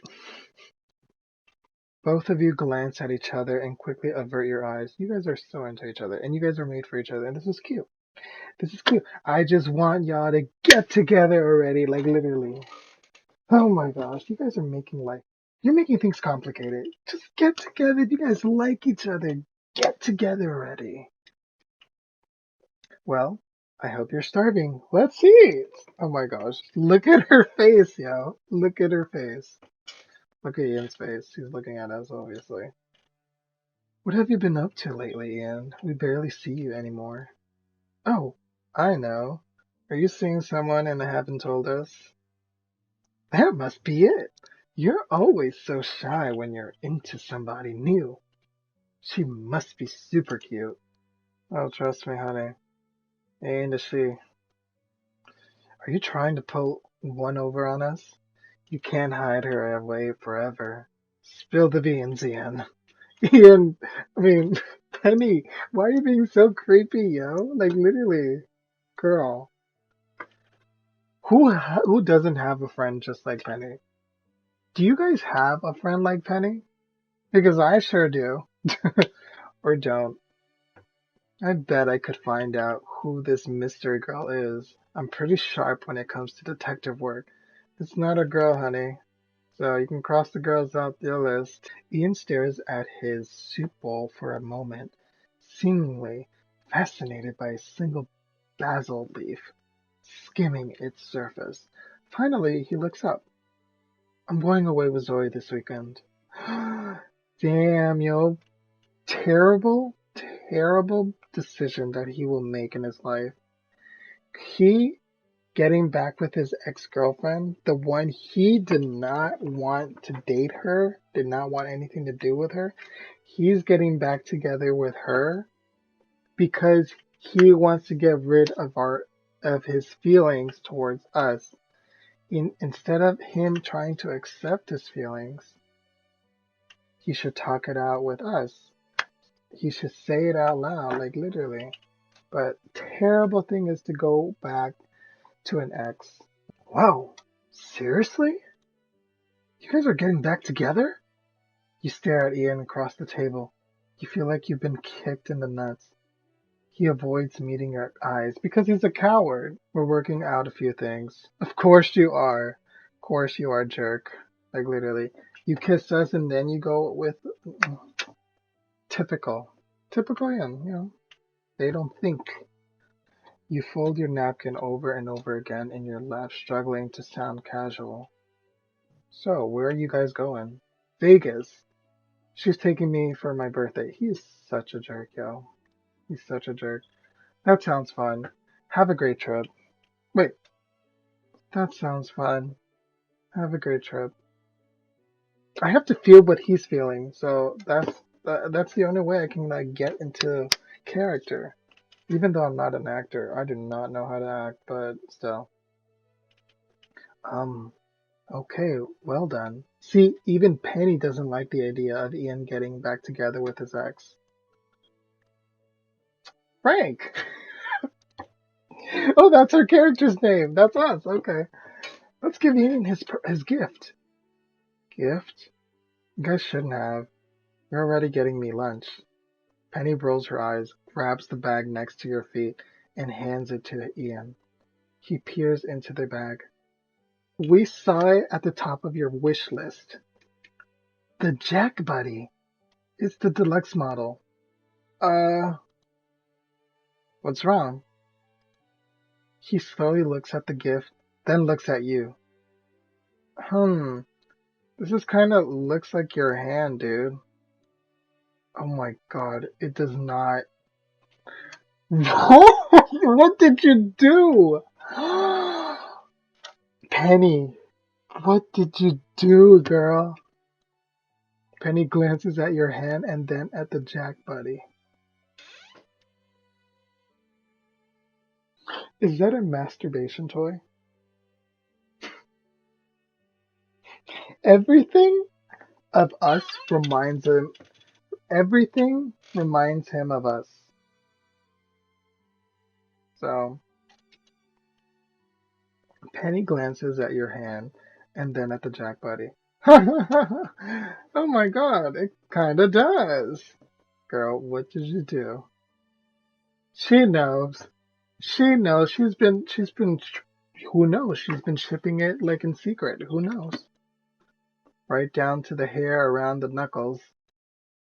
What are you trying to insinuate here? Oh, damn. Okay, drama starting.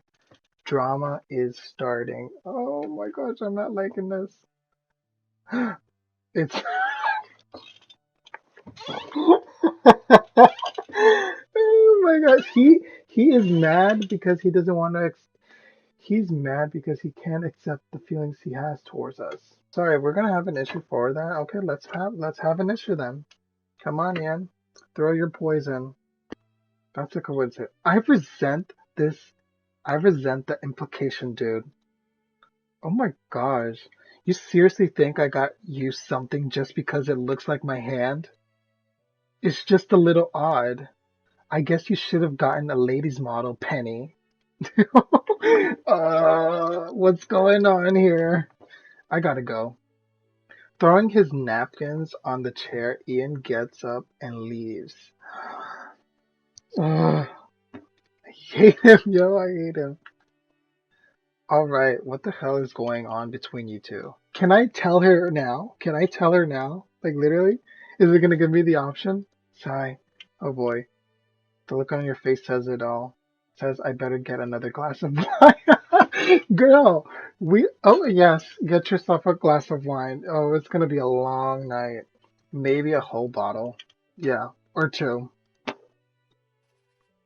One bottle later? So yeah, that's what's been going on. So what's your take on all this? She's gonna love it. She's gonna love it. She's gonna support it. Because that it seems like Penny is that type of friend that she's supporting.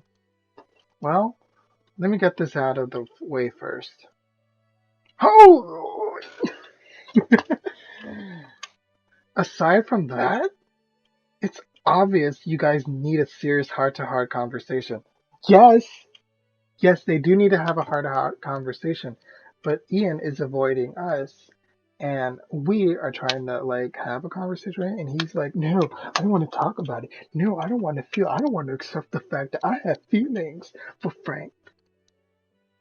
You know that person loves you, and you love that person. Why are you playing games? If you're afraid, have a heart-to-heart conversation. You guys need to talk this out so you guys can understand each other.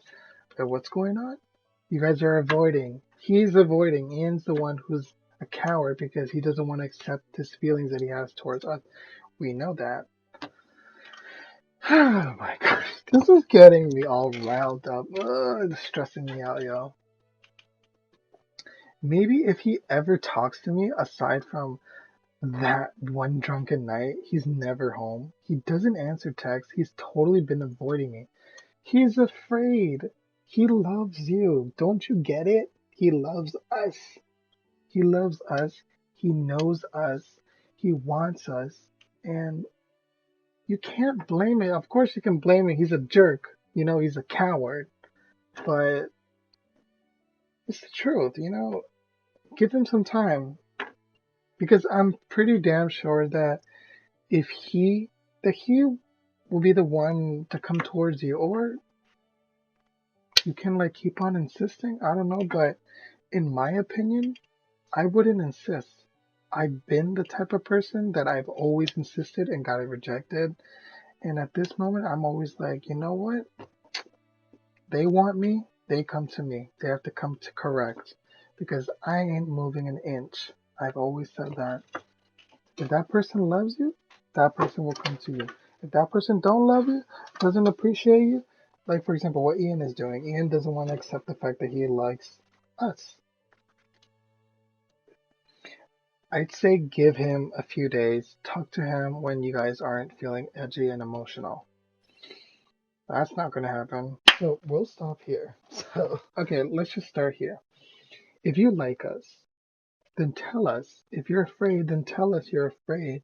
If it's something new, then talk it out and I will understand. If you don't have any feelings or don't have any emotions, then tell me. There has to be communication.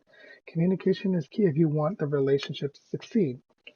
If there is no communication, then why get in a relationship in the first place? If you really like this person, if you really love this person, then show them. Show them because time is running out. Time is running out, and time is something we can't get back.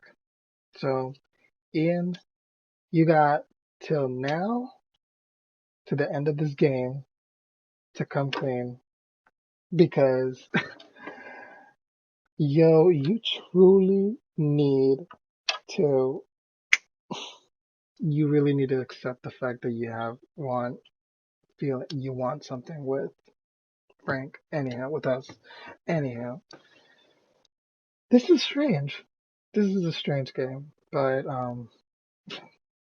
I never, I cannot lie, but yo, you cannot feel bad or you cannot get mad at this game.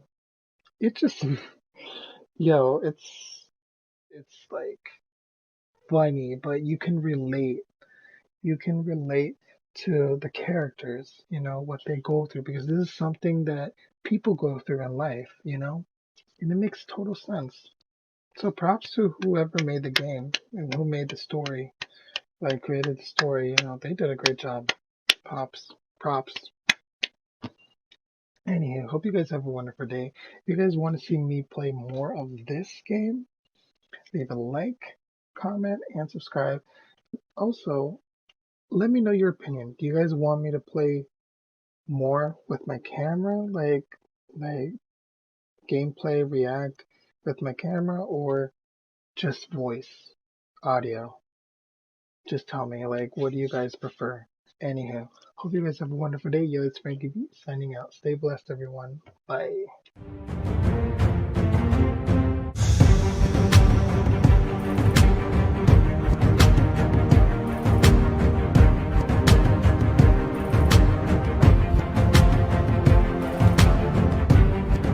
Anyhow, a strange stillness settles into the apartment. Ian seems to be staying clear of you, while Penny spends nights at the lab. You normally savor the peace and quiet, but these days you just feel isolated. Because you want to. There's a lot of things you can do. You plod through your schoolwork. I'll be out of here soon enough. Okay, Friday. That afternoon, you hear noises from Ian's room. He's home, which is a rare occurrence these days. You realize he's probably packing his things for his trip this weekend with Zoe. Talk to him. No, talk to him. Talk to him. You knock on Ian's bedroom door. Time to do this. Yeah, just talk to him straight up. Like seriously. He might get mad, but can we talk? Yeah, sure. I got a few minutes here before I take off with Zora. Yeah, Zoe. I thought it was over between you two. What's going on? I don't feel like talking about it, dude. Ugh, here we go. I hate this eyebrow thing that he does, yo. Are you here just to get on my case about Zoe? Or did you actually have something legit? Or did you actually have something legit to talk about? I hate him when he does that eyebrow thing, yo. I'm here because I've got feelings for you, Ian. Oh, I'm here because I feel like I've lost a friend. No. You know what this is. Confess to him. Yes, say it. Say it. Yes. Yes. Your eyebrows are gone, Britt. Sorry. I can't deal with this right now, Frank. Like I said, I'm working on some issues with Zoe. Oh my gosh, this is the moment where he overreacts, so he is overdramatic. I can tell. So that's it then? You feel nothing for me? I'm delusional and this is all one-sided? Is that what you're saying? I never said that. Oh my gosh, I cannot even get into his voice. Oof. Oh my gosh. Come on, Ian, wake up. You got your man right there, someone who loves you. So, do you feel something? Yes, I'm fucking afraid. I knew it. Yes, finally we got it. At least we got a few out of him. So, you're my best friend. This is confusing and it really sucks. Is that the answer you wanted? You know, he loves us and he's afraid. I told you he was afraid the entire time. And your solution is to run away with your ex? Here it is. That's what I'm telling you. The worst thing you can do is run back to your ex. That's the worst thing you can do. You know, and plus, when you have feelings towards someone, instead of running off, you're supposed to confront it, tell it, open up. But in this case, I understand Ian, where he's coming from. He's afraid. He's afraid. And I know him, our character, Frank, of course, we know that he has feelings for Ian, you know, and Ian has feelings for Frank as well, too. So, come on, y'all. Get together, like, already. Like, why are you guys making this so complicated? Everybody knows that you guys like each other. You guys love each other.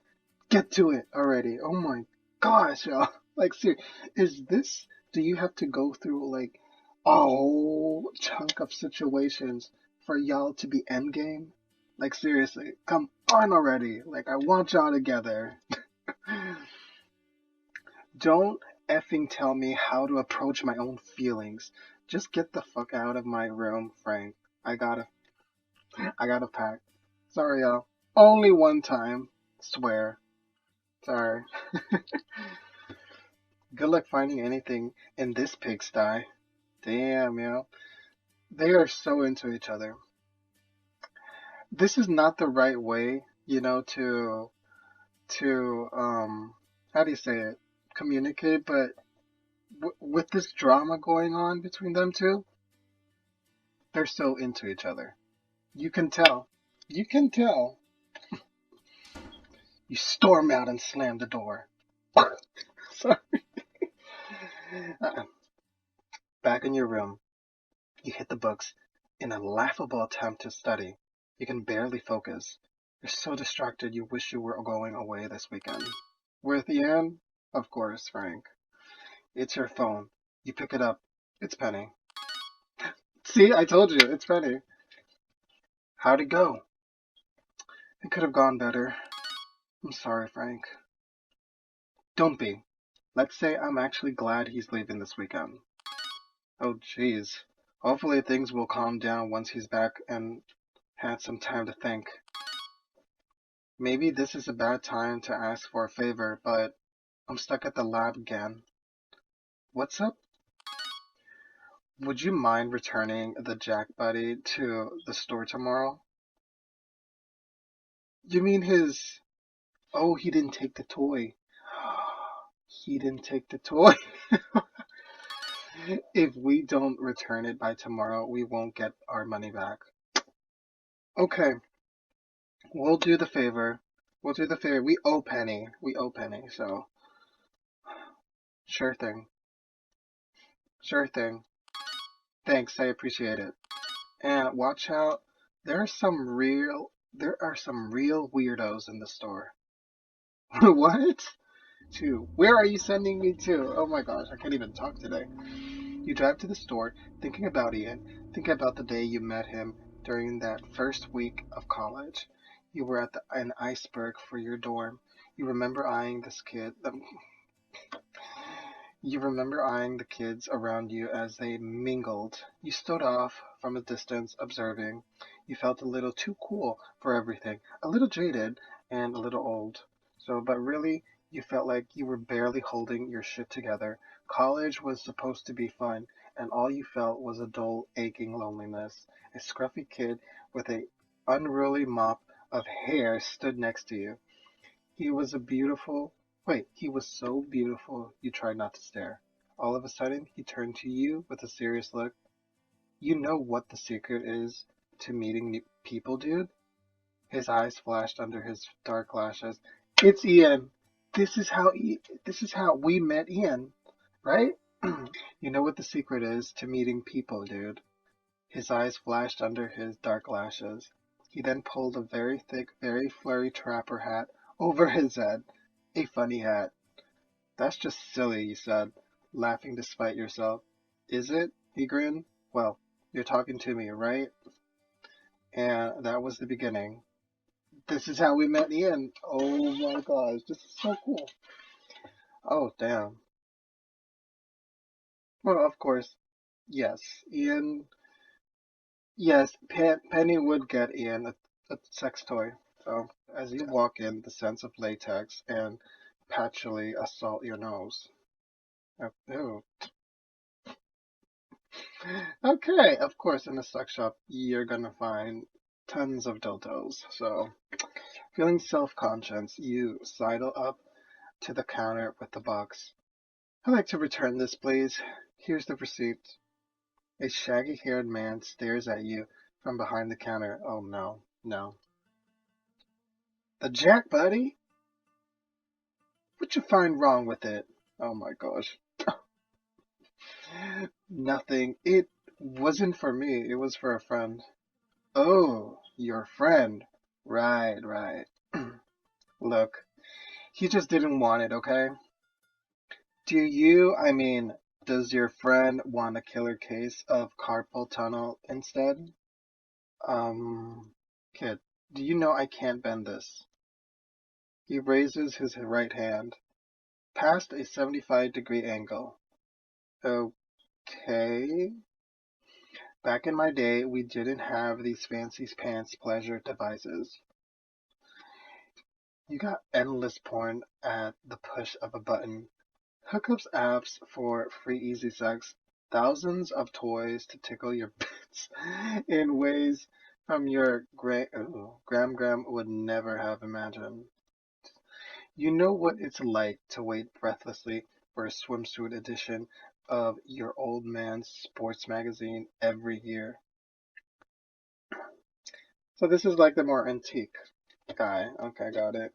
Or to the jack off to underwear models from an old crinkled department store catalog covered with coffee stains and bits of cat hair. Okay, we just came here to return the toy, and that's it. We don't want to know your storyline. Then get in the slap fight with your old man when he tries to steal it back. Okay, that's right. Didn't think so. Just 2 words, kid.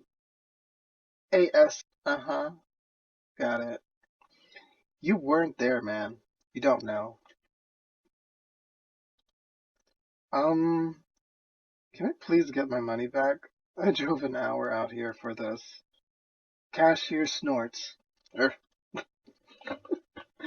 Okay. As he starts to key something into the register, you see a blonde girl browsing a few of S&M devices on the display beside you. Excuse me, I can't see those handcuffs. That's Zoe! That's Zoe! That's Ian's girlfriend. Sorry, let me get out of, sorry. Let me get out of the way. Zoe? Oh, hey, Frank. Oh my gosh, I do remember her voice. Her friendly smile suddenly evaporates. Oh my gosh. Oh shit. You know, I think I left my lights on. I better go. Oh my gosh. She would talk like that, but I don't think she's gonna talk like that, but I don't know. Before you can say anything, she rushes out, leaving you confused. Go after her. Hey, buddy. I need you to fill out this form. What? You blink at the cashier, wondering why Zoe's still in town. Are you having second thoughts about the Jack, buddy? No. Okay, you try to stay focused despite the fact that your mind is reeling, so the cashier stares at you as you fill out the form. His eyes grow wide with astonishment.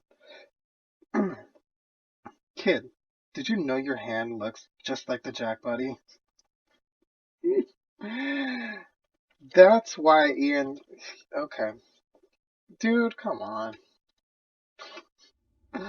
Your brain churns with 100 questions on the way home. Why is Zoe still in town? Did they cancel their trip? Is she covering for him? What the hell's going on?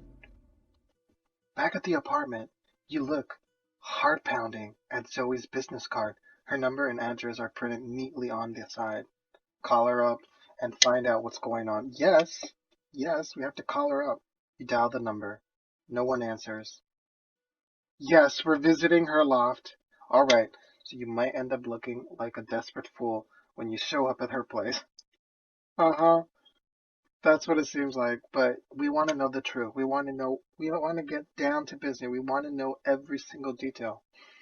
But something isn't sitting right with you.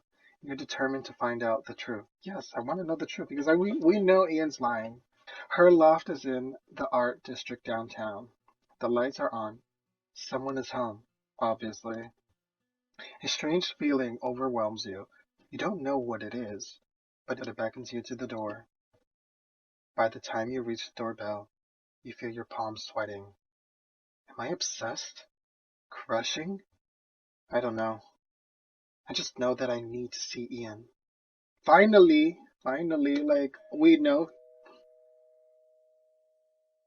Holding your breath, you ring the doorbell. Zoe lets you in. Ooh, oh! Okay. Oh my gosh. Uh, hi, Zoe. I don't want to interrupt anything. Don't be scared. There's probably plenty of women who wants to throw themselves at you. But you know what? It's okay. Relax, just be appreciated that you are wanted at least, right? Come on. Like, who wouldn't want to date him? Like, literally, us. So, because it's us. Okay. It's okay. I had a feeling you'd drop by. You're probably wondering why we're not in Vegas. Well, yeah. And why am I in this getup? And why am I in this getup? Oh, that. Huh. I didn't even notice. Oh, we noticed, trust me. We noticed the moment she. Look, I'm sorry. I don't understand what's going on. I know it's none of my business, but I'm concerned. I mean, Ian seemed excited about getting back together with you and getting away for the weekend. But I saw you earlier today, and I was worried why you weren't with him. Oh, he's with me, but we're not together. Okay, now I'm really confused. Maybe I should go. Frank, wait! I hate that voice, yo. Ian's here, working out some personal issues, and he's asked me to help. What kind of personal issues? Is he okay?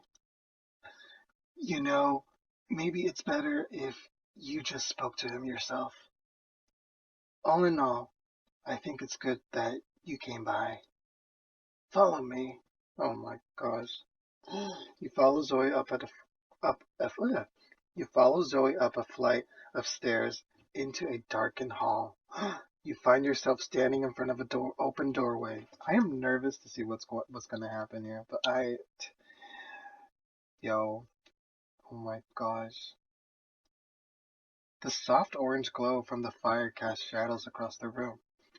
Oh, this is nice, setting the mood. Now that is interesting. Oh, they must have been ready to do something. I don't know. You look around, peering into the mostly dark space. Your heart stops, and you stifle a gasp. Ish! Ian!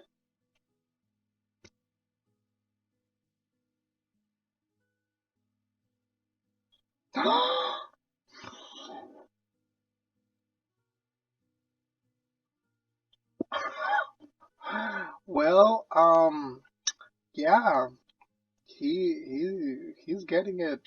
He's going at it. Okay. Stretched out on the four-poster bed is Ian, his wrist tied to the headboard by a pair of ropes, his arms tense against the restraints, while his muscles contract and relax steadily. Apart from a blindfold, he's completely naked. We can tell. His beautifully thick, rigid erection makes your eyes grow wide, and despite feeling confused and afraid, causes the blood to race to your dick. Yo, I'm just having way too much fun reading this, but it's just like, yo, we did not even see this coming, We did not know. Now we know what's going on. You turn to Zoe, who makes a shushing sound with her finger. Shh. Okay, thank you. Like, we know what he's tied up, got it. Ian, we got a visitor. Ian jerks his head towards her voice. He sucks in a sharp breath. He's going to help you with your fantasy, okay? He talked about this. We talked about this as a possibility, remember? Oh my gosh. So, he has been hooking up with other guys or with her? Oh. Okay, I think I know what's going on. He wants us so badly, and he's with her or others to fulfill his fantasy of us. That is kind of romantic. That is romantic. Why? But I don't know. But let's just say now I understand why he's all mad and scared all of a sudden. So, but when he finds out, oh my gosh, don't tell me we are actually going to do this. Ian doesn't move. Stretched between the ropes, he lies breathing, listening, waiting. Ian, just say the word. It will make this happen. He's pretty close to your fantasy guy's height and weight. I think he'll be a good fit. I just don't like making her voice, but I feel like that's what she will sound, you know? Sadly, they didn't add how do you say it, voice actors in this implemented voice sounds or in this because that would have been awesome to hear like their voices, but a pause. Ian, who is it? Do you want me to remove the blindfold? No, it's just that his voice. Oh my god. Zoe, it's not. Never mind. Don't tell me who it is. I don't want to know. Even he can feel us. He can feel us. So he knows. That's when you know somebody loves you so much. You know when they are nearby. You feel them. You know the sound of their voice. You know how they smell. You know how they sound. You know how they talk. You know how they dress. You know how. That is just. awkward and weird right there, right? Creepy? Got it. No, it's not creepy because you know when you love someone, you know everything about them. You want to know everything about them. So if it's a yes, I'm sending him in here. Yes. Oh God, do it. Oh my. Zoe. Dude, don't tell me that you're scared now. You know you wanted this. You know you wanted this. Don't look at me like that. You know you wanted this from day one. This is your chance. He gave you permission right there. He gave you permission that he wanted you to do him. So have him. So yeah, this is your chance. You've been waiting for this. So he turns to you, putting a finger to your lips. The two of you speak in hushed whispers. This is Ian's fantasy. What? Having sex with the guy? Not any guy, Frank. You. See? See? I've told you from day one. He wanted us badly, like literally. Come on. We've been near this already. You feel faint. You can feel your heart racing and your knees about to give beneath you. The plan was that I was going to help him with his fantasy fuck. You know, use the old strap on and pretend it was you. Damn, yo. He used his girlfriend, ex-girlfriend, to smash him, thinking it's you, thinking it's us. Damn. Maybe if she's used to it, maybe she's not the type that will have feelings, romantic feelings. She's probably the type of girl that is just used to, having fun. Let's just say that. She's used to having fun, maybe not catch feelings, and she's cool with it, but at the same time, like, yo, knowing your ex has feelings for a guy and you engaging in a sexual act, that just gets you thinking. Maybe the ex-girlfriend is the best friend.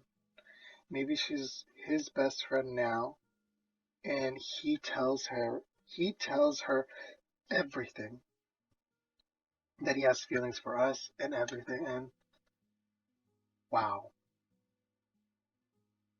that escalated quickly.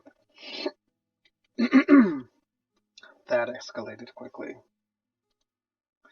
And possibly get one of my male friends to give him a more authentic experience.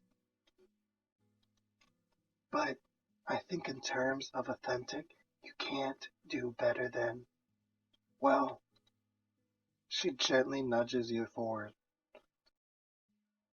Okay, it's going to happen. Your mouth agape. You stare at her, astonished. She smiles. This is what he wants. This is what Ian wants. This is insane. Of course it is. Of course. Yeah, but in the way, it's not that insane. Well, it is insane, but you love him and he loves you. Make that moment magical. Like literally, get together. Like stop making excuses. He was making excuses because he was afraid, you know? And you've been wanting to like hook up with him, have sex with him, date him for a long time. And now you're having an excuse saying that, oh, I don't want it. You know you want it.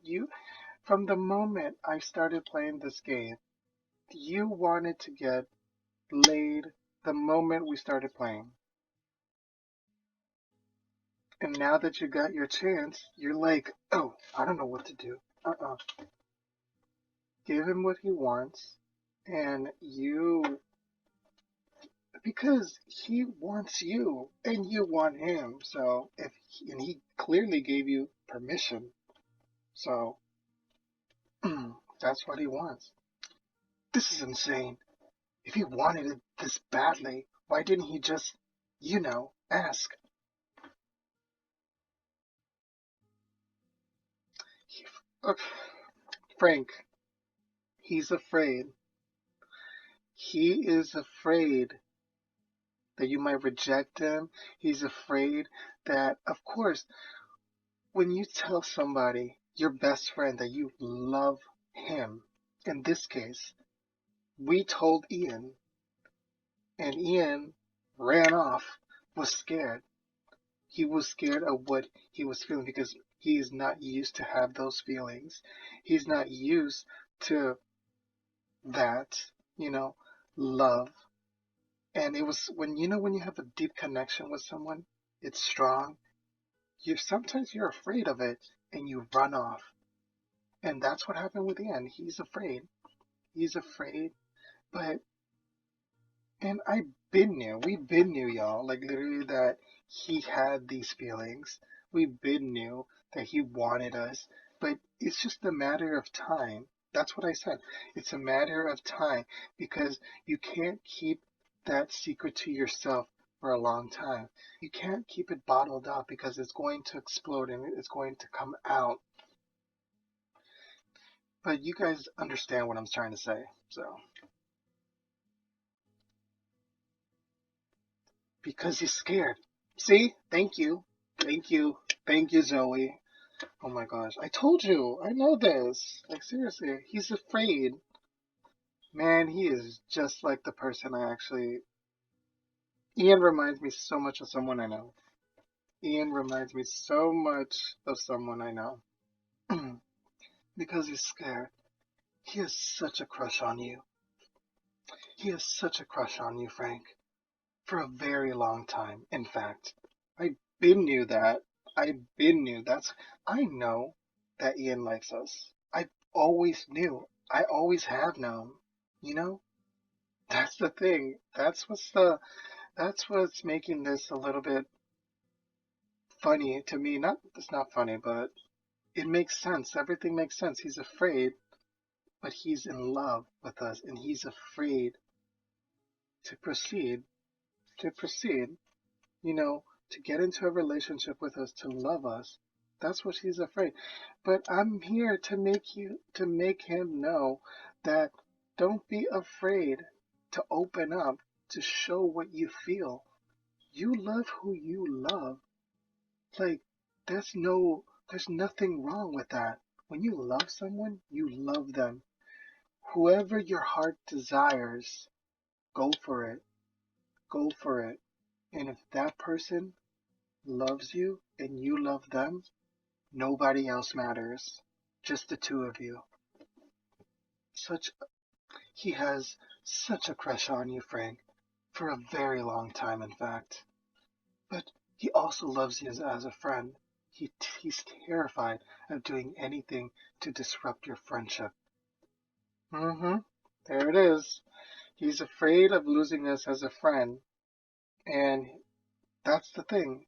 He's been afraid, but if you guys love each other, then don't don't you guys are going to be together because you first of all you guys already have the friendship and you guys are going to succeed in a relationship as well too because but you just have to have communication and trust.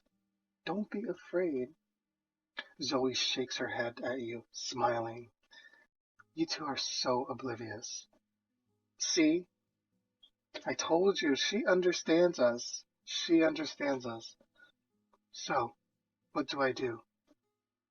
Frank, you know what to do. You know what to do. You know what to do, Frank.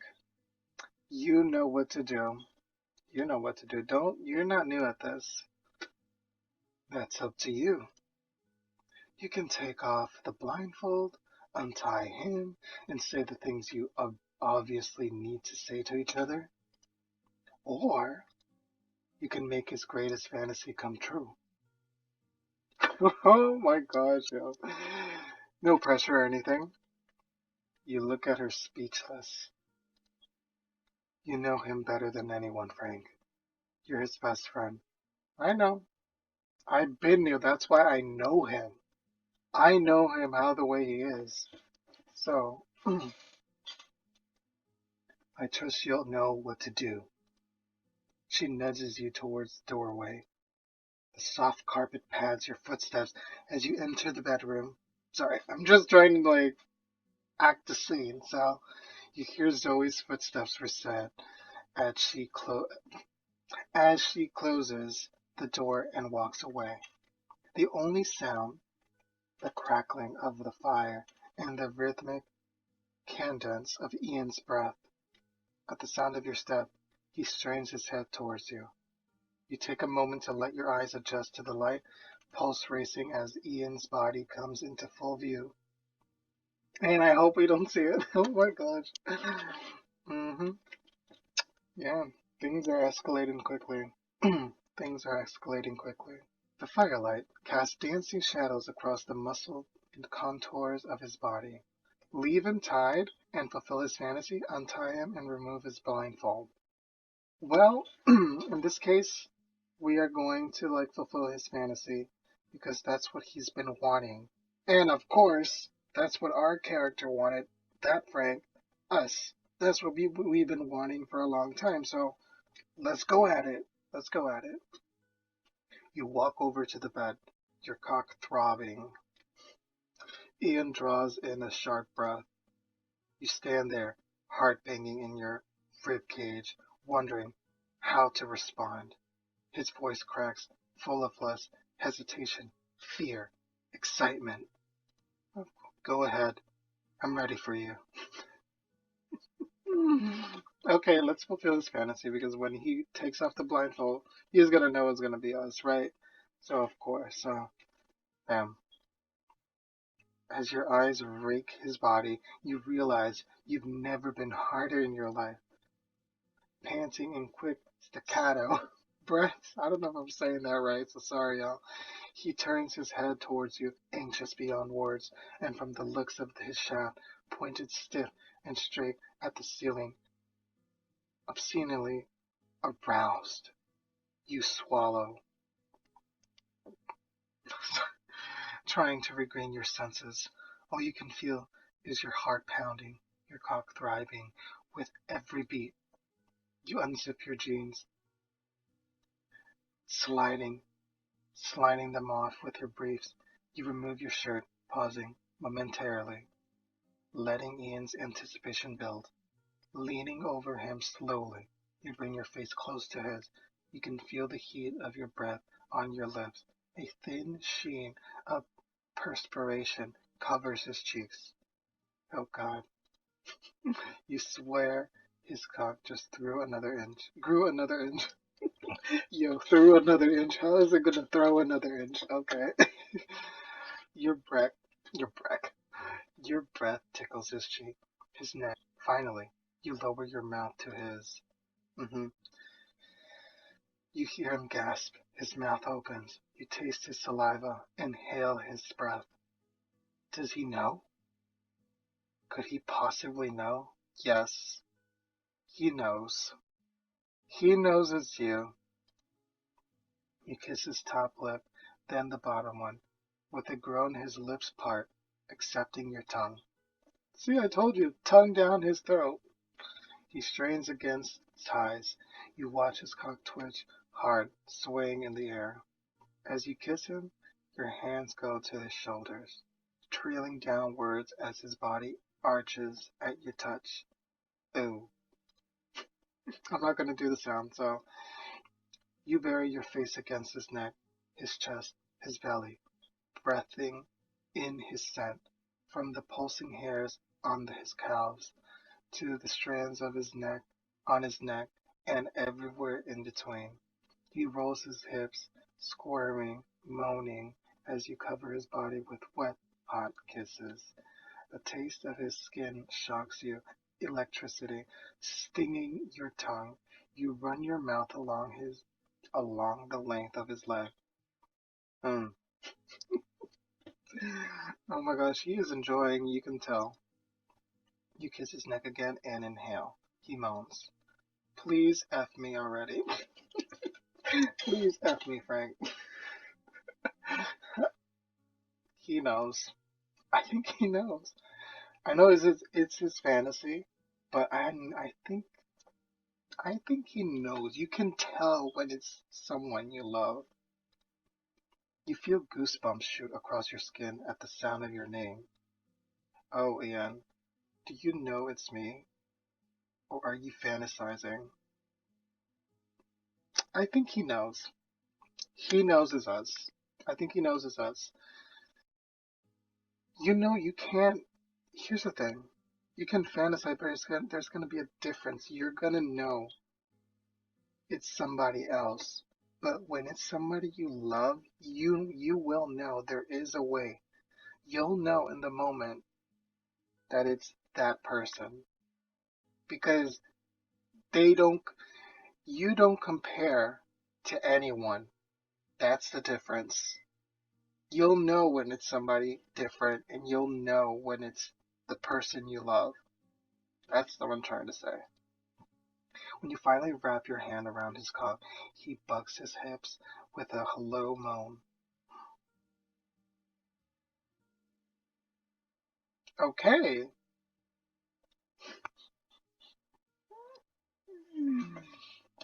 Okay. I don't know if we. I don't know. I think he wants. Does he want us to like penetrate him, or does he? You know what? Let's do this.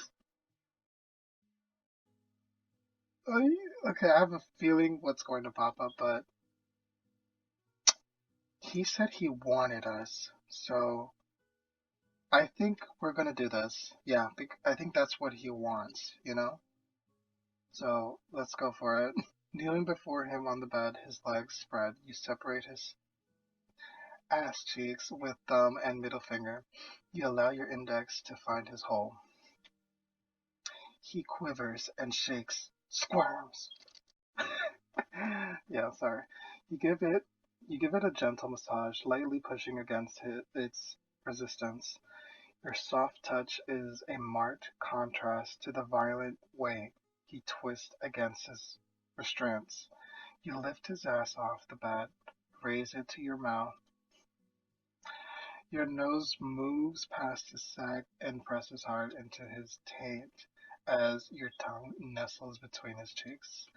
You tongue his hole sweetly as he begins protesting. You circle, you circle it, push into it. He starts to whimper. In and out you penetrate him, feeling his resistance fade away. Just when he gets used to the sensation, you stop, dropping his haunches back on the bed. You grab the lube and condom beside the bed, snapping on the condom. You rub lube on yourself and on Ian's hole, watching his chest rise and fall with each breath. You raise Ian's feet to your shoulders and inch closer to him, guiding your dick to its destination and pressing into his relaxed flesh. As you push in slowly, his sphincter grips you for a moment, tensing briefly. I don't know if I'm saying that right. Sphincter or sphincter? I don't know if I'm saying that right. Sphincter. You stop waiting for him to adjust. You're surprised by how quickly he relaxes his sphincter, softly gripping your cock, but you're allowing your but allowing you entry. As you ease your way in further, Ian's head turned to the side. His mouth opens and silent moan escaping. You lean over and lower your mouth to his, your tongue sliding in as he gasps in pleasure. Oh my gosh, we're gonna get the preview right. Mm-hmm. Oh my gosh. Oh my gosh. They're really going at it. Okay. You continue pushing into him, his collar snuggling your dick, the warmth and light wetness guiding you deeper. Your dick fully inside his ass, you begin to feel the perfect smoothness of his insides driving you insane. You withdraw slowly, allowing him time to acquaint himself with the sensation. Finally, it took you guys long enough? Like, seriously. Then you push back in again, this time harder, and again faster. This is what he's been wanting the entire time, like literally, and you too. So back out and in, harder and faster, as his body starts to shudder, vibrating as your strokes find their rhythm. The sensation of your dick sliding in and out of his caressing asshole overwhelms you. Just looking at his face crossed with lust and hearing his noises of pleasure makes your head swim. We'll do something else. We'll do something else. You slowly pull out of it, ignoring his whimper and protest. A protest. Mm,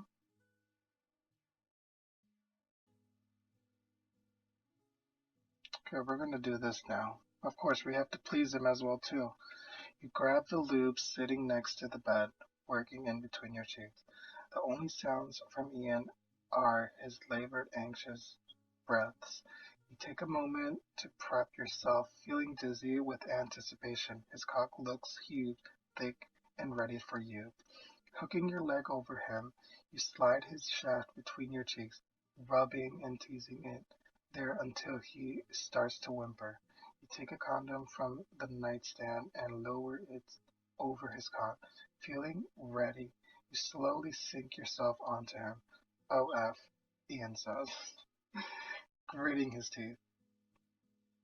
His body bucks forward, straining while you work him in, lowering yourself bit by bit, feeling him slide in, filling you up, making sweat break out all across your body. You bite your lip, feeling his girth stretch you wider. He throws his head back down, thrashing under you. For a moment, you're almost concerned he'll break the ties binding him to the bed. Oh my gosh, that's tight, he pants. You raise your ass off of him a bit, then down again, moving up and down until you start to hear him grunt. Each time you bear down on him, he meets you with an eager thrust. Oh my gosh, we're gonna get the preview. Damn. Damn, he is going at it. You feel him bucking under you, your body sliding against each other, slick with sweat. He moans as you ride him harder. Wait, what? He moans as you ride him harder. Your dick swells, throwing each time you feel like him hit. Wait, time you feel him hit that sweet spot in your ass. You bite his lip, your entire body trembling against his. You can feel your balls start to churn. Okay, yes, we'll do that now. He looks so gorgeous breathing beneath you, such a mixture of hot and adorable, you can hardly stand it. Damn! You raise your hand to his face and remove the blindfold. The reveal, yo! Ian blinks, stunned. His mouth drops open. Oh my god. Frank? Yes! His face fills with astonishment and lust. His dick swells inside you. OF. OF. He thrusts himself into your body like a beast, bucking as hard as he can underneath you. You squeeze yourself around him, feeling his dick surge as he arches his back and comes. The sensation feels utterly amazing. Both of you are grunting now, animals in the heat, completely lost in ecstasy. Within seconds, you start to come yourself. He watches you in amazement and fascination, as the first rope of cum shoots out of your dick and onto his chest.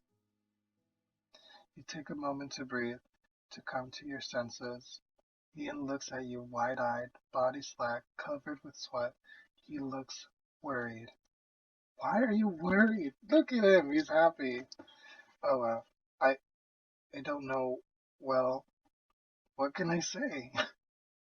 Are you upset at me, Frank? No, I'm not. I'm not. Did that feel like I was upset at you? I mean, how is this not freaking you out? Well, it probably helps that I have a pretty major thing for you. I don't know, I guess I'm pretty laid back about the whole thing. No matter what happens, nothing's going to change the fact that I'd say no. Well, it probably helps that I have a pretty major thing for you. Yep. Shit. Hearing you say that, he closes his eyes for a moment, sighing deeply, like a burden's been lifted off his shoulders. Of course, you finally had your wish fulfillment, like literally. That's what you wanted, your fantasy, but this is not a fantasy. That's what I'm telling you. Mark, I mean, okay, of course, our character Frank, no matter how long, he waited, he wanted to like get banged to get laid, like literally. It happens with the right person, like seriously. And Ian's in his case is different. Things are different with his ways, but you know what? It took both Frank and Ian a long time to like unite. I'm fine, Ian. I really am. You will be too. He takes another deep breath as if to release all the pent up anxiety he's been carrying for weeks, months, perhaps. Um, I hate to ask, but uh, can you release me, dude? Okay. I don't know. You look pretty good tied up like that. Yo, I wouldn't be surprised if Ian just whoosh, goes at it. Damn. I think it's better if he's tied up. Feel like your cockster again. Don't make me beg. That's hardly an insensitive. That's hardly an incentive. Nevertheless, you reach over and you untie his wrist. Then you yelp as he takes you by surprise and wrestles you onto the bed. He grabs your shoulders. I told you, pinning you beneath him, staring hard into your eyes. Oh shit! You struggle under him, watching him flare his nostrils, planting his knees on either side of your torso. He holds down your wrist, effectively trapping you beneath him. You feel his warm, naked ass on your belly. It's not a bad place to be. Oh my gosh. Don't act surprised. You want it. You like it. Now that you have it, enjoy. What did I do? How could you leave me in suspense like that, dude? I thought you were another guy. You seem all right with it. Maybe a little. But, uh, shit. You smile at his erect cock. He opens his mouth, ready to dish out the insults, but instead he leans down and kisses you on the mouth. His kiss is so deep, so fervent, you can feel your own cock rising. I am so into you, Frank. You have no, you have no idea. That just sounds weird to me, but I'm glad that they're together. Like seriously, I'm glad finally y'all are together. It's been a while. Whew, thank goodness, finally. Oh my gosh, it took you guys long enough. It's about time. He stares into your eyes and kisses your neck, your chest. His hands run through your hair and down your sides. This time, no blindfold. Uh-uh. Nah. Nah, bruh. Uh-uh. Don't you dare. Oh my god. He is gonna go at it, yo. Uh-uh. A few days later, Ian calls you and Penny into his living room. Oh my gosh. This gives me, yo, this makes sense. Back to the beginning. Oh my gosh. What's the big news, Ian? I've got an announcement to make. Ian suddenly looks nervous. Damn, yo, he's gonna come out, right? He's gonna come out. Don't be nervous. Then he sees your expression, your knowing glance, gently encouraging him, urging him on. So, like you guys aren't just my roommates, but my best friends. Damn, yo, this is going back to the beginning. Full circle, everything comes full circle. Wait, this really feels this feels really familiar. Yes, Penny, it is. Oh my gosh, look at your facial expressions. Saturday, you spend the weekend cramming for your finals. 1 week later, you finish up your other exams. You're fairly sure you aced them all. In any case, the graduation ceremony takes place later this weekend, and your parents are making the trip in to watch you walk. Shortly afterwards, you'll be moving out of your apartment. Everything seems like it's moving at a blinding pace. Ish, I did it! I'm done. Yes, you are. Tonight, you and Ian and Penny decide to celebrate graduation by hitting the bars on College Row. It's become a ritual for the three of you at the end of every semester. Alas, this will be the final time. As the sky darkens, the air feels electric. The bars, clubs, and pool halls bustle with celebrating students. Wow! Can you believe it? What a crazy semester, right? Especially for you, dude. He's right. It truly has been an unforgettable semester. It was kind of crazy for all of us. Suddenly, a young man approaches Penny. Penny's gonna have a romantic interest? He seems a little breathless and a little bashful at the same time. Hey, your name is Penny, right? You are the one who made Campus Mapper? Maybe. Are you hurt or injured? No, I just wanted to say your app is awesome. Why, yes, I'm Penny. That app's been a major inspiration to me as an aspiring developer. The fact that I'll take you right to the nearest storm drain. It's such a handy little feature when you're looking for raccoons. This is kind of embarrassing, but I was wondering if I could pick your brain about some stuff. Maybe over a drink or two. Certainly, I wouldn't mind imparting the many hard fought lessons I have learned with a young hopeful. Look, at the twinkle in your eyes, so much yearning, such innocence, so very much to learn. I will guide you, young Padawan. We'll be inside, guys. Look at Ian. Oh my gosh. She and the young programmer disappear into the nearest bar. She deserves a happy ending, so I'm glad for that. Now you, friend. Now you. We better be endgame this time. It really was a crazy semester, dude. For me, too. Yeah, it was. But I'm also thankful it happened, Frank. I know. Me too. He pulls you towards the bar.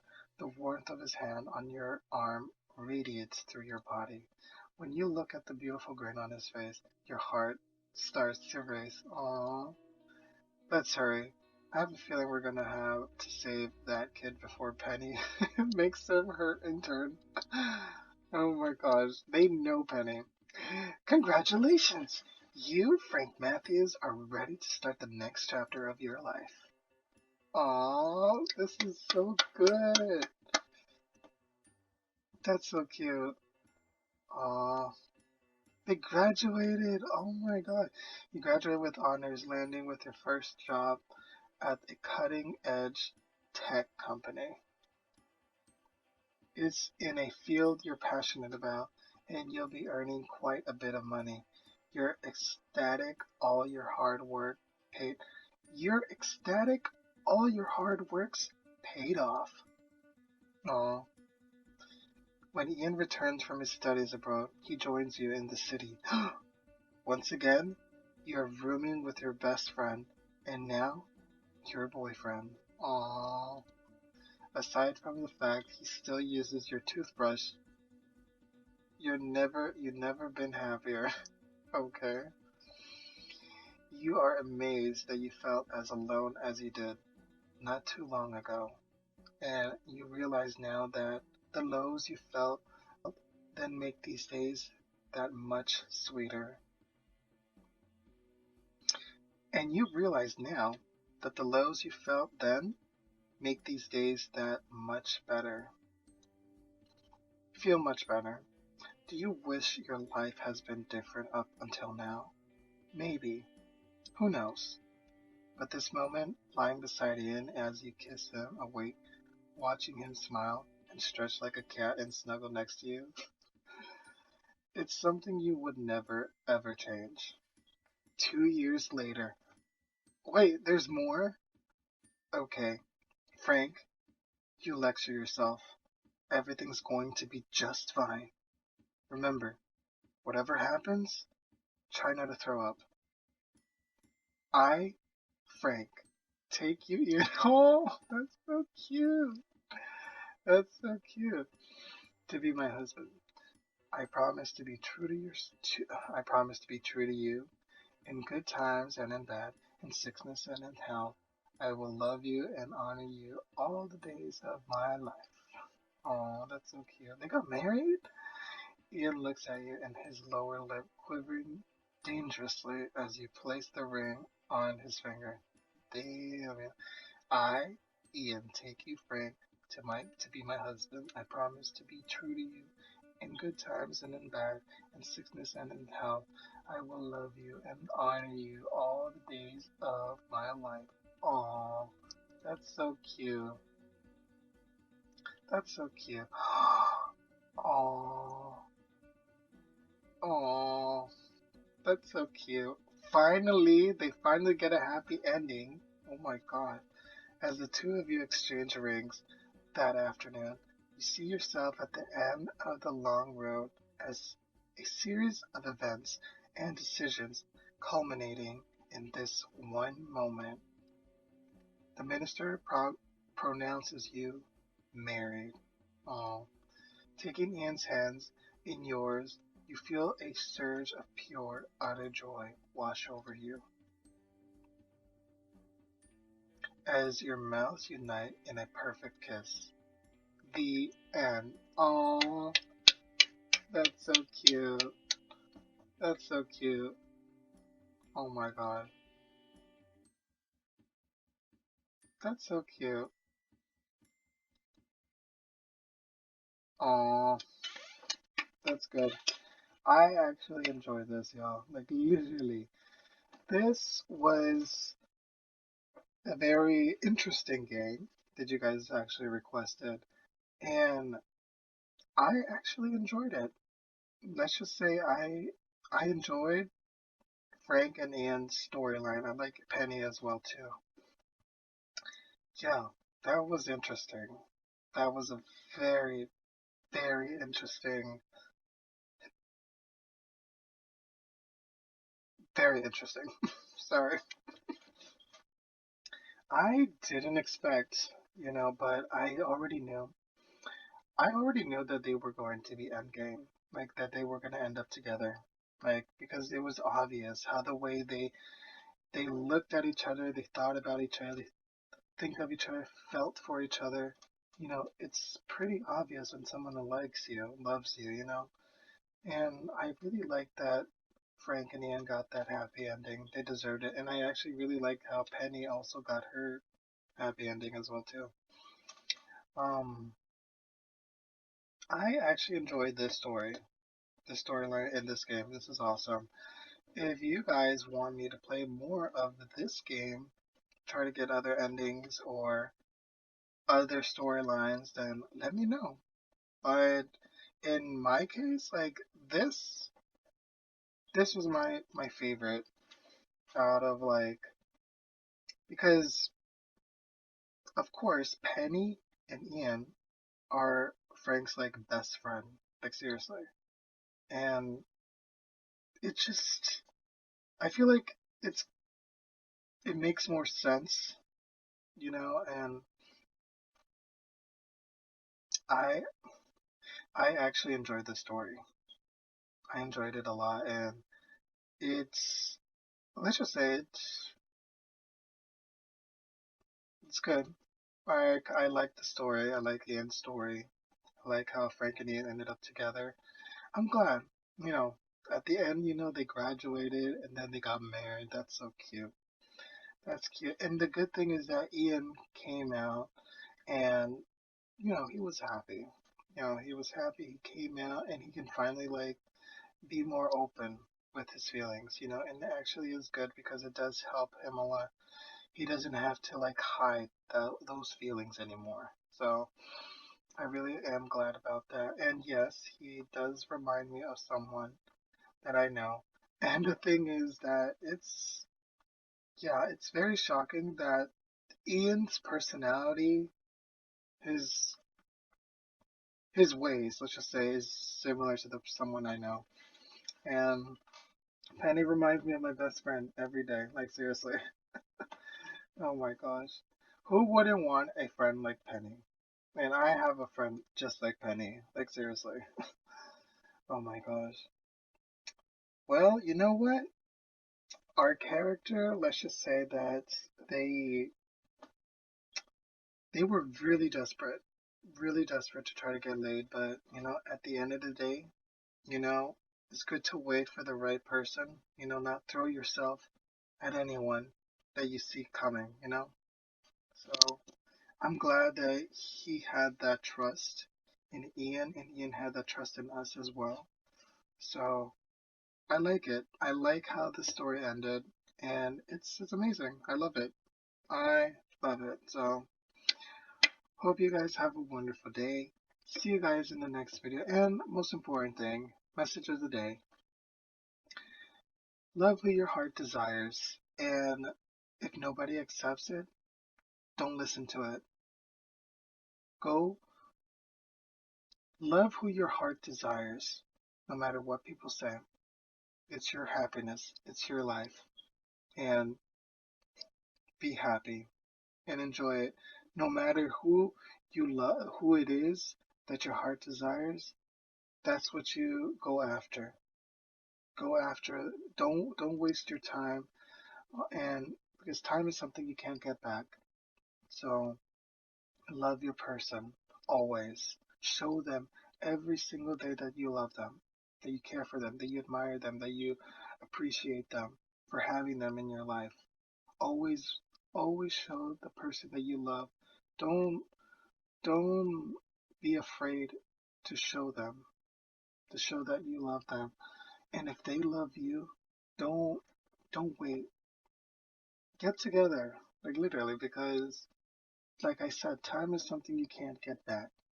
So love your person to the fullest, and yeah, and hope you guys have a wonderful day and a wonderful life. So it's FrankieB signing out. Stay blessed, everyone. Oh, if you guys want me to do more of this cam gameplays, then let me know because it seems like you guys want me to play more with my camera on.